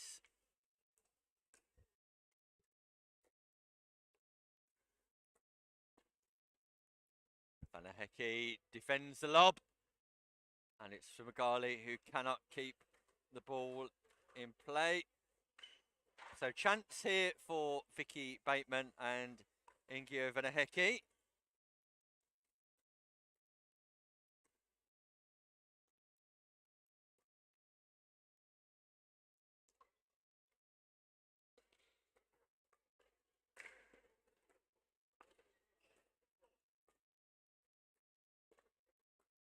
Great rally, but Vanahecki just puts the ball into the nets. Superb action here live in Southampton.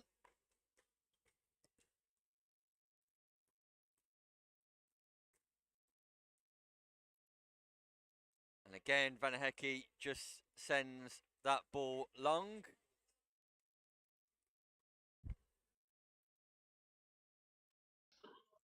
And I'm pleased to say that I'm joined in the commentary booth by one of the UK's finest commentators, Rob Williams. Rob, welcome to the booth. How are you? I'm good, thank you. Good afternoon, Nick. Am I on? Or am I muted? Yeah, you're on, Rob. good. Yeah, I'm you're good. good. You're well. We can hear you Yeah, loud very and good. clear. Different setup this time, so just trying to get used to it. Got a little bit of stakes in this one. Bailey and Fumagalli are players I've worked with a little bit. So, seen them from their club beach down in Basingstoke. They're members there, where they started playing.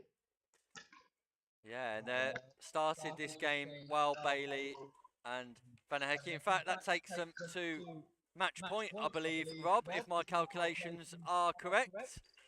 Yep, So 10-4. Richard Bailey and Natalie Fumagalli, and there we have it. And there we go, game. There we go. Job done. Just as you join us, Rob. The game ends, Yeah. but hopefully you'll be able to stay with us for the next one. Yeah, I've got about 10 minutes. So, how are things going today, Nick? So good pickleball today? Yeah, it's been great so far, Rob. How have you got on this morning? I know you've been playing here at the event in the mixed doubles.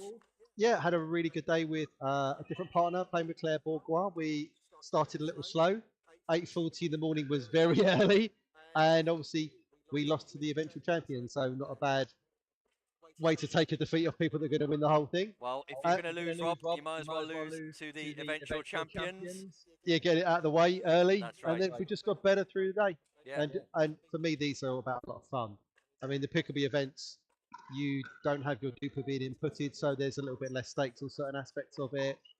The events are really well run. You're guaranteed to get so many games. I mean, most people in our box are playing 9 matches, and they're over in 4 hours. So you can sort of set aside half your day. You can go back to back to back to back. They're really good on your fitness. They're really good on getting in the groove, and then you're done, and you have a great time, and you're playing with lots of great people, and they're kind of the real hub community events of the pickleball game in the UK. We've got the big events, and these kind of really do a good job. Yeah, and I know Steve Beale from PickleB.co.uk is pleased with the numbers for this event. He suggested to me that this was the largest entry he's had for one of his events so far. So the future looks bright for pickleball events on PickleB.co.uk, Rob.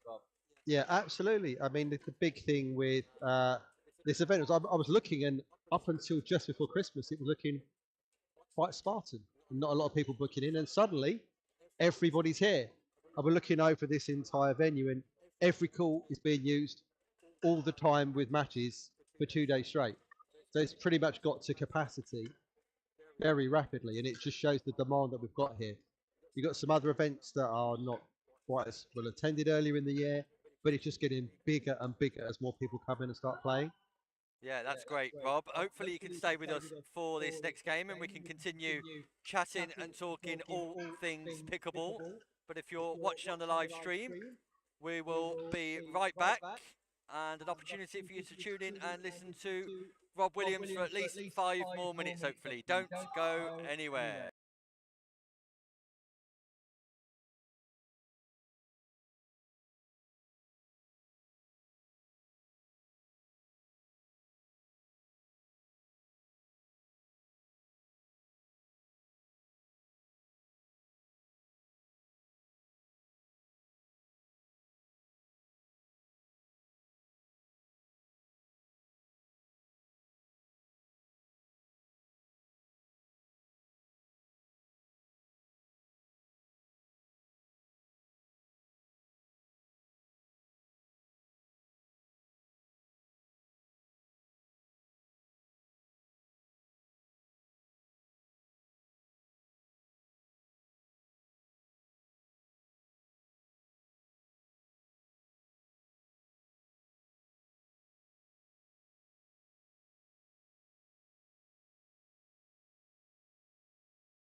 Welcome back to David Lloyd here in Southampton on the South Coast. Just as we left you, Rob Williams joined us at the back end of the last game. Rob Williams, highly recognised in the sport of pickleball here in the UK and on the continent of Europe. One of the top commentators in the UK, top coach, but also a top player. He'll be playing in the Masters version of our Premier Pickleball event next weekend.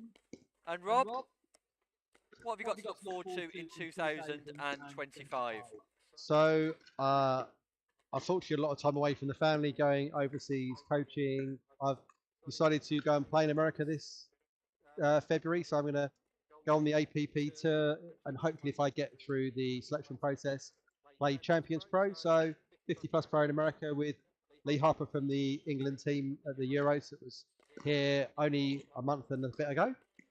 Obviously, good to be back in Southampton. Obviously, good, happy memories. The last time I was here, we were lifting that trophy in the Euros. That's right, yeah, 100% part of the coaching team. Rob Williams supported by Sam Basford in coaching the England team to success in the European Team Championships held here in Southampton in November. What was that experience like, Rob? It was probably my highlight of the year. Certainly, I mean, I felt dreadful. I was so ill. I had to haul myself off my sick bed to be with the team for 4 days. But it all kind of melted away when you started to watch the play. And just to be there for the opening ceremony, to see all the nations together and the energy walking through onto the championship court, and just watching the standard of play. And certainly something like the men's final, when you had Jonathan Medina Alvarez and Marcelo Jardim playing Louis Leville and James Chowdhury, that's probably the best pickleball I've seen played outside of America. It was such a high level game, and outside of having 4 American pros over for something like the English Open, it was such a good game of pickleball, and a very classical game of pickleball as well. Yeah, no, that's great, Rob. Well, we're looking forward to this one here for pickleb.co.uk in the latter stages of our men's over 50 group stages. And at the base of your screen, we've got Andrew Fennell, who's playing with Tom Brady at the top of your screen wearing the blue jumper. And So just for clarity, Nick, not Tom Brady, the American quarterback. no, not the American quarterback at all, like his namesake. And then they will be playing against James Butcher, again at the bottom of your screen, all in black, and Jim McKnight from Aram Pickleball. McKnight and Butcher we've already seen on show court already, and we're looking forward to watching Fennell and Brady, who play with enormous enthusiasm earlier on this morning. They'll be hoping they can secure a victory here live in Southampton. Rob, do you know any of the players? No, Jim. Obviously married to Claire, was playing with James Chowdhury earlier. Part of the pickling family down in Arundel, and obviously I've seen Andrew Fennell, but not actually seen. I've seen his tops. Obviously, he's very known for those Aztec look tops, and I believe his son Jack plays, and in that similar kind of top. So they're another pickling family. I've often seen that it tends to be one brings two, brings three, and it might be husband brings wife, brings child, and it kind of grows within that. Yeah, no, definitely, and I know that great things are expected of Jack Fennell, already famous for appearing live on BBC at the English Nationals and on Sky News, I believe, as well on Christmas Day. So we're about to get underway here. It will be Butcher serving at the top of your screen, paired up with McKnight, Brady receiving, Fennell at the net.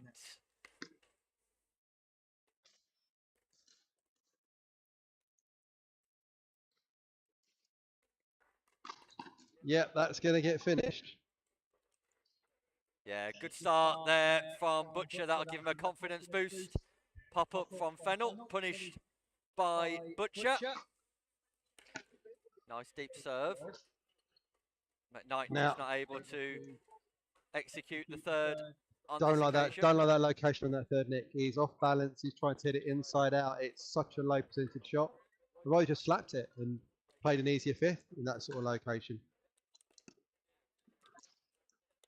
Round the post. Come on. Well defended Oh. by McKnight on this occasion. Fennell not quite able to wait for the ATP. Decided to go back over the nets. I think he just didn't see it. I mean, often if you don't take those chances, you're going to get punished because you're not playing the right shot. It's such a classical thing you see all through the levels. If you don't take the opportunity, someone else will take it off of you. Oh, just over leaning on that ball there. Yeah, gives Too Fennell creative. and Brady a point on the board.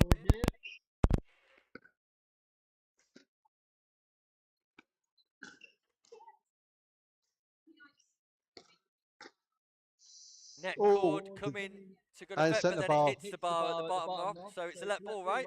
Yeah, replay the point as the ball technically never landed. So you can't decide what would happen after that. So yeah, they reset the point. Go again. Just want some clarity by the looks of it. Just double checking the scores with each other and where they replay from, I believe.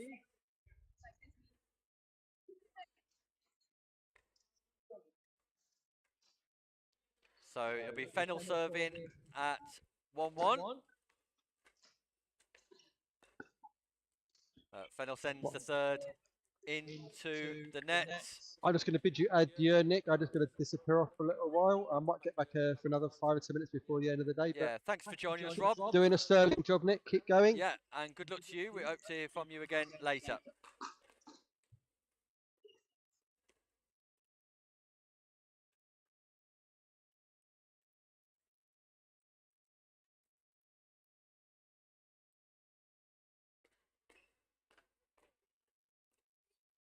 And Brady puts that one away nicely. Great dinking exchange between all four players on that occasion.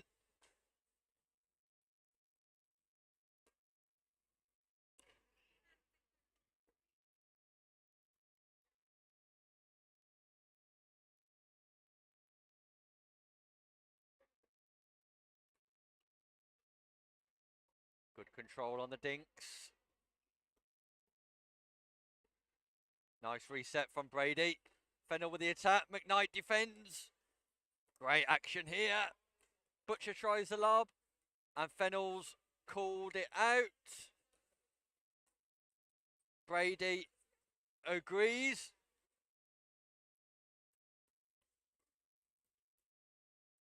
So, 1-1.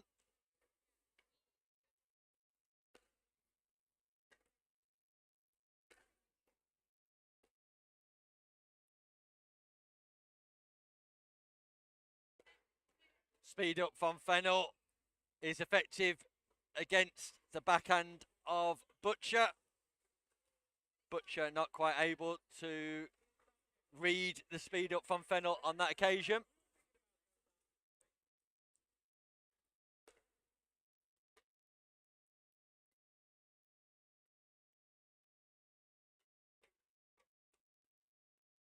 And again, Fennell speeds up straight down the line. McKnight can't read it. And it's an effective strategy for the second point running.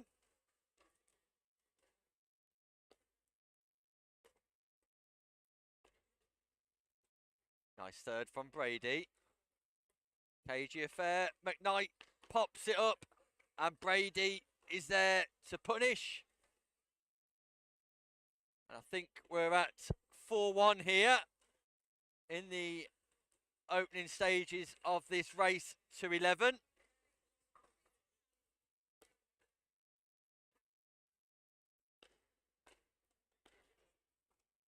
Great defence this time from McKnight.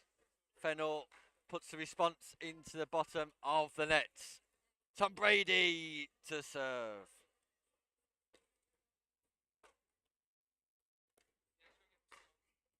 And this time, Butcher sends that long. So, an early lead for Brady and Butcher.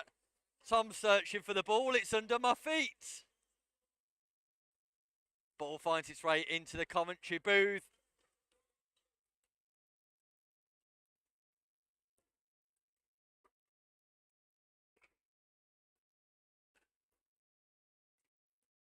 Great defence from McKnight.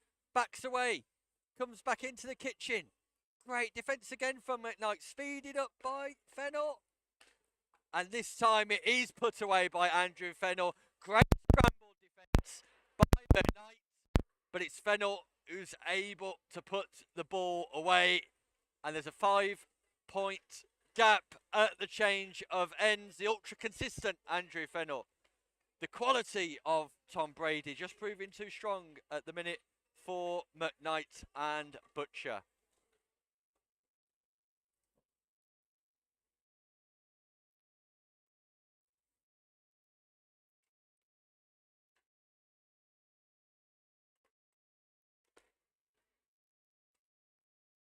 And the return goes long from McKnight.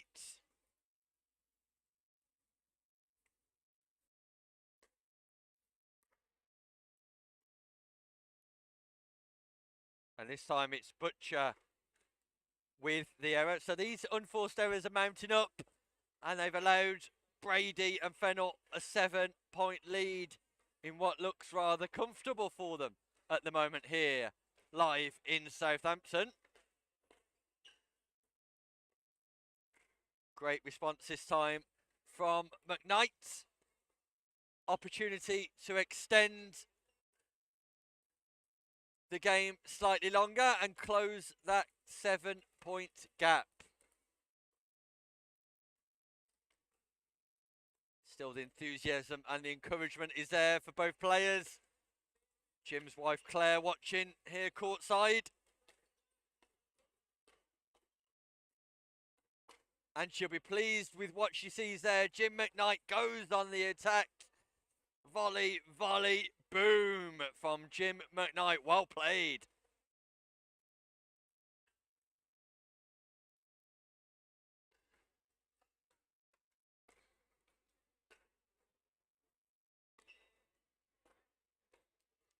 Great third shot chop from James Butcher. Almost said third shot chop then from the Butcher.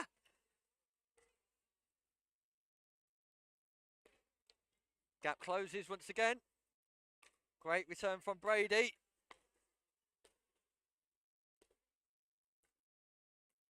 Well played. Jim McKnight finds his way from the baseline, through the transition zone, up to the kitchen. And all of a sudden, a gap that was 7 points is now only 4. 3 points in a row on the serve of Jim McKnight. The comeback is on.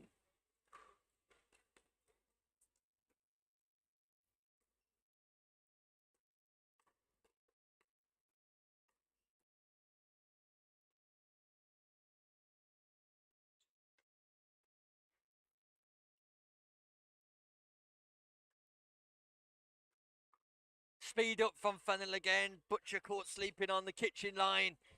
Just catches him out. Second opportunity to score though at 4-8-2. And that's a great third. And all of a sudden the basics are just happening really well for McKnight and Butcher. Keeping the ball in play. Doing the basics well. Great return from Fennell. McKnight just not able to keep that one in play. So we switch sides. The service now with Brady and Fennell.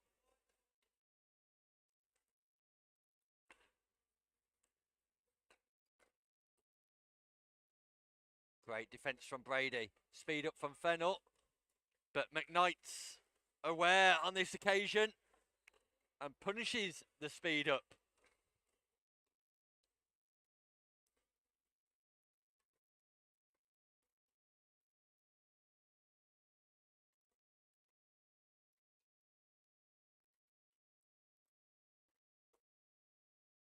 This time Fennell puts the ball out of play. McKnight with the speed up. So, opportunity again here for McKnight and Butcher. Gap 3. Will it still be 3 after this service round? Stay tuned to find out here live in Southampton. Well played. Butcher punishes the volley that they think might have been going long, but nevertheless, you won the point anyway, and the celebration from Butcher is well received here by the watching audience here at David Lloyd, Southampton. McKnight just sends the punch volley into the net. Gap remains at 2. Second opportunity to score.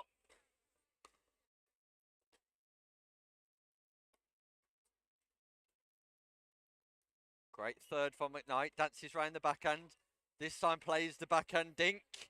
Cross-court battle here. Fennell tries to speed up. The gap's there. And Fennell celebrates that one. He likes it. He likes it a lot. And so do I. Piercing the partnership of McKnight and Butcher with a great speed-up backhand. Brady to serve at 8-6. 3 points away from victory.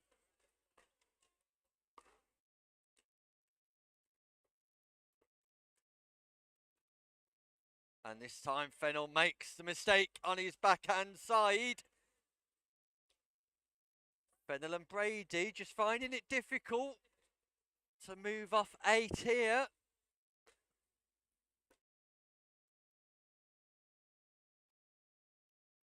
That ball catches the line. ATP from Fennell. Well defended by the Butcher, who fires the ball back down the middle. Great defence from James Butcher. Gaps 2. Brady smiles, as we've seen all day.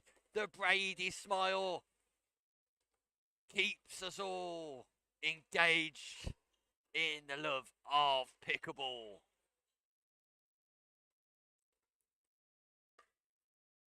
Second opportunity to close the gap that remains at 2. Great third. Great reset ability from McKnight. Punch volley from Andrew Fennell at the feet of Butcher. Non-scoring side out. Crucial non-scoring side out. Critical non-scoring side out. Do not go anywhere. This is a classic here. Live in Southampton.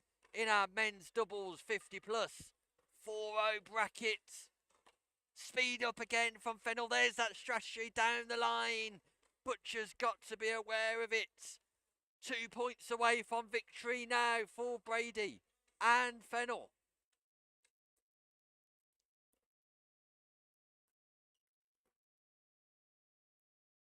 Great attack from Jim McKnight. Fennell's not up to defending the second one.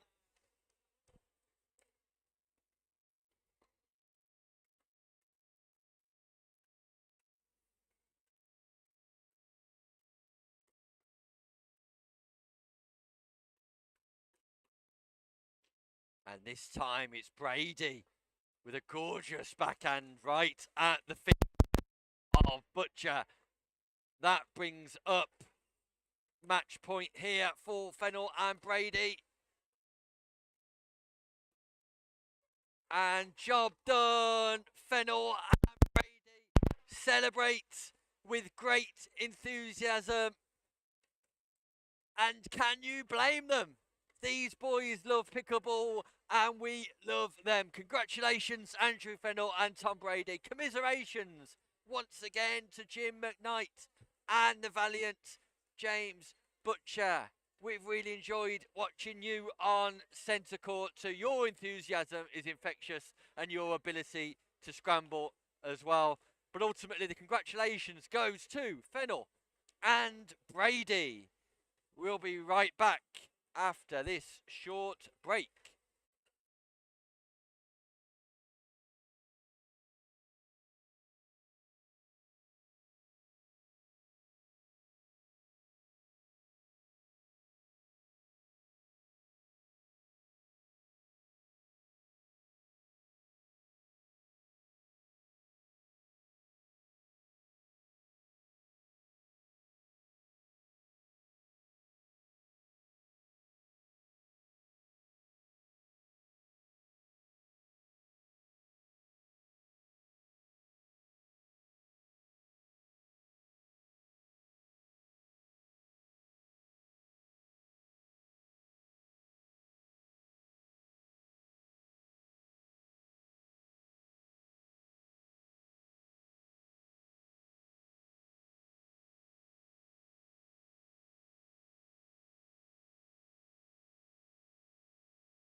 Welcome back to Southampton. We've got a matchup in our mixed doubles 4-0 category now. As you can see on screen, the familiar faces to us of Chris Beaumont and Tara Creasy. The team in pink at the top of your court. And then we've got Richard Bailey and Natalie Fumagali at the bottom of the court, the bottom of your screen. No, change that. They've decided to change ends. So Beaumont and Creasy will be at the bottom of your screen with Creasy receiving and Fumagali and Bailey at the top of the screen. Bailey serving. First to 11, win by 1.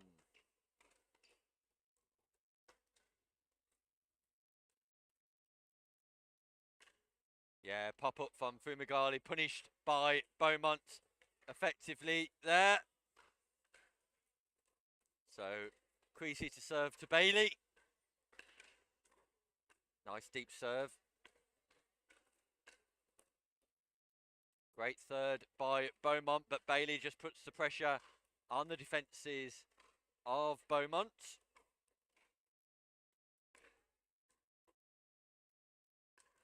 Mid-court return. Beaumont tries to drive to the toes of Fumagali, just not able to execute on this occasion.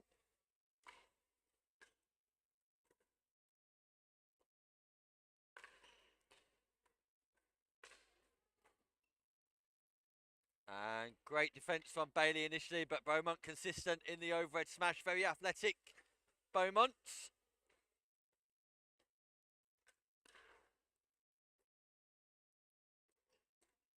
Yeah, great placement from Beaumont on that occasion. Straight down the middle between Bailey and Fumagali. Nice execution on the topspin forehand. Creasy just sends the serve long. And we're yet to score in this mixed doubles encounter.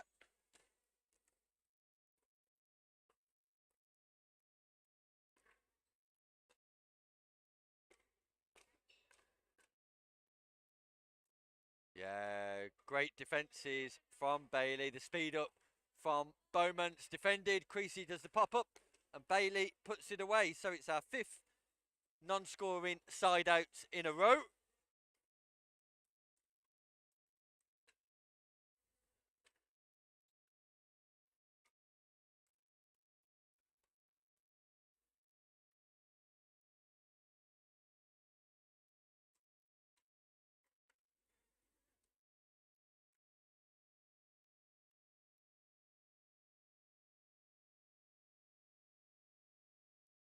Players just checking the positioning. It's 0-0-1. Still, as we know, not any longer. Bailey and Fumagali are on the board. Yeah, that's nice play from Beaumont. Puts his return nice and deep. Fumagali responds with a third, but Beaumont's able to just place that nicely again in court. Serve catches the line. But it's a nice sliced return again from Creasy. So another opportunity for Beaumont and Creasy to get off the mark themselves here.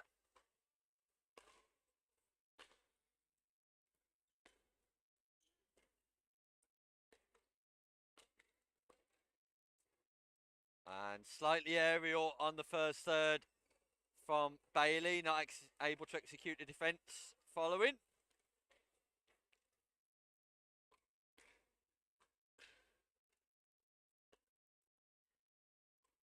And Creasy just not able to execute the third on that occasion either. So just finding it difficult to get off the mark, Beaumont and Creasy at the minute.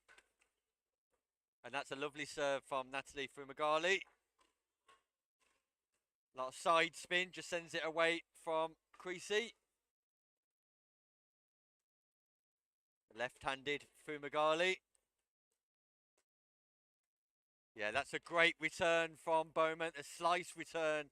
Bailey not able to deal with that on this occasion. Could be a strategy that Bowman continues to deploy as we move through this encounter.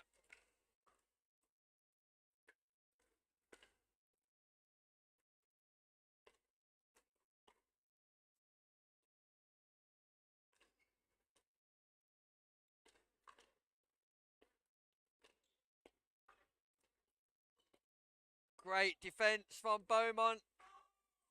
Beaumont rescues the ball. Great scramble. Bailey keeps it in play. And then Beaumont just misses close down by his feet.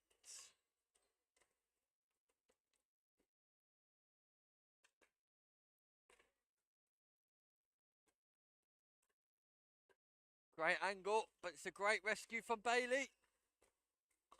Ball still in play here.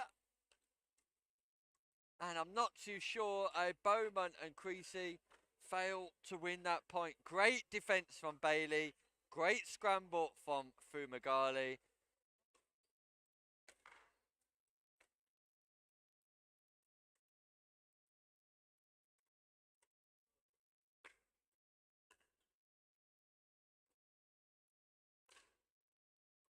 This time Bowman makes no mistake with the overhead smash.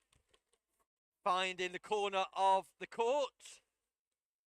So, can Bowman and Creasy get off the mark here?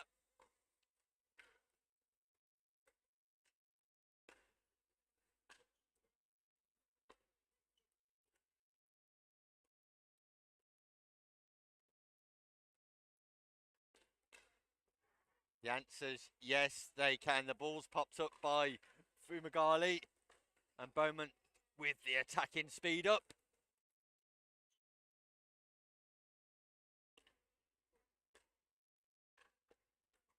Great third by Creasy. Gets them to the kitchen line. Great topspin roll as well. Well played, Tara Creasy.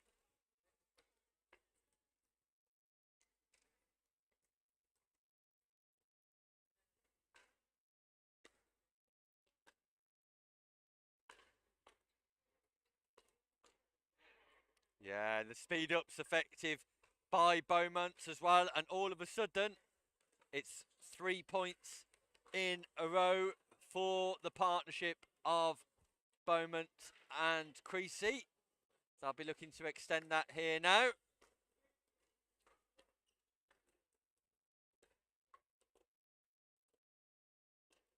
Bailey steps across, puts it at the feet of Creasy, who pops it up, and it's a nice backhand from Bailey. But second opportunity here to score for Beaumont and Creasy.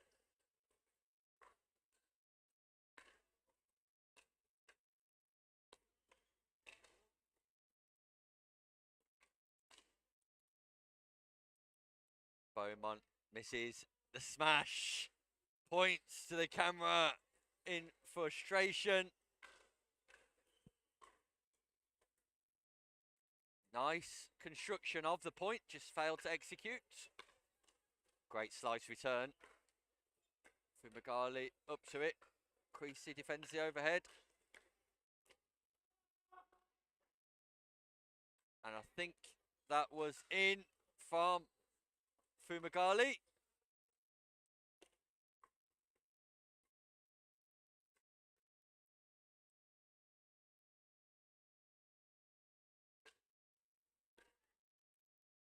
And Creasy is not able to defend the serve on this occasion.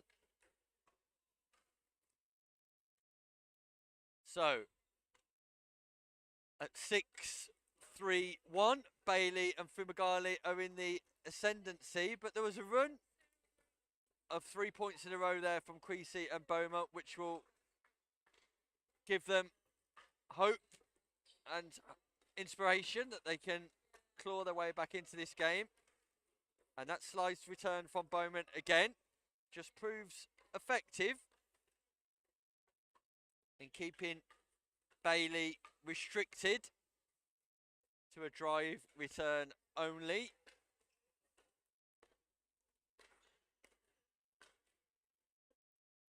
And that just sails long from Creasy. So Bailey and Fumagalli extend their lead to 4.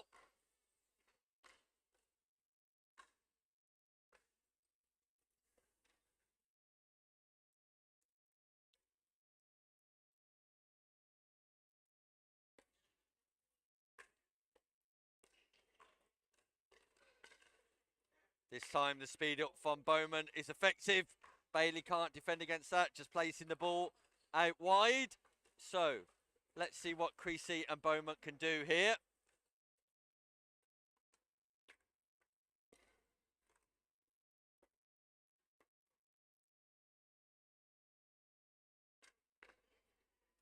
Yeah, Beaumont defends against Bailey. Speed up. Bailey might be well advised to issue his speed up in a different direction.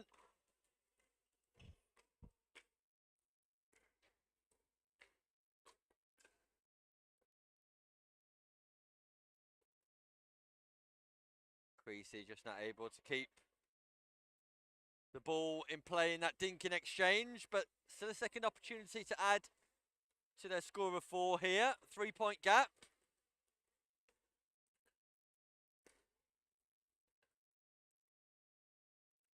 And it's Fumagalli with the unreturned serve on this occasion. Gap closes to 2. Serve clips the line. Beaumont misses the 3rd.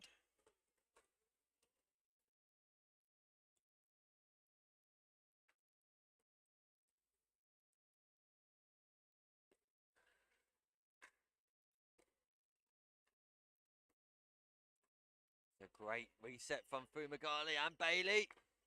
Oh, well played. Natalie Fumagalli and Richard Bailey. Great reset on 2 occasions and then puts the smash away. They extend their lead to 3 in our mixed doubles group game here. Live in Southampton for PickleB.co.uk.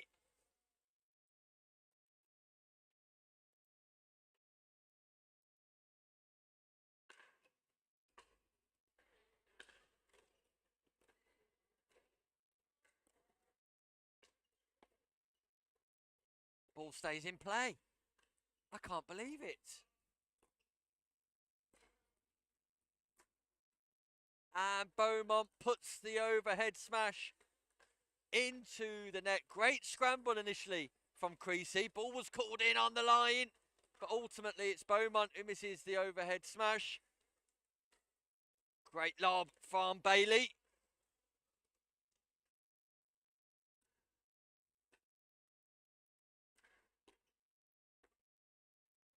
Yeah, nice return from Creasy. Lots of backspin. Bailey up to it, but it sets up the point nicely. So, caps 4.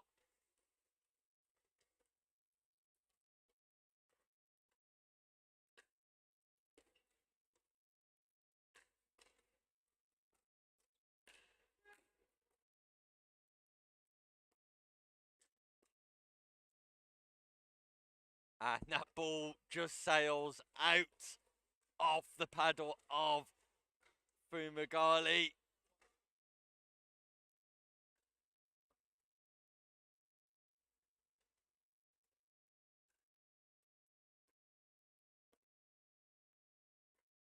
Yeah, great backspin from Richard Bailey. Creasy not able to deal with that. Yeah, and she just a little jump and a hop into the air.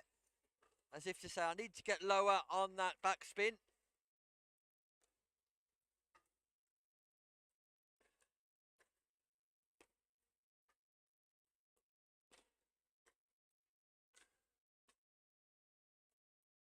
Oh, the defence of Bowman, and that ball just sails wide. Great attack from Bailey. So, 2 opportunities to get the game done.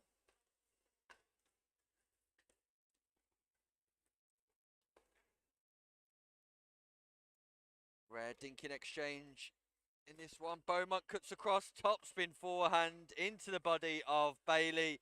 Nice exchange and great execution from Chris Beaumont.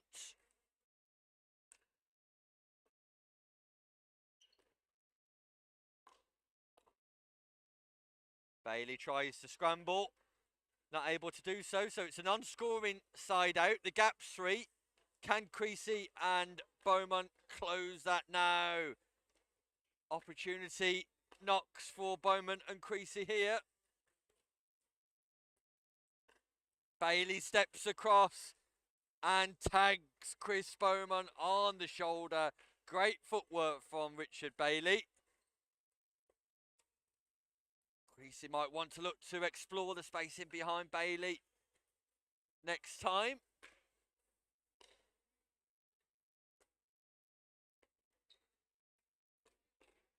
Yeah, nice speed up from Beaumont on that occasion. They close the gap to 2.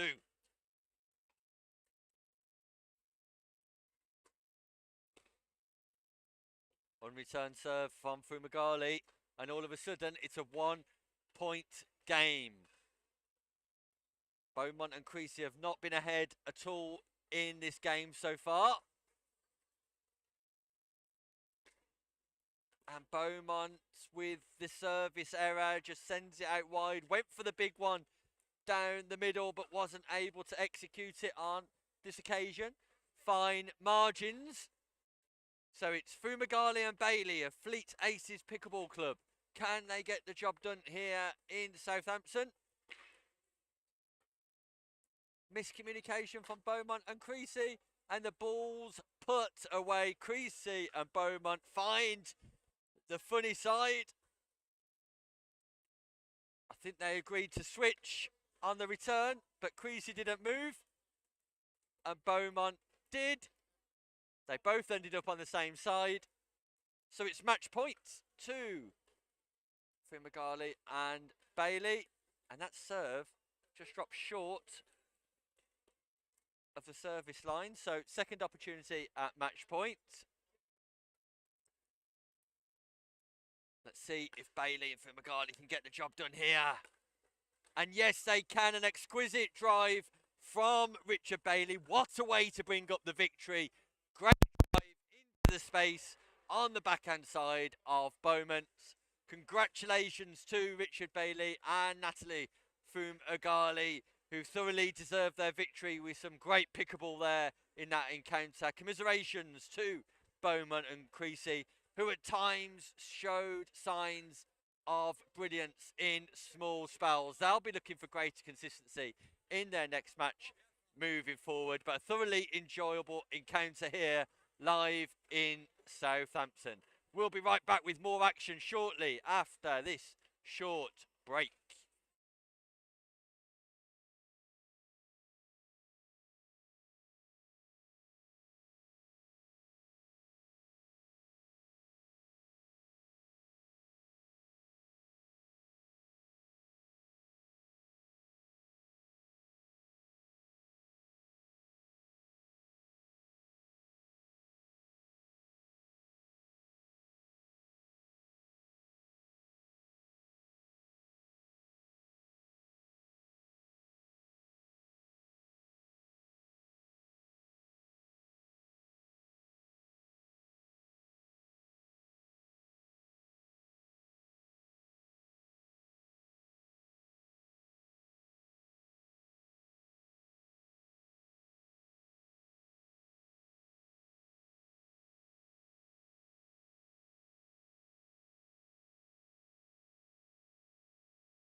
welcome back to David Lloyd here in Southampton.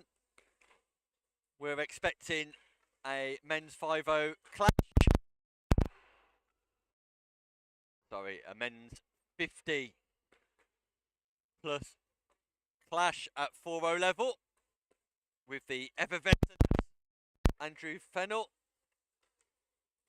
and the enthusiastic Tom Brady up against the highly entertaining Anthony Devereaux and Tim Oakley, who I don't think we've seen lose on court one yet today.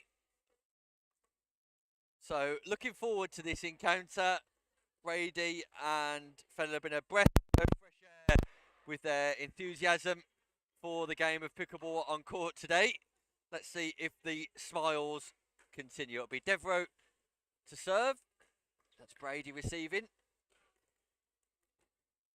And Oakley just puts that one out of play. So Devereaux and Oakley at the top of your screen. Fennell and Brady at the base. Sounds like the Franklin X40 is broke. Sanction ball for all. Well, for this tournament, definitely. So Fennell replies. Finds a replacement. So we've got Brady serving. And Devereaux receiving here. And point on the board for Brady and Fennell.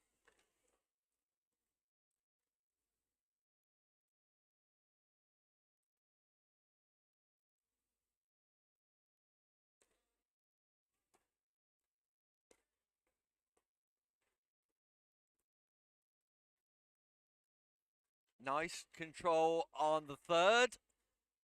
Mix up in communication between Devereaux and Oakley, and Fennell and Brady going to a 2-0 lead.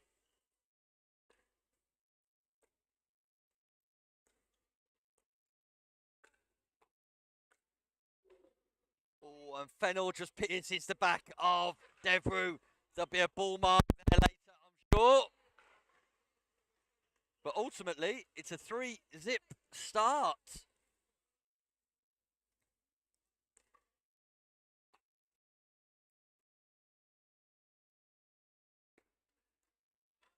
And what a great start this is for Fennell and Brady.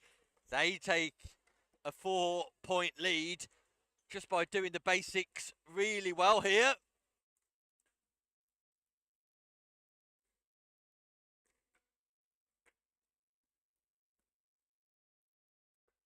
And again, just get that third shot in play. And they're high quality third shots as well here from Fennell and Brady. And Devereaux and Oakley are in trouble.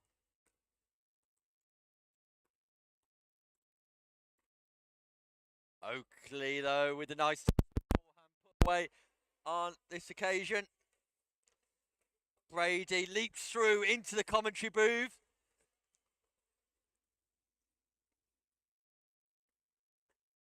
So fetches the ball back. Second serve, 5-0. Nice deep serve.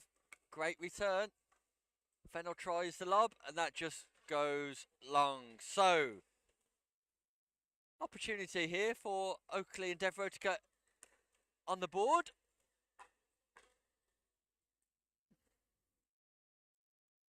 Doesn't quite happen for Oakley, who's got this habit of starting slow in his games and coming alive after the first few points.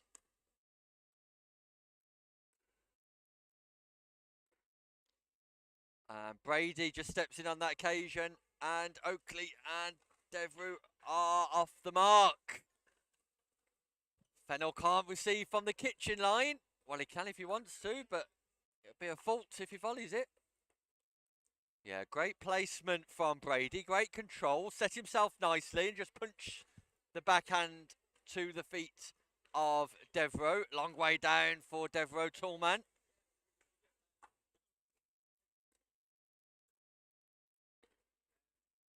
Yeah, and that speed up, which we've seen from Fennell several times today, again, comes to fruition. So at the change of ends, Andrew Fennell and Tom Brady have a 5-point advantage and a 6-1 lead.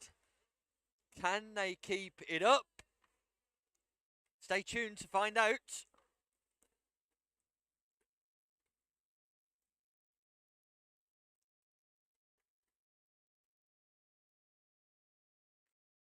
Third just goes into the net this time from Fennell.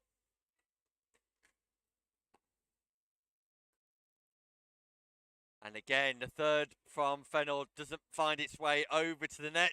So opportunity knocks for Oakley and Devereaux to claw back. And the net cord comes into play for the benefit of Tim Oakley. Brady, as always, would you expect anything else? Sees the funny side of it. Gaps down to 4. Make that 3, 2 points in a row for Devereaux and Oakley here, live on court 1.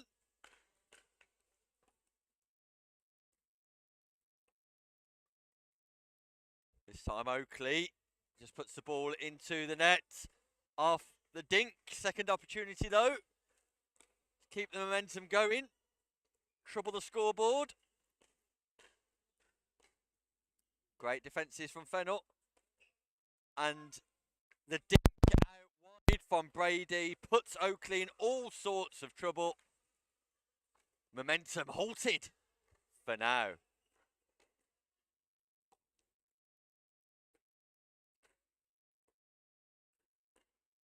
Yeah, great play by Devereaux. Nice and controlled in the punch volley at the feet of Brady.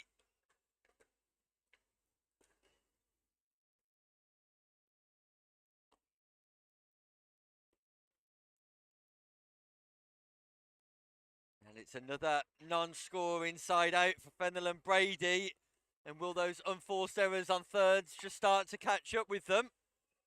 Stay tuned to find out.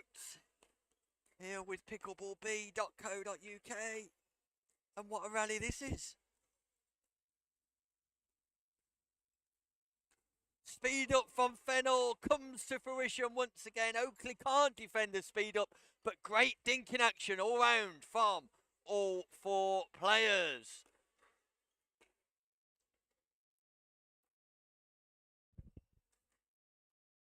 Great rescue from Brady, but Devereaux puts it away. Tim Oakley, take a bow. That is a great lob. And the comeback is well and truly on.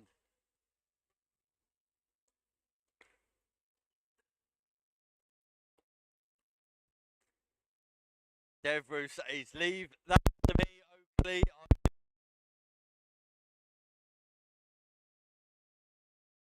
And capable he was. 1 point difference now. Great punch from Tom Brady. Not once, but twice. And it's not coming back a third time. Fennell and Brady need to triple the scoreboard here if they're to stay ahead in this encounter.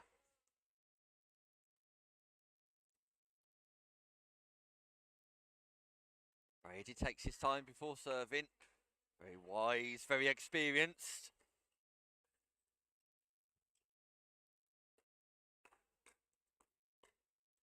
Great defence, Tom Brady. And Fennell puts the ball into the net. The persistence of Oakley wins the battle, but the defence of Brady, and he loves it. Look at his face. He absolutely loves it.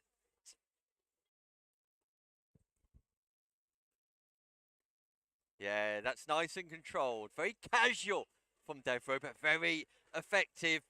And it's another non-scoring side out. That's the story of this match now.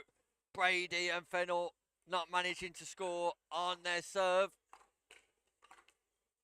Oakley winding up. Backhand 1, backhand 2, backhand 3. into the net.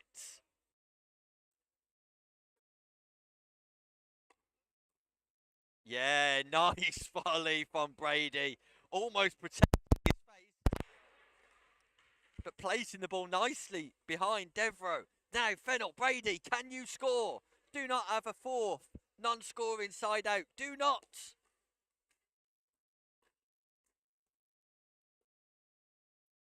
And that sails long from Fennell.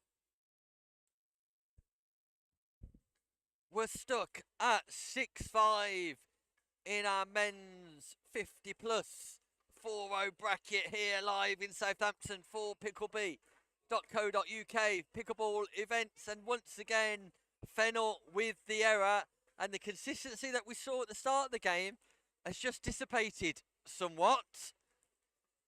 Fourth non-scoring side out in a row. Will they rue those errors? Devereaux catches the net tape. Fennell can't respond. All of a sudden, ladies and gentlemen, this game is tied at 6-6.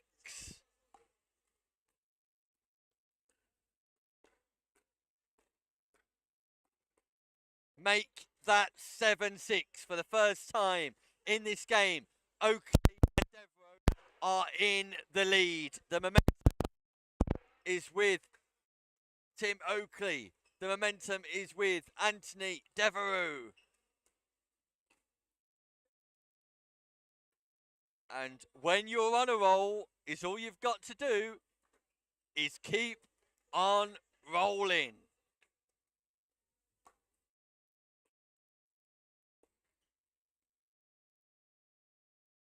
Errant third from Devereaux on that occasion.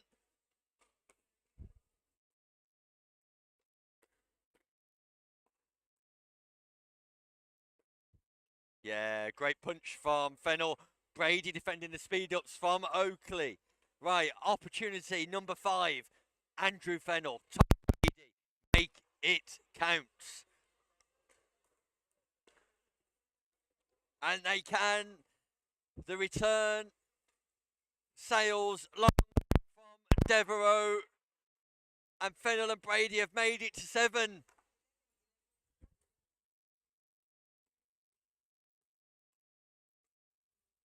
Nice control from Oakley. Still not able to lift that ball over the net on this occasion.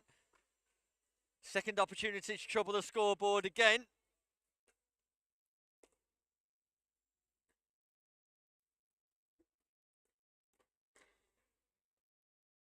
And Brady just not able to defend the speed up from Oakley on this occasion.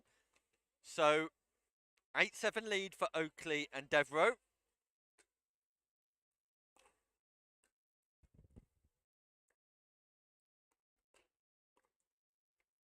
Speed up from Oakley, speed up from Fennell. Hands battle at the net. Great reactions from both players. And Devereaux tries to left foot it back over the net. Oakley hits it off Devereaux's foot. And it's Fennell and Brady who come out on top of those exchanges. Backspin return. And Fennell just reaching for that slightly. Pushes it into the net. So 9-7 Oakley and Devereaux.